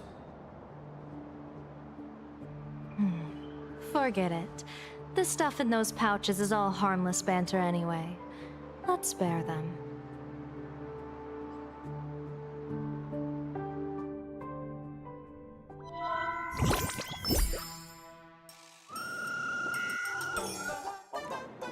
Hello, everyone. Welcome back to Full Wish TV's special news segment, Arcadian Morning Report. I'm your host, Poofy. Hi, everyone! I'm your host, Snowy! It's been 3 hours since our first supplicant, Miss Sparksy, announced her entry into the Phantom Moon Games. The performance she announced to all her fans, SparksyCon, is also about to begin. How curious! Plain Arcadia's day-night cycle was completely scrambled in ancient times. Graphia Academy's location just happens to be bathed in light. So, in broad daylight, what kind of fireworks show does Miss Sparksy have in store for us? Who knows? Maybe she'll blow the school sky high in a blaze of fireworks. After all, at the Phantom Moon Games 15 years ago, Graphia Academy also. Hey, Senior, you can't joke about that! Dear viewers, our opponent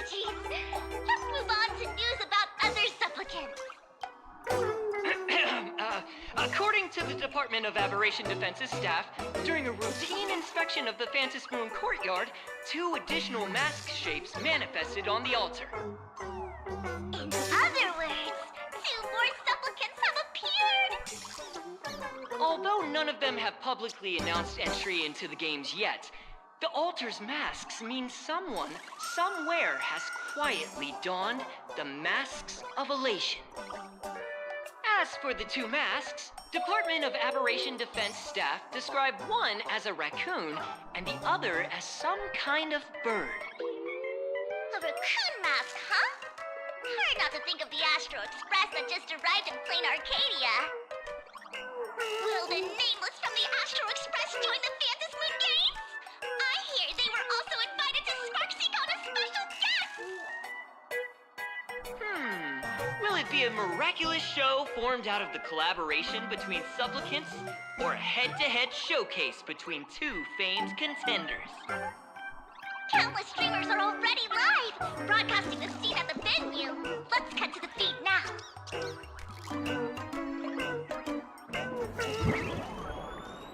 Ah! Look, it's the Nameless from the Astral Express! One girl, 1,000 faces. 1,000 faces, one girl. Welcome to the SparksyCon live broadcast. Dear lovely fans, please be patient. SparksyCon is about to begin. This horror stream is about to end. Time for you all to log off.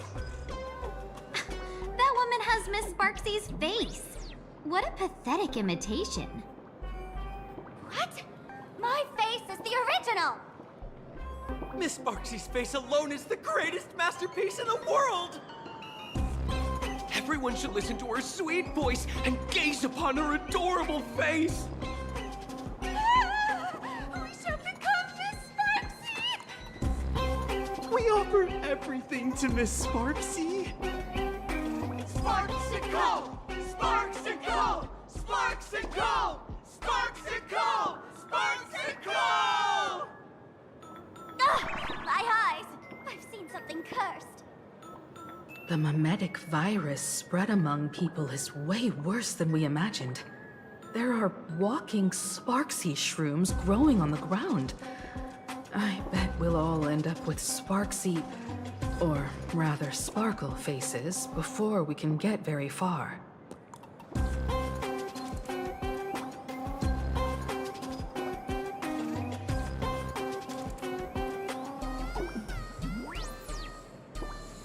Are we really using that? If we don't take down that imposter before the virus hits, we'll all be monkeys in the jungle. Become a fake of a fake or a carefree monkey?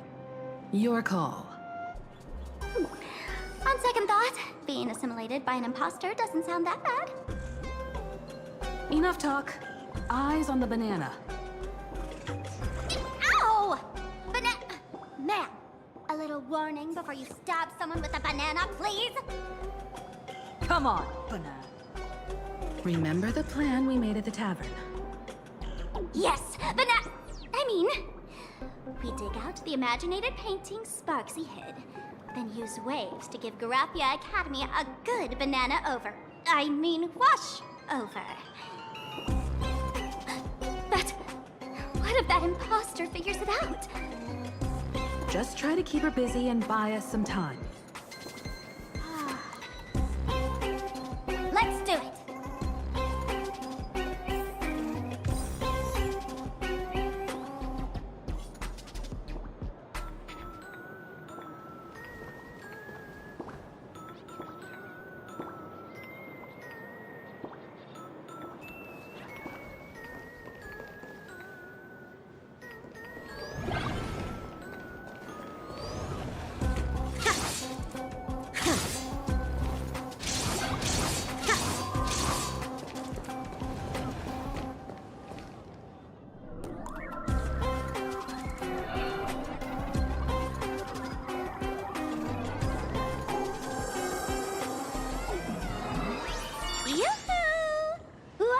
Dear guests, I've been waiting so long, my phone's about to die.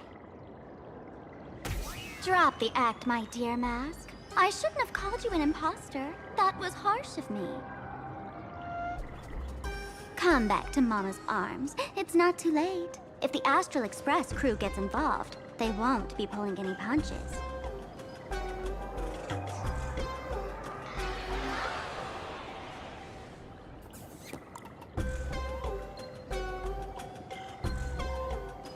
Of course I get it. Surrendering now would ruin the stage you so carefully set. Total buzzkill, right?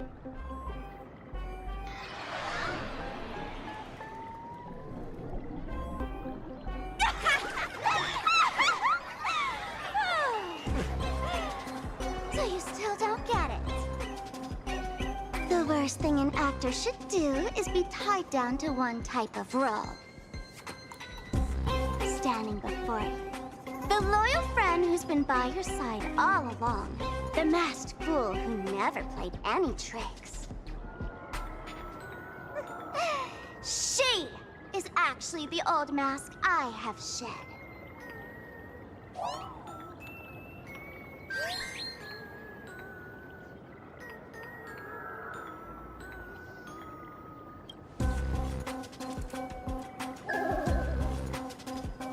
Haven't I been telling you all this time? She's just an old model. No wonder the light orb in the tavern didn't react to Sparkle.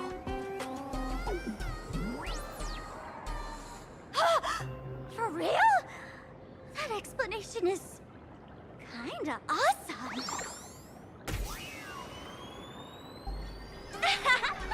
Look at those expressions on your faces. This is the best opening act for Sparksicon ever! I shed that old mask, and with it, the weak, timid, all too human me. This new me will break free from all shackles, gather my fans' wish power, and stride onto the stage of the Fantasmoon Games! In return for the wish power offered by everyone in the Arcadia, every supplicant must show them what elation truly means. We will demonstrate the elation we desire!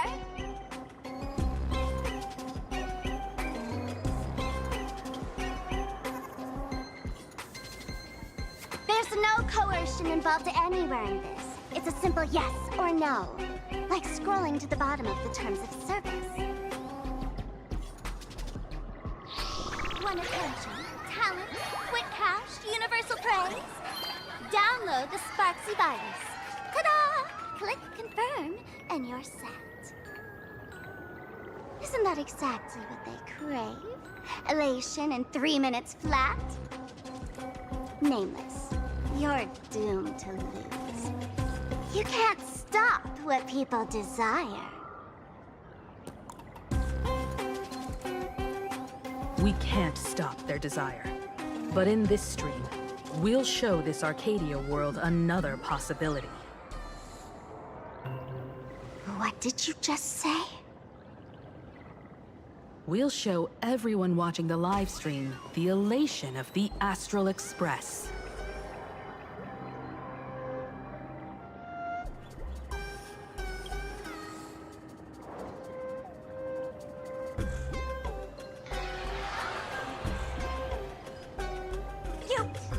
Another mask? Before Sparksicon begins, the hero of the Express will defeat the villain who tried to spread the virus. And soon, the world will watch it happen live. In their hearts, they'll long for the Trailblaze too. You were never the only option for the audience, Sparksy.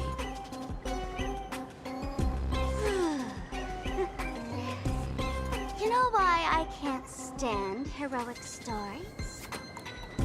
You lot always wave the flag of justice, then stomp all over the fun with brute force. The elation has nothing to do with justice, and you haven't won yet. Ma'am, gray hair. Don't tell me you forgot the plan. I'll stall her.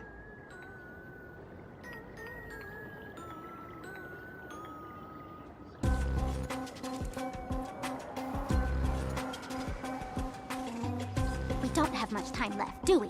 I'm trying to give us better odds of winning here.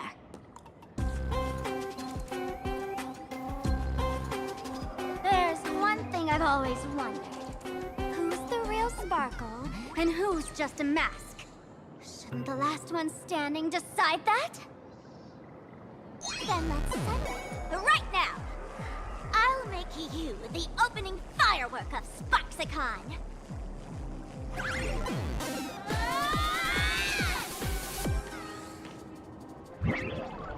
Unbelievable!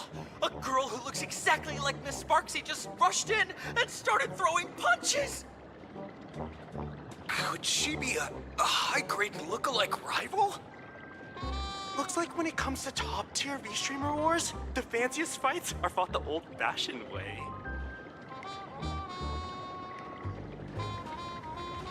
Hey, friends! Over here! Look this way! Is that March's voice? Over here! Mr. Yang and I are in the art classroom! While Sparkle keeps her busy, let's regroup with March first.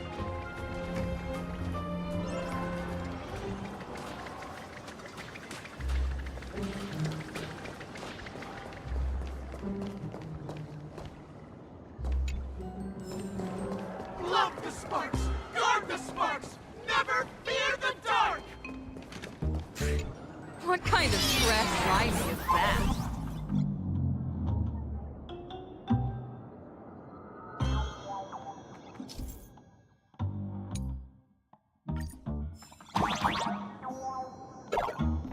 Move this platform, and you should be able to get up there.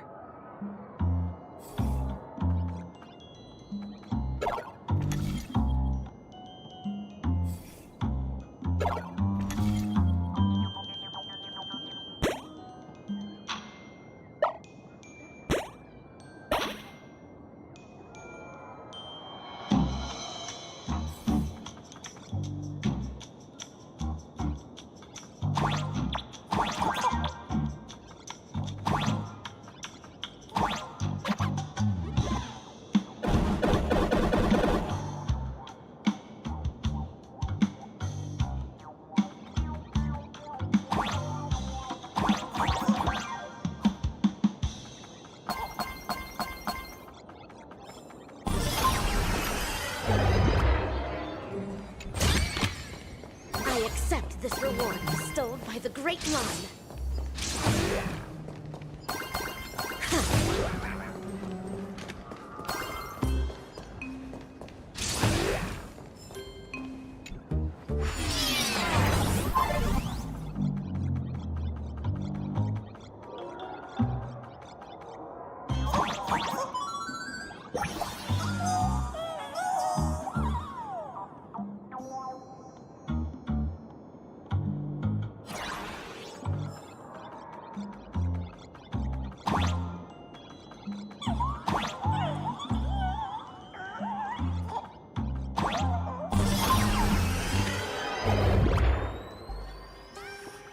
Miss Himeko!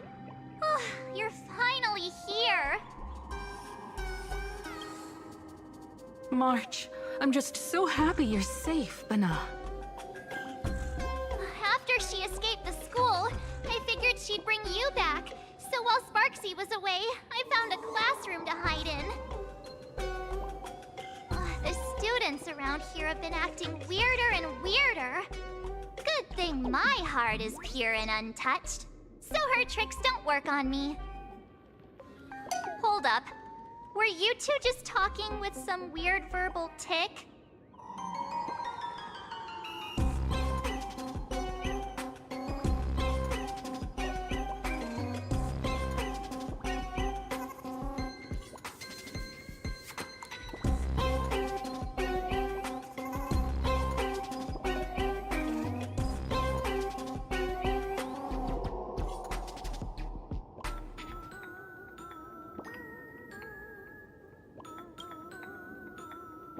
What?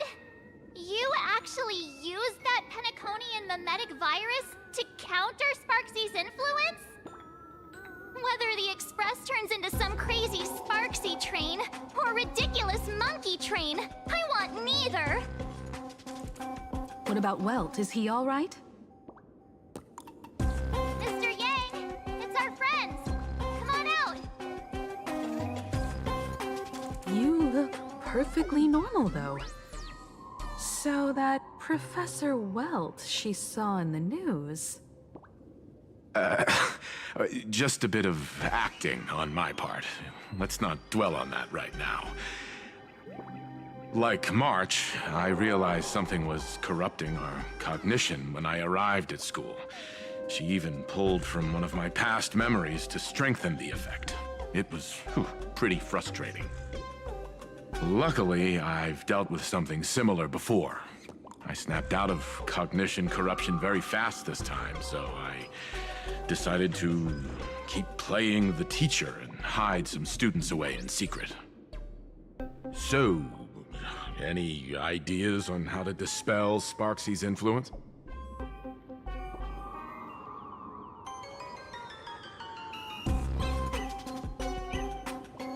No wonder these students took down the seascape painting from the central courtyard.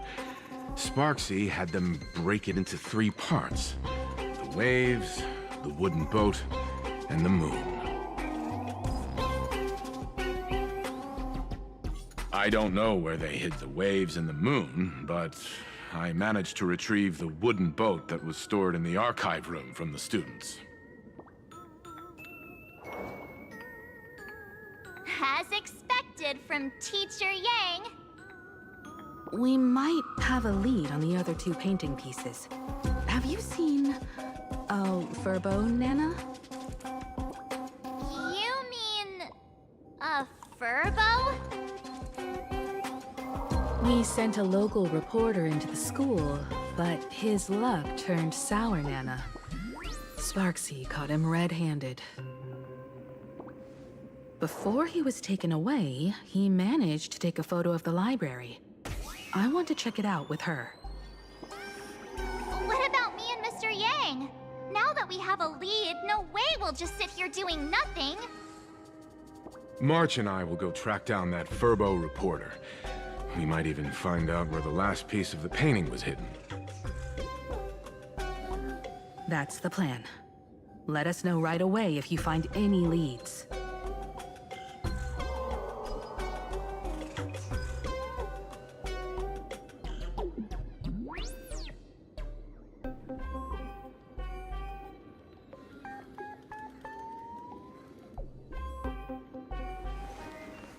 Dazzling and converging blades. Himiko, where's the library? I know the way. I just hope they haven't renovated the academy in the past 15 years.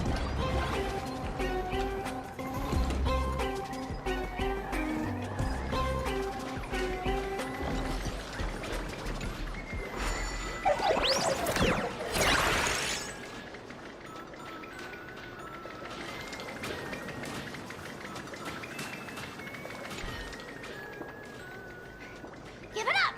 You outdated model! Shush! Eat my hammer! Ow! Whoa! Darn it!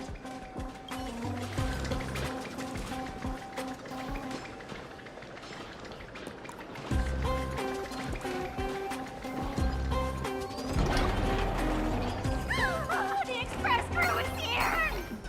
Please follow my live stream channel. Please give Miss Sparksy lots of likes.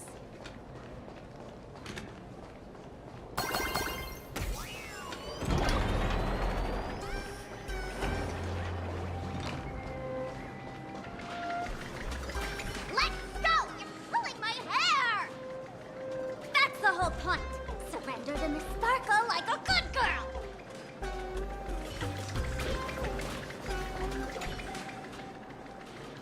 Let's go! You're pulling my hair! That's the whole point. Surrender to Miss Sparkle.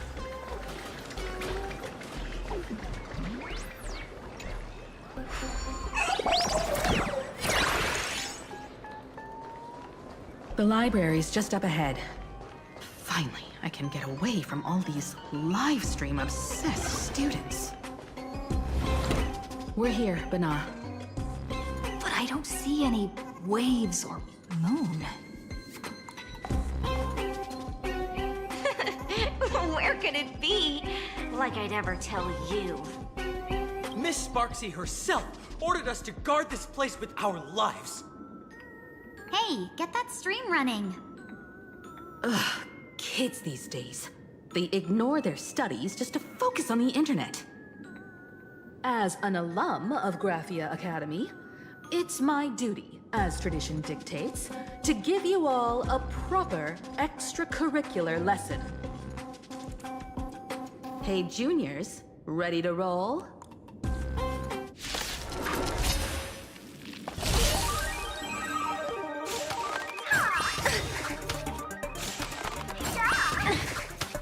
Have we met before? Shall we unite our goals? Every petal in life's garden will be swept away by the wind of time.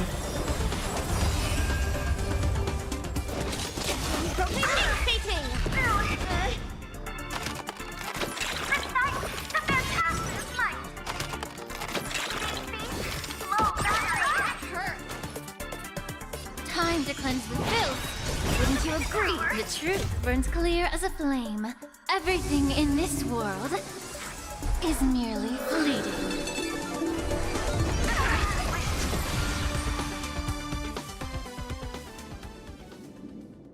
Where could they be hiding the landscape painting? After all, it's an image Nana'd thing. Once sealed in a scroll or something, it'll be a pain to retrieve, Bana. Oh, right. Let's check out that photo Nana the reporter left us. Maybe we can find some clues.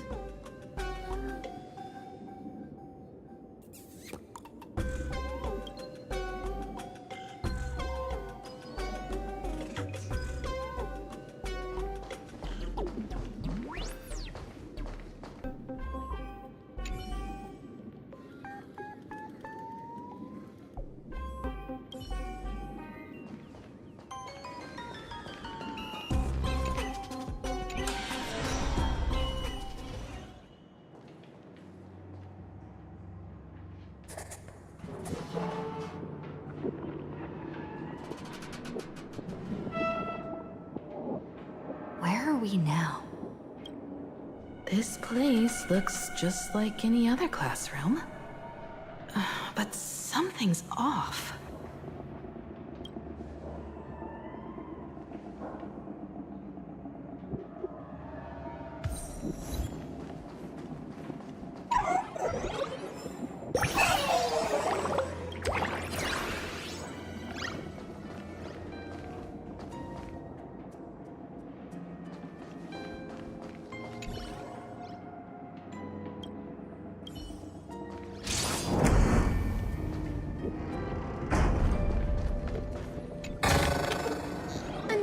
Must not lust for wealth, but they still need some possessions. Ha!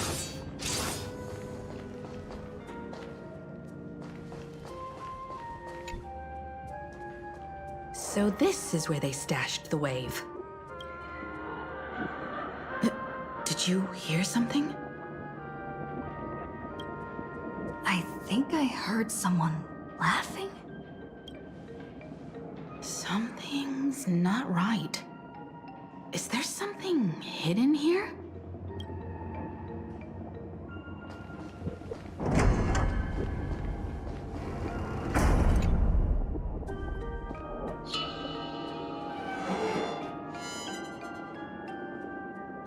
July 22nd, 1984?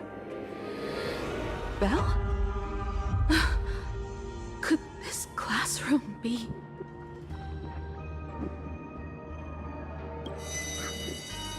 Senior? You're back!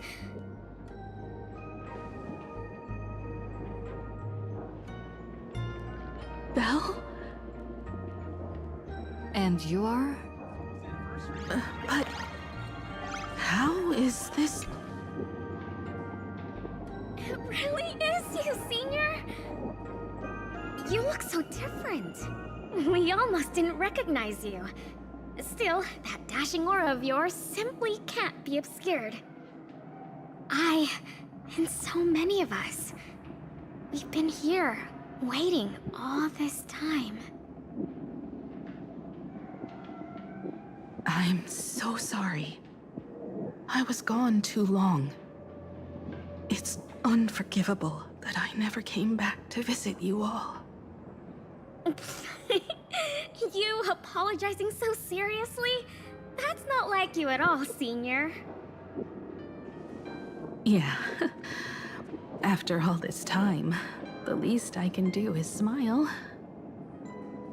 But all of you are already dead. Himiko, these students, who are they? They're the shadows cast by my past regrets. Young lives buried here by a tragic accident. What? Oh no, Senior, he's here! That thing is coming! Wait, what did you just say? Everyone, hide! We mustn't let that monster find us!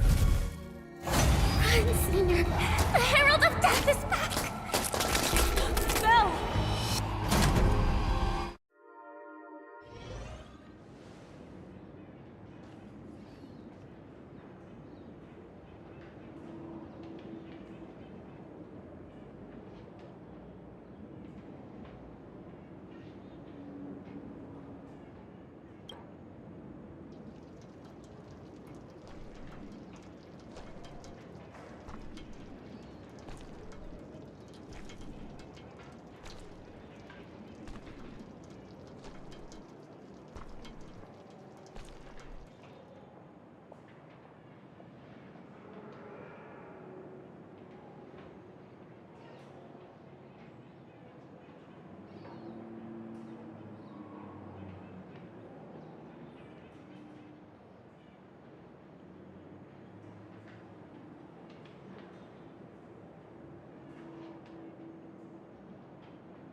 We've got the wave now.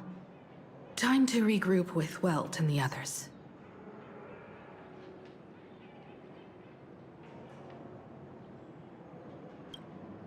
You can't save them. They're already ghosts.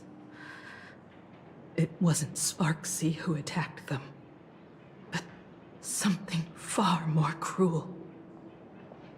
And they didn't die in the present, but during a certain twilight 15 years ago. We can't change their fates. However, this definitely isn't some kind of time travel to the past.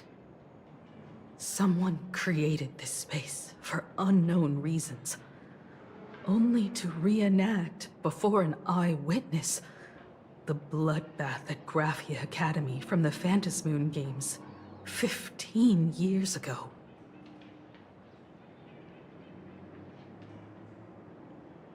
That's right. But that has nothing to do with the enemy we're facing right now.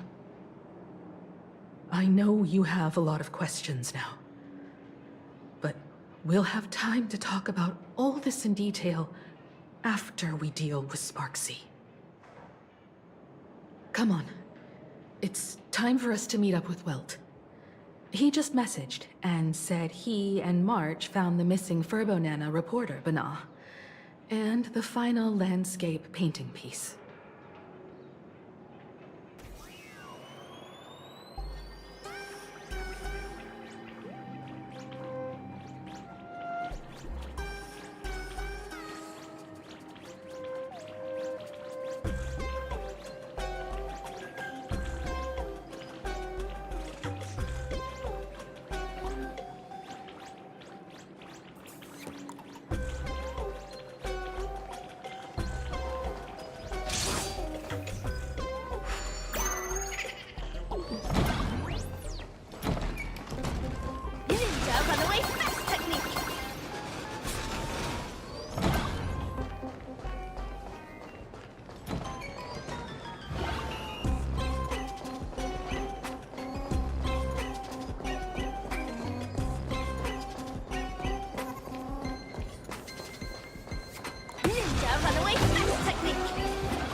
okay, Mr. Furbo?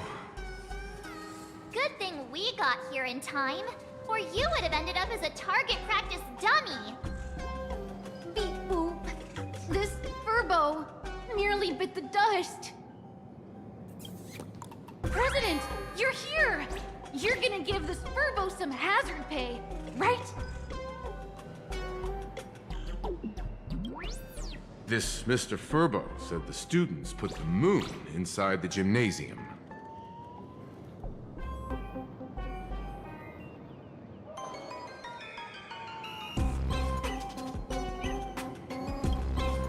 Sparksy must have given the moon to one of the emotis to look after.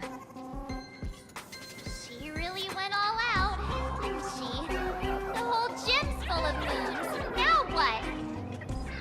Be it Sparkle or Sparksy, both are equally just as headache-inducing. All right, everyone. Let's round up these emotis and take a look.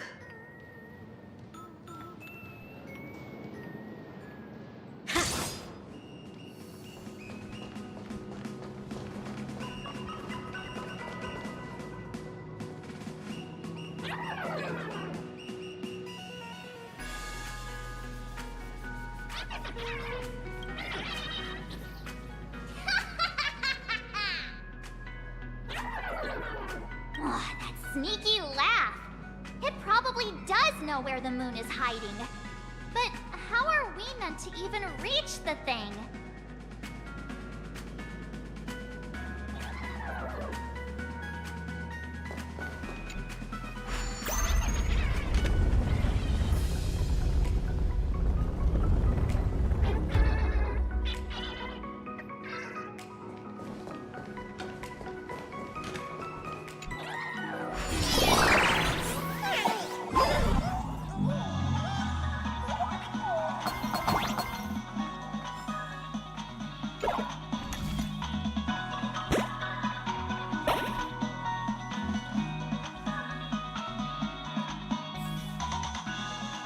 The gym.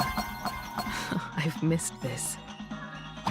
There was a time when I really envied those classmates who could sprint across the field, giving it their all.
too? Aw, don't tell me Himeko was the quiet type who stayed far away from the gym back in school.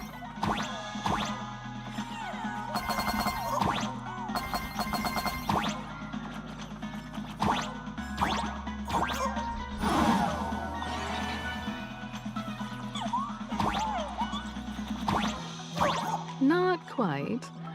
I'd already graduated by the time I started feeling this way. Due to some circumstances, I went back to my father's school to work.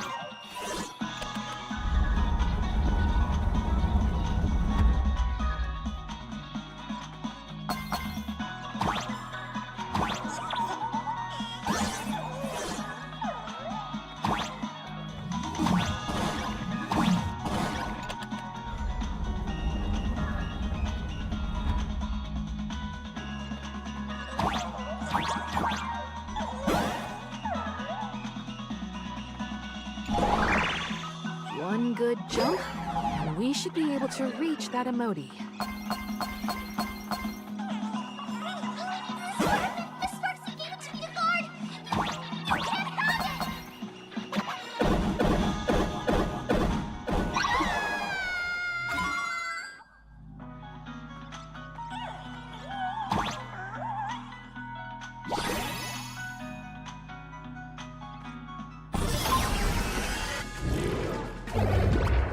And with that, we've got our hands on the third part of the scenery, the moon. All right. Time to settle the score with Sparksy.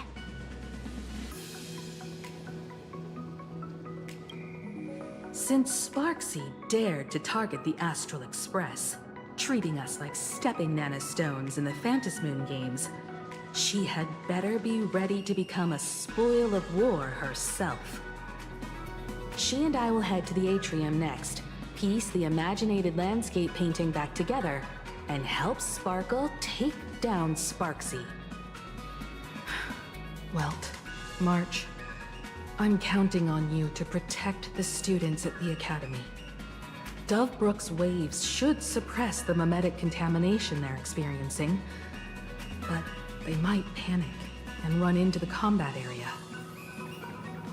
This time, I truly hope no innocent people get hurt during the Phantasmoon games.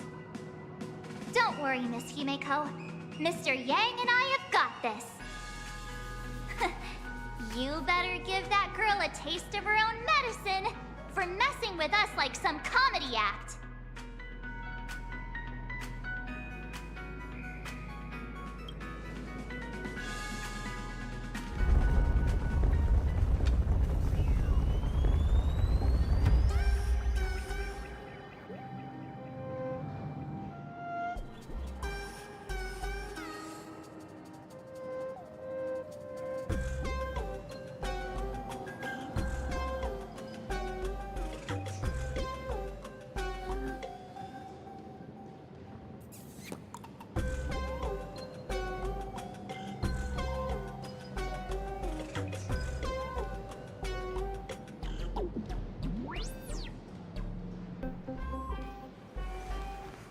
Dazzling and converging flames.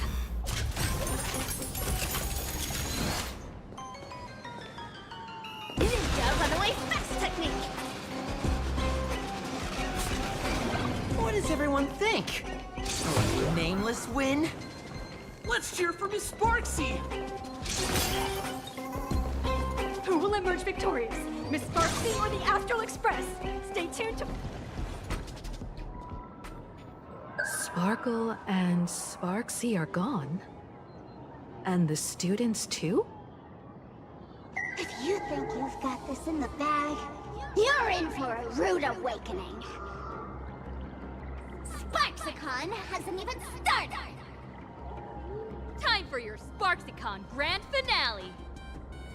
Because I, the Nameless of the Astral Express, will challenge you as a fellow supplicant and crush your elation. Challenge me? I'd love to fight you. Hurry up and put the scenery pieces together.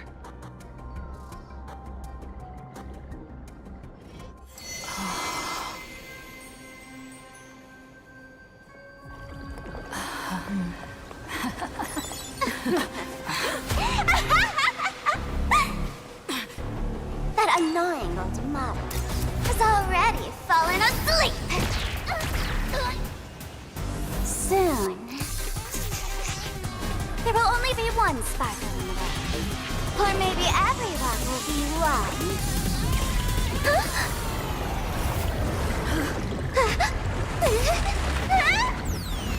Don't attack during my transformation! Despicable! Too bad. The awesome has all arrived. I'll hereby declare the first battle of the Fantasy Supplicants has commenced!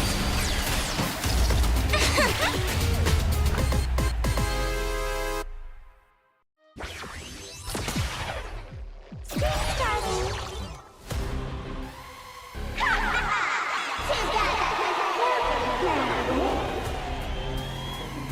Can't put up this sky full of Sparksies! Wish power will come back here!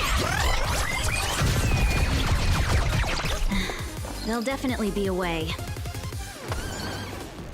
There's no harm in sharing good fortunes. Cosmic ninjutsu is ever-changing. This is Ninjutsu Secret Technique! Dazzling Obliteration! Leave!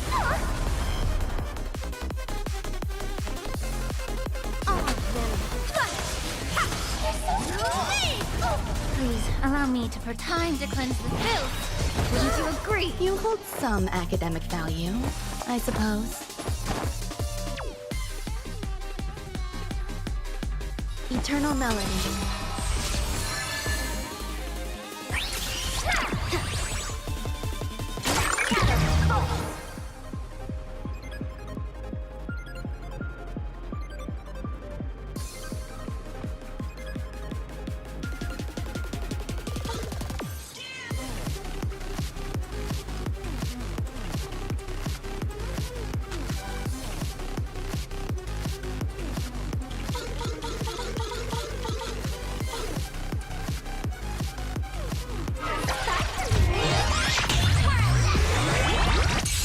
Where the heck did she drag me to?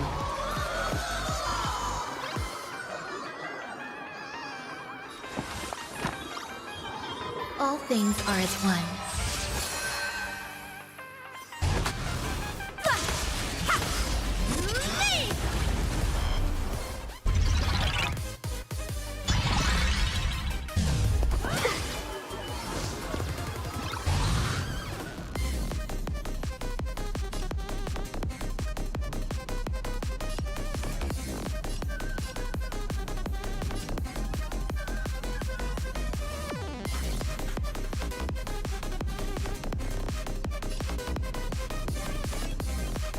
The long dream has vanished. Dreams of a past life are now all gone. Though life is as a speck of dust, it dances still in grace.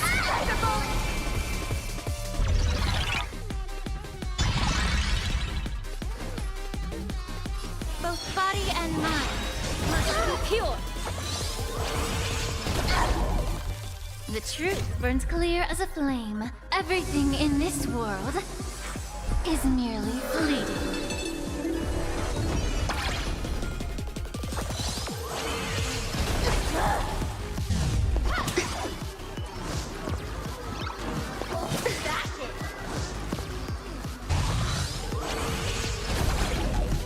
A picture of grace and elegance. Every petal in life's garden will be swept away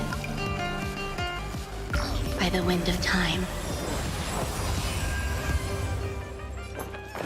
You'll do.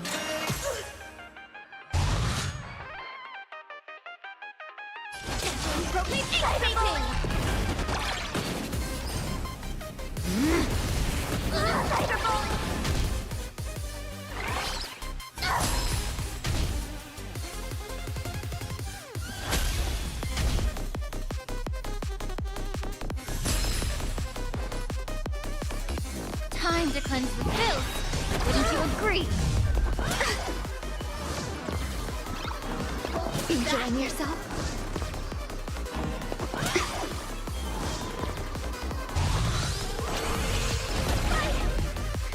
I had already entered in the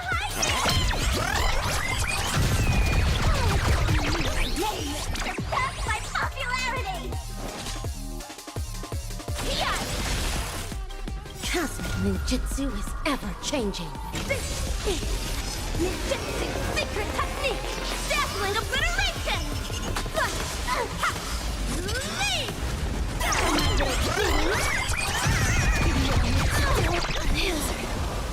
Let's continue. Reincarnation. Fully invincible.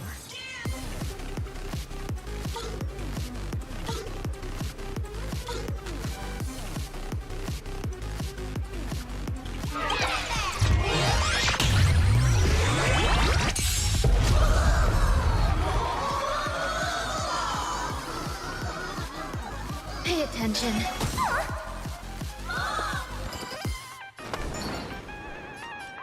There's no harm in sharing good fortunes. Let's continue. Everybody, let's drown her in our spit! Defend this body! That is gone. The fire is out.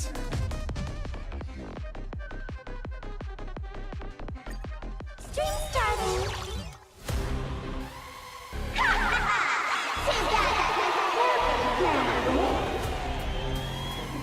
Can't put up the sky full of Sparksies! Wind power will converge here!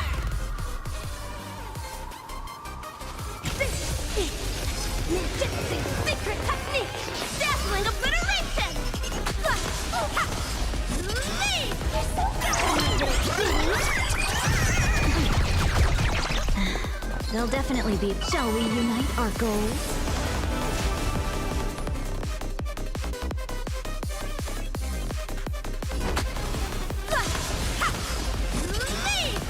How about we dissipate that both body and mind must be pure? All things are as one.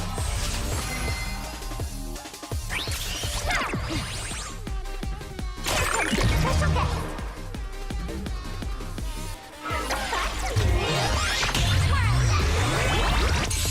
Where the heck did she drag you to?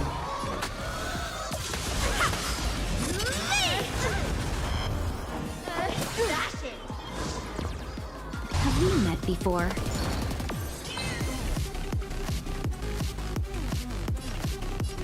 Clouds are easily scattered. Dreams of a past life are... Though life is as a speck of dust, it dances still in grace.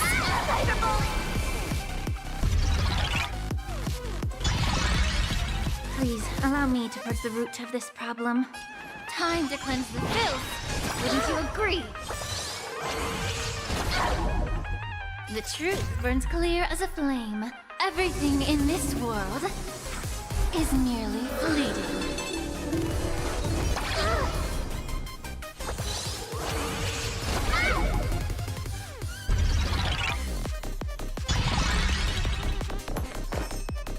Eternal melody.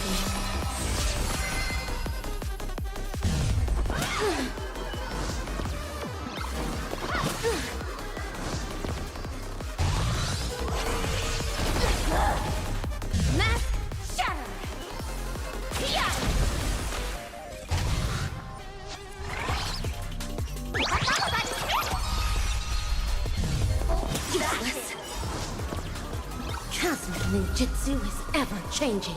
This is ninjutsu secret technique! Dazzling obliteration! Still hanging on? Did everyone really take good care of Sparksicle?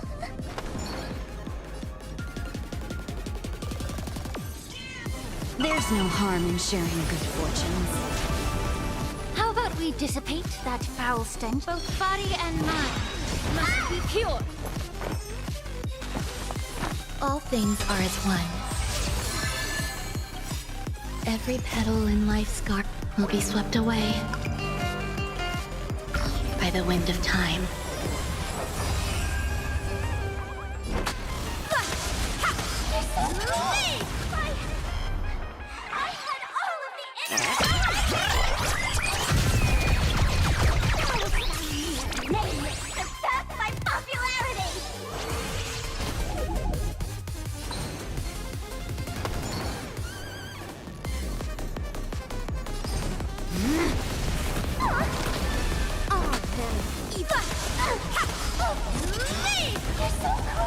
Please, allow me to purge the root of this problem. Time to cleanse the filth. Wouldn't you agree? There's more to life than drawing breath.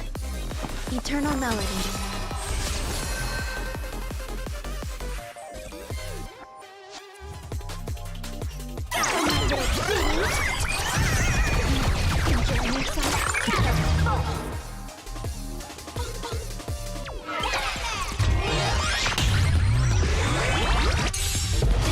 Ninja, here to vanquish! Myriad Hellsburst! Cosmic ninjutsu is ever changing. This is ninjutsu secret technique! Dazzling obliteration!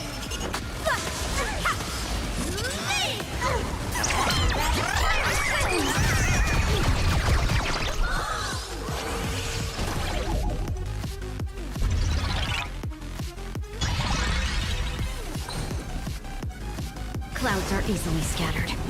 Cyberbully!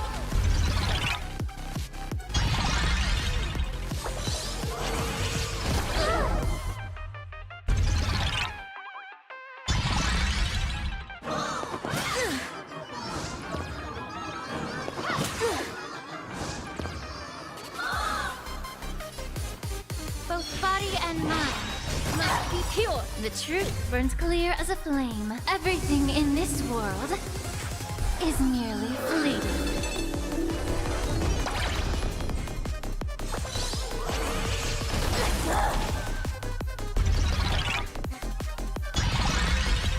A picture of grace and elegance. Pay attention. Cyberbully! Oh, then evil one!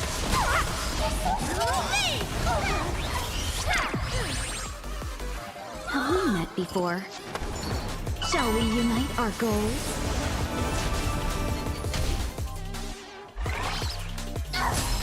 Dazzling ninja!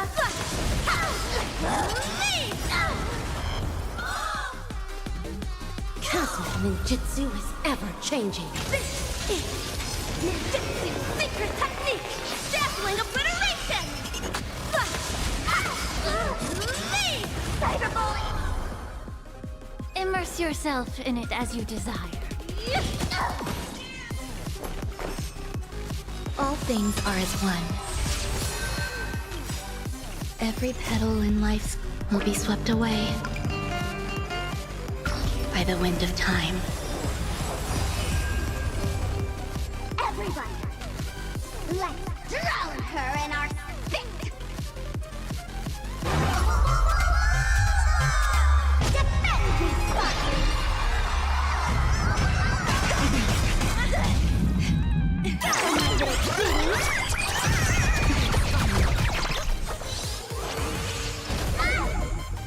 Dreams of a past life are now all gone.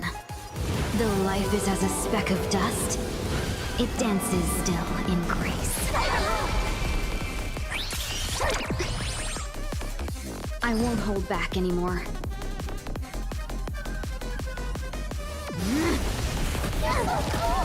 Oh, then evil one!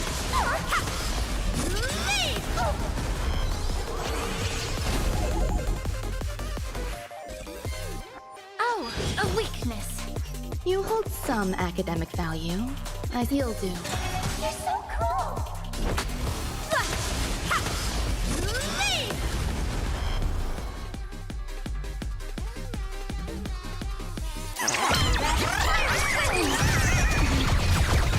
The truth burns clear as a flame. Everything in this world is merely fleeting. That's okay.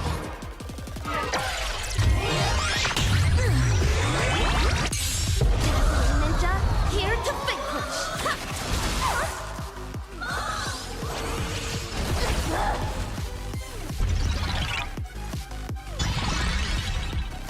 Let's seize this fine moment. The long dream has vanished.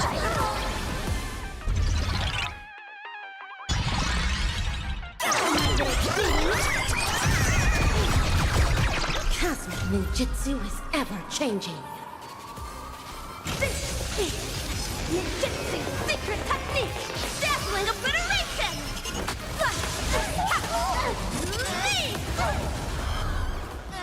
Time to cleanse the filth. Wouldn't you agree? Useless.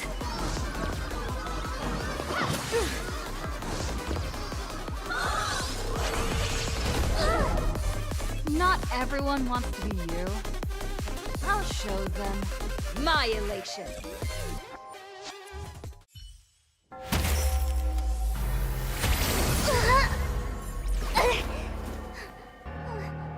SparxCon isn't over yet. Stop her! She's trying to escape into the crowd!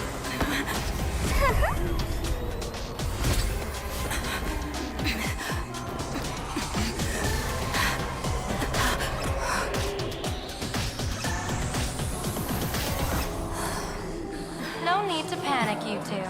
Sunday will share my vision with you. Let my eye of Ishvara see through it all. Weal and woe, clear as day.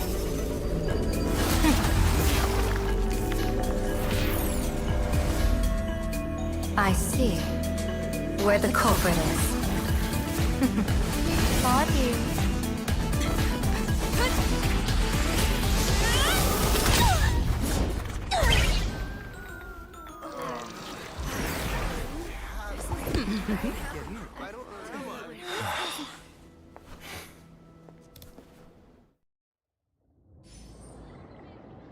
Are you okay?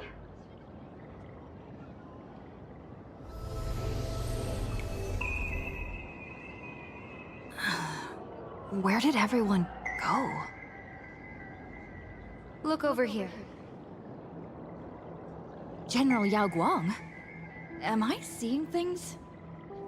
We're just attuned to each other, that's all. Oh, feeling dizzy? Don't worry, it's just a minor side effect. When I first opened my eyes, I couldn't even conduct basic self-care for nearly a month. Don't worry though. With my reinforcement, you'll be back to normal in a moment. Thank you, General. By the way, above your head... Can you see the sign above my head? So, whether it brings weal or woe, whether it changes or not, please keep this secret safe from me. Don't let me know, and don't let anyone else, okay?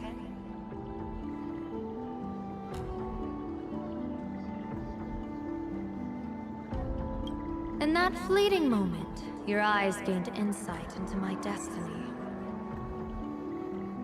For those who wish to defy their own destiny, the best approach is to avoid gazing too long into fate, especially not letting powerful observers do so. Now that you know the reason, surely you'll do me this small favor and keep this secret?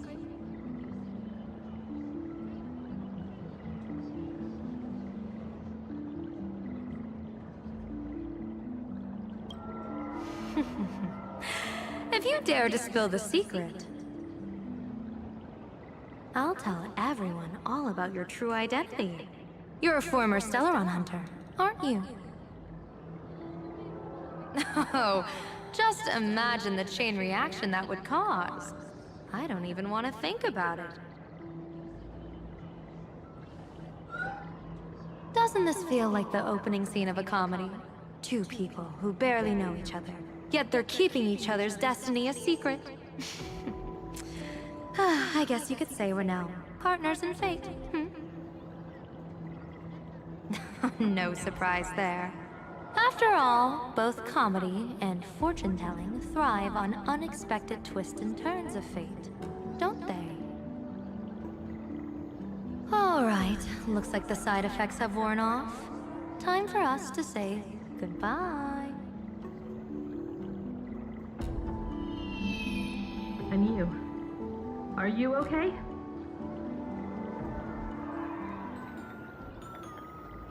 What just happened? I was so confused. I couldn't see a thing. All I remember is Sparksy and the Nameless got into a fight. I saw everything. The Nameless from the Express smashed Sparksy right into the wall with one swing. That strength was unreal. That was such an epic fight, as expected from a cosmic hero. That was seriously awesome.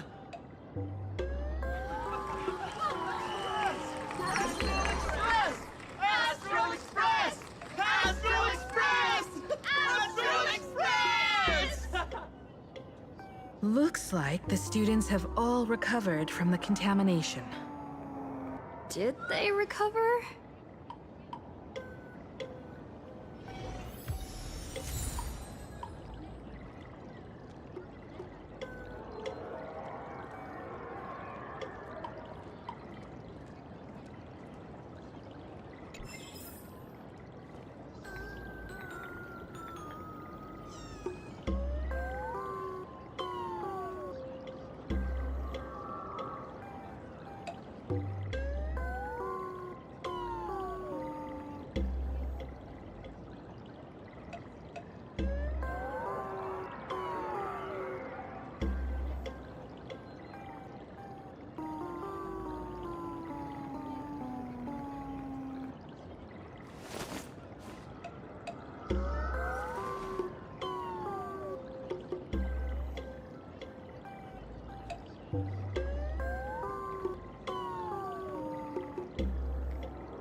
Dazzling and converging flames.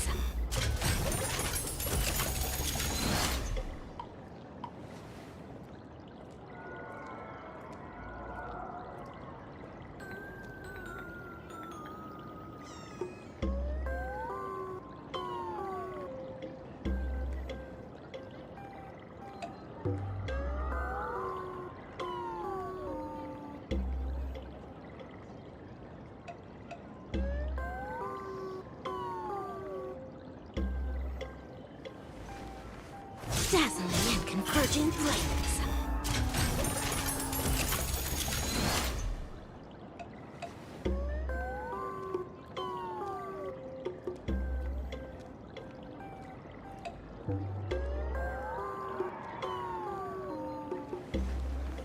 Dazzling and converging flames.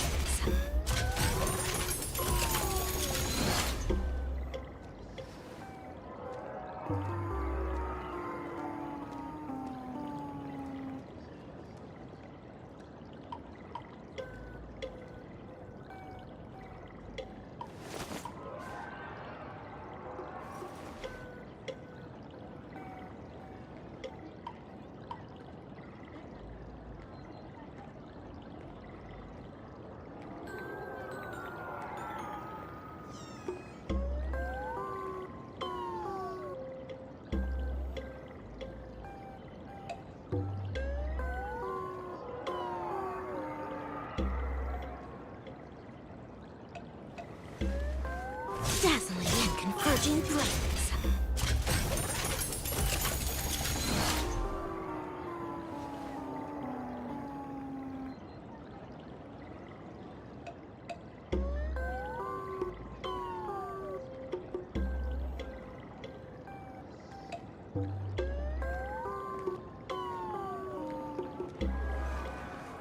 dazzling and convergent flames.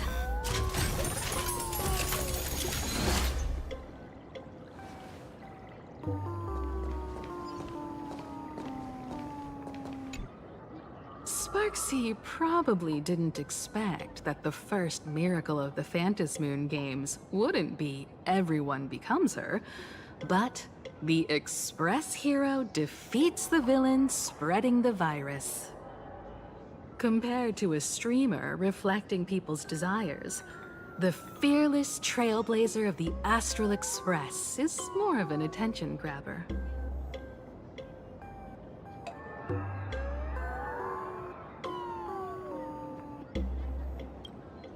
That's right. Sometimes the supplicants work together, sometimes they clash. It's like a coin toss.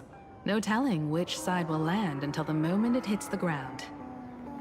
At least this time, I hope it doesn't end in bloodshed.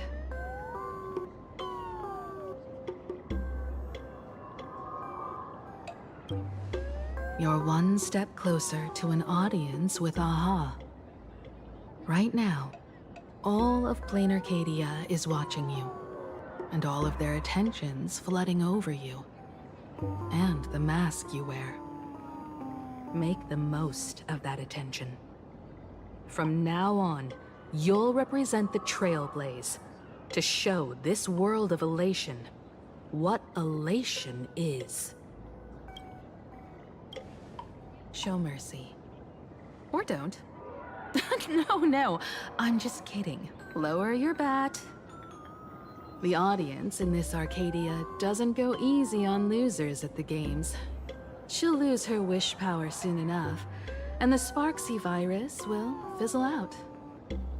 You can hand her over to the Department of Aberration Defense for imprisonment, or set her free. As a supplicant who's become the focus of all, I'm sure you've already made your decision, right?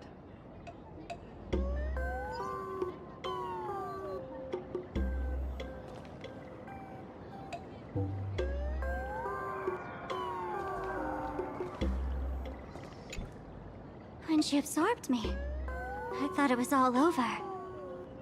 Thankfully, Gray Hair, you won this one. 1 point for the Trailblaze.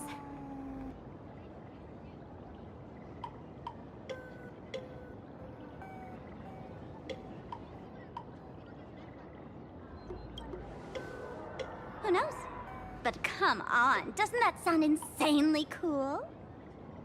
I'm totally adding this to Miss Sparkle's 132 origin stories. Maybe we're all just masks that someone else has shed.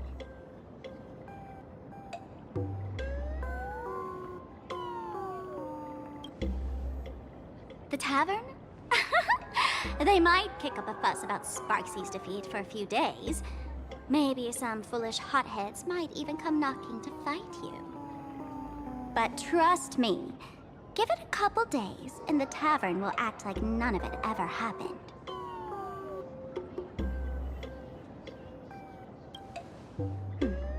If I really am a mask, then naturally I should return to my wearer's face. But if I'm not, then maybe I need to reclaim the mask I've lost. I understand.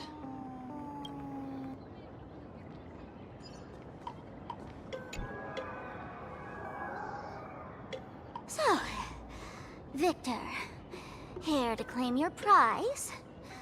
Very well. Sparksicle has no objections to that. So what'll it be? Gonna hand me off to the Department of Aberration Defense? Lock me up as a hardened criminal? But knowing you, you're not that heartless, are you? Or maybe you want to take away my streaming account as punishment. I'll livestream 24/7 and sing praises of your valor. All right! Let what belongs to the Graffia family return to the Graffia family. But don't let this little win get to your head. You've still got a long, long way to go before you meet the laughter. We can keep working together Better to have a friend at the Phantasmoon Games than another enemy, right? What? No parting words?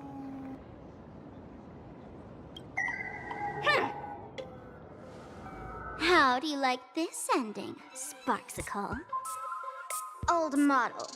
You and your powerful supporters won this one. I've got no comeback. As a mask, what do you plan to do with your original self? Who's the mask and who's the original? Shouldn't that be decided by the one left standing? Your plan is finished. Your elation has been eliminated. You're the one who should be called the old model. That elation isn't mine. It's the elation everyone chose. And besides, wasn't it your idea in the first place? What? You told me to leave you behind. You also told me to take the idea and its relevant memories and go chase my dream. Ugh. That's totally something Miss Sparkle would do. How do you like this ending, Sparkle? How does that joke go again? Take the mask from a masked fool, and what's left but a fool? But take the fool out of a masked fool, and all that's left is the mask. Come on, Sparkle.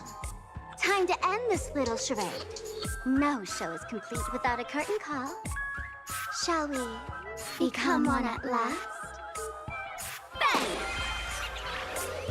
Ladies and gentlemen, are you having fun? A friendly reminder from Miss Sparkle.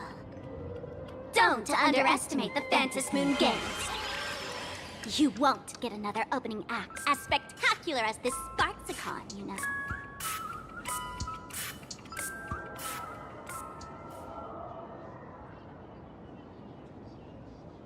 Sparksy!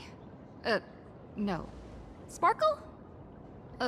Which one is which? Perhaps it was just a masked fool, playing a harmless trick under the watchful eyes of the gods. Or maybe she just wanted to remind us that the elation in plain Arcadia has become something even the gods no longer recognize. In any case, everything here has come to an end. We should move on and unravel the next plot.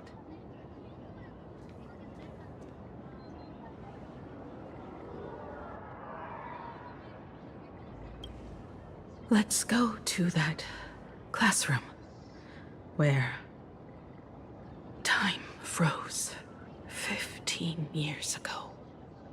I want to investigate and find out who exactly created that place and why. Let me know when you're ready to head out.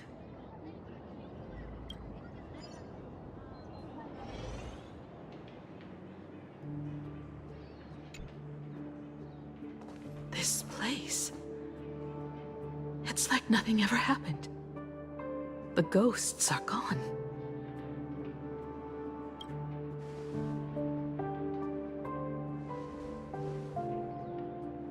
"15 years ago, during the last Phantasmoon Games, I participated as a supplicant. I once believed that all it took for a supplicant to win was to show the people a magnificent miracle. And then I'd have an audience with the Eon of Elation. How foolish. How naive I was. Not everyone wants to stir up everyone's wish power in a positive way. On July 22nd, year 1984 of the Arcadian calendar, a supplicant harboring immense malice stepped into Graphia Academy. He slaughtered 22 students who had stayed behind after school, then went on to Dovebrook District where 146 innocent civilians were either killed or wounded.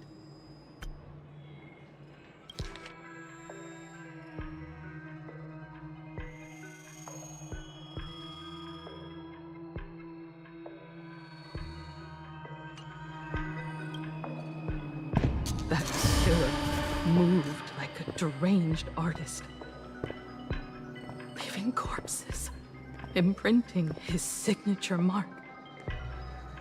The Bloody Bloom. The media dubbed him the Herald of Death.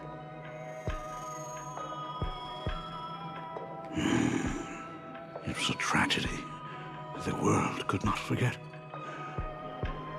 The Phantom Moon Games of that year came to be remembered as the Blood-Stained Games. So many parents lost their children. So many people lost those dearest to them. One of the victims was my very own daughter. Upon my return, I stood before the grave where she was laid to rest. Her name was Himeko.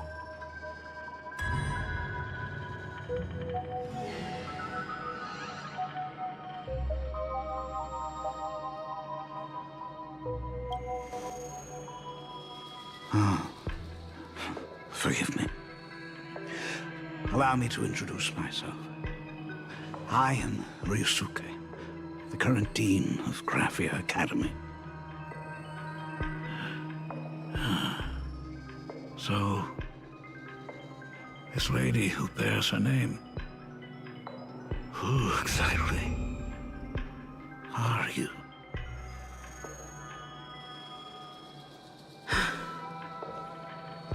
"15 years ago, when I made up my mind to join this Phantom Moon Games, my father wasn't with me. Even as I fought for my life against the Herald of Death, my father was still off somewhere, wandering the cosmos. Strictly speaking, ever since I can remember, his presence in my life has been as thin as the air in space. So, I would ask you, who bears his name? Who exactly are you?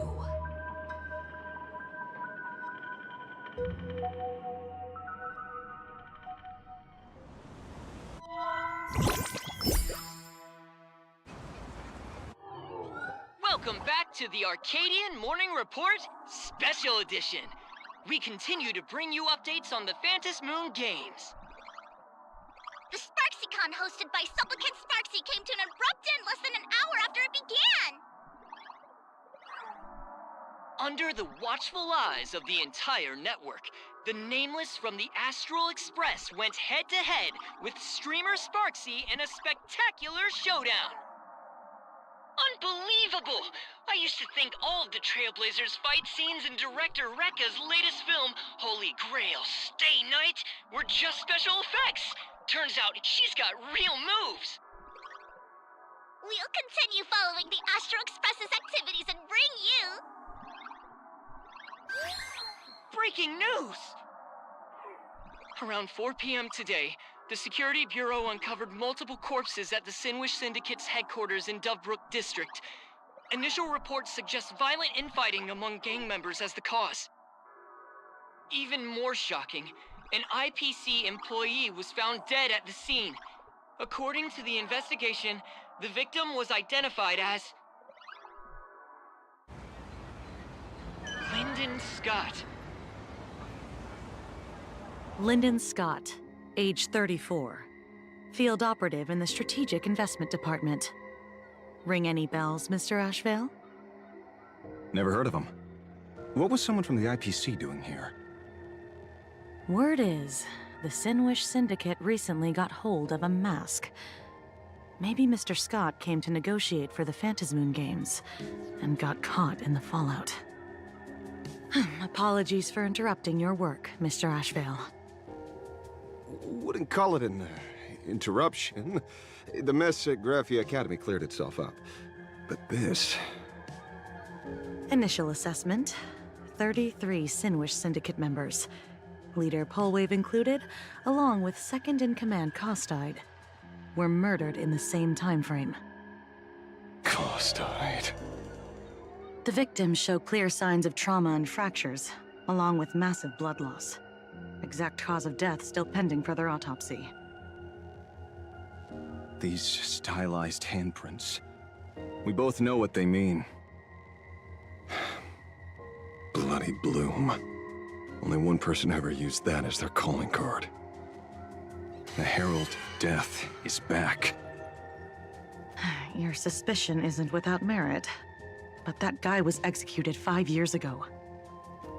Executed? Who witnessed it? Was the execution broadcast to the public? Who can prove he's dead? Who's to say you didn't let him out to rig this entire game? You've heard the rule, haven't you? No one can enter the Phantasmoon Games twice. So let me give you a piece of advice. Don't let rage gnaw away at your reason. It's bad for your health. The case's info is in the dossier. Get to work. The Department of Aberration Defense isn't paying us to bum around, hmm?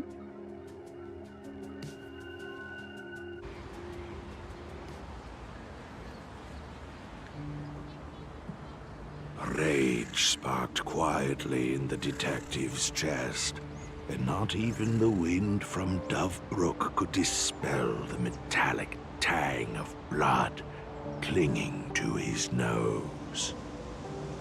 When he first heard the Sinwish Syndicate had obtained the mask, a grim premonition stirred within him, but he never expected it to be the omen of a friend's death.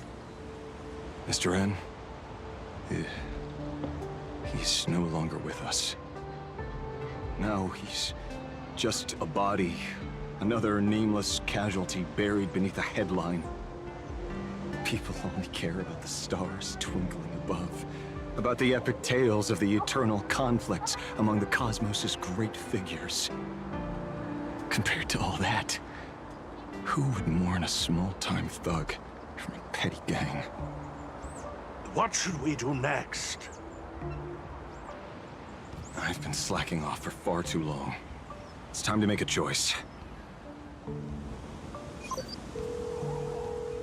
Mr. Ashvale, if you're calling now, may I assume you've accepted my offer? You are right, Miss Pearl.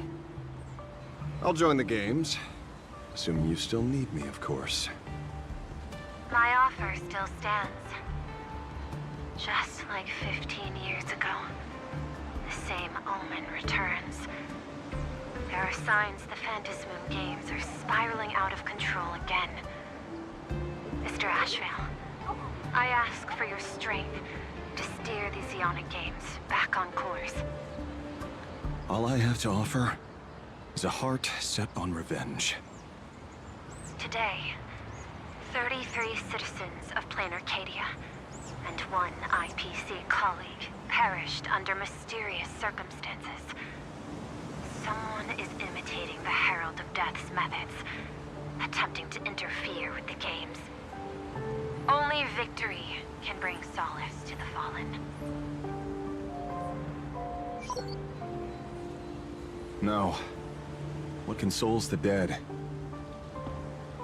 is only justice.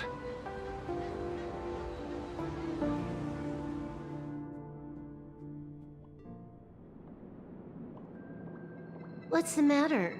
Found a better candidate? Don't I even make the short list?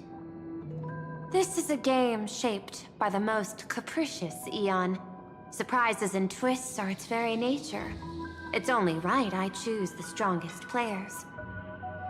Even so, I have to ask, what makes you so sure that I'd hire a wanted criminal to fight in the Phantasmoon Games? instead of tossing you into an IPC cell. Throw me in prison? But the Strategic Investment Department in Penacony clearly extended an olive branch to us Stellaron hunters. No? Changed your minds already? You suits sure turned faster than a page in a paperback. So let's cut the fluff. Give me a mask. Call it your first strategic investment in us. What do you say? Understanding comes first, then the investment. Tell me, how do you plan to earn my trust? Apologies in advance. Before I came to meet you, I broke into your collection room. I know what you've been working on. Imaginate. Tell me, have you heard of Zero? Greatest hacker and most feared player in all of Punk Lord?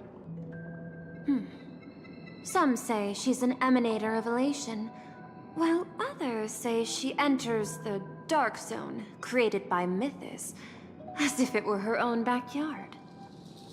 She caused Punk Lord's data meltdown, and infected IPC branches in 28 segmenta, isolating them from each other. Most information about Zero is half true, half false, much like the rumors surrounding you Stellaron hunters. But one thing is certain.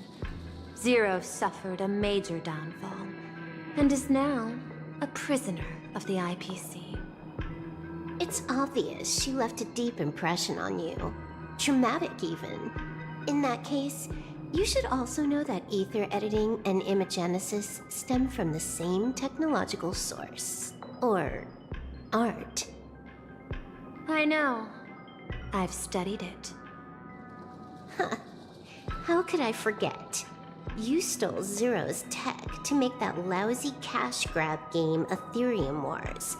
Of course, you'd know all this. But you corporate moneybags will never comprehend it. The fleeting, ever-changing power of the elation. Zero once tampered with a parameter of reality, creating an independent realm that belonged solely to her, just like that other one. Just like Graphia. Are you willing to trade the secrets of imagenesis? I can think about it. Deduction. You may be lying. I've heard that those who join the Stellaron Hunters have long since abandoned the path they once walked. Who knows? I'm in the Arcadia of Elation. Wouldn't it be a waste not to test my luck? Deal, Ether Hacker. And to seal it with confidence, let me show you a little trick of the trade. A hacking trick?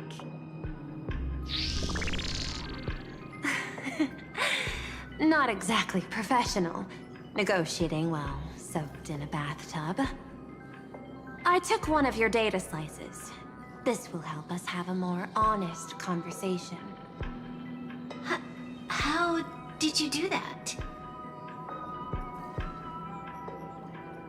Because I've studied you, including that cyber battle between you and that genius Skulum. I even logged into all 76 of those banned accounts. I scattered just enough data breadcrumbs online for you to sniff out, leading you to the Ashen Detective. I even let you stroll through my collection room to explore as you pleased. Miss Silverwolf, a word of advice. Don't treat that mask like some 10 Stonehearts investment in a Stellaron hunter. Just think of this deal as something private, between you and me.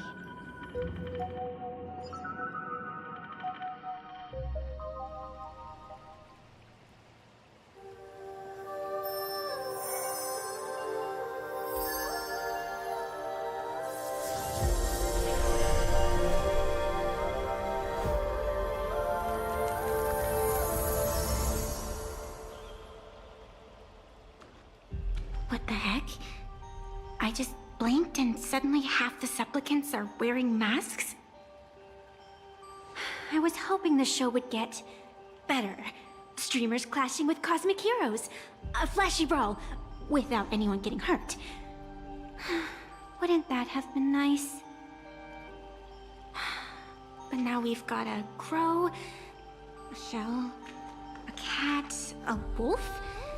How many more mystery guests are crashing the stage? And this thing? When did it sneak in?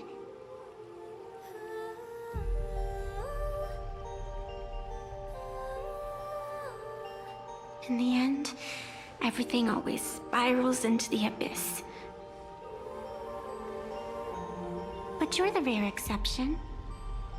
Your first battle wasn't bad for a greenhorn protagonist. Since you came out on top, let's wipe the slate clean on that doom-filled oath. Who knows if the owners of those masks will become your friends or opponents? Or maybe one of them will bring about that terrifying future I saw in my dreams.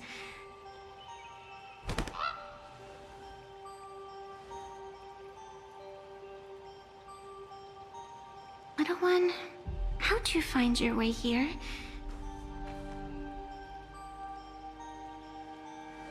The supplicants in this Phantasmoon Games really caught me by surprise.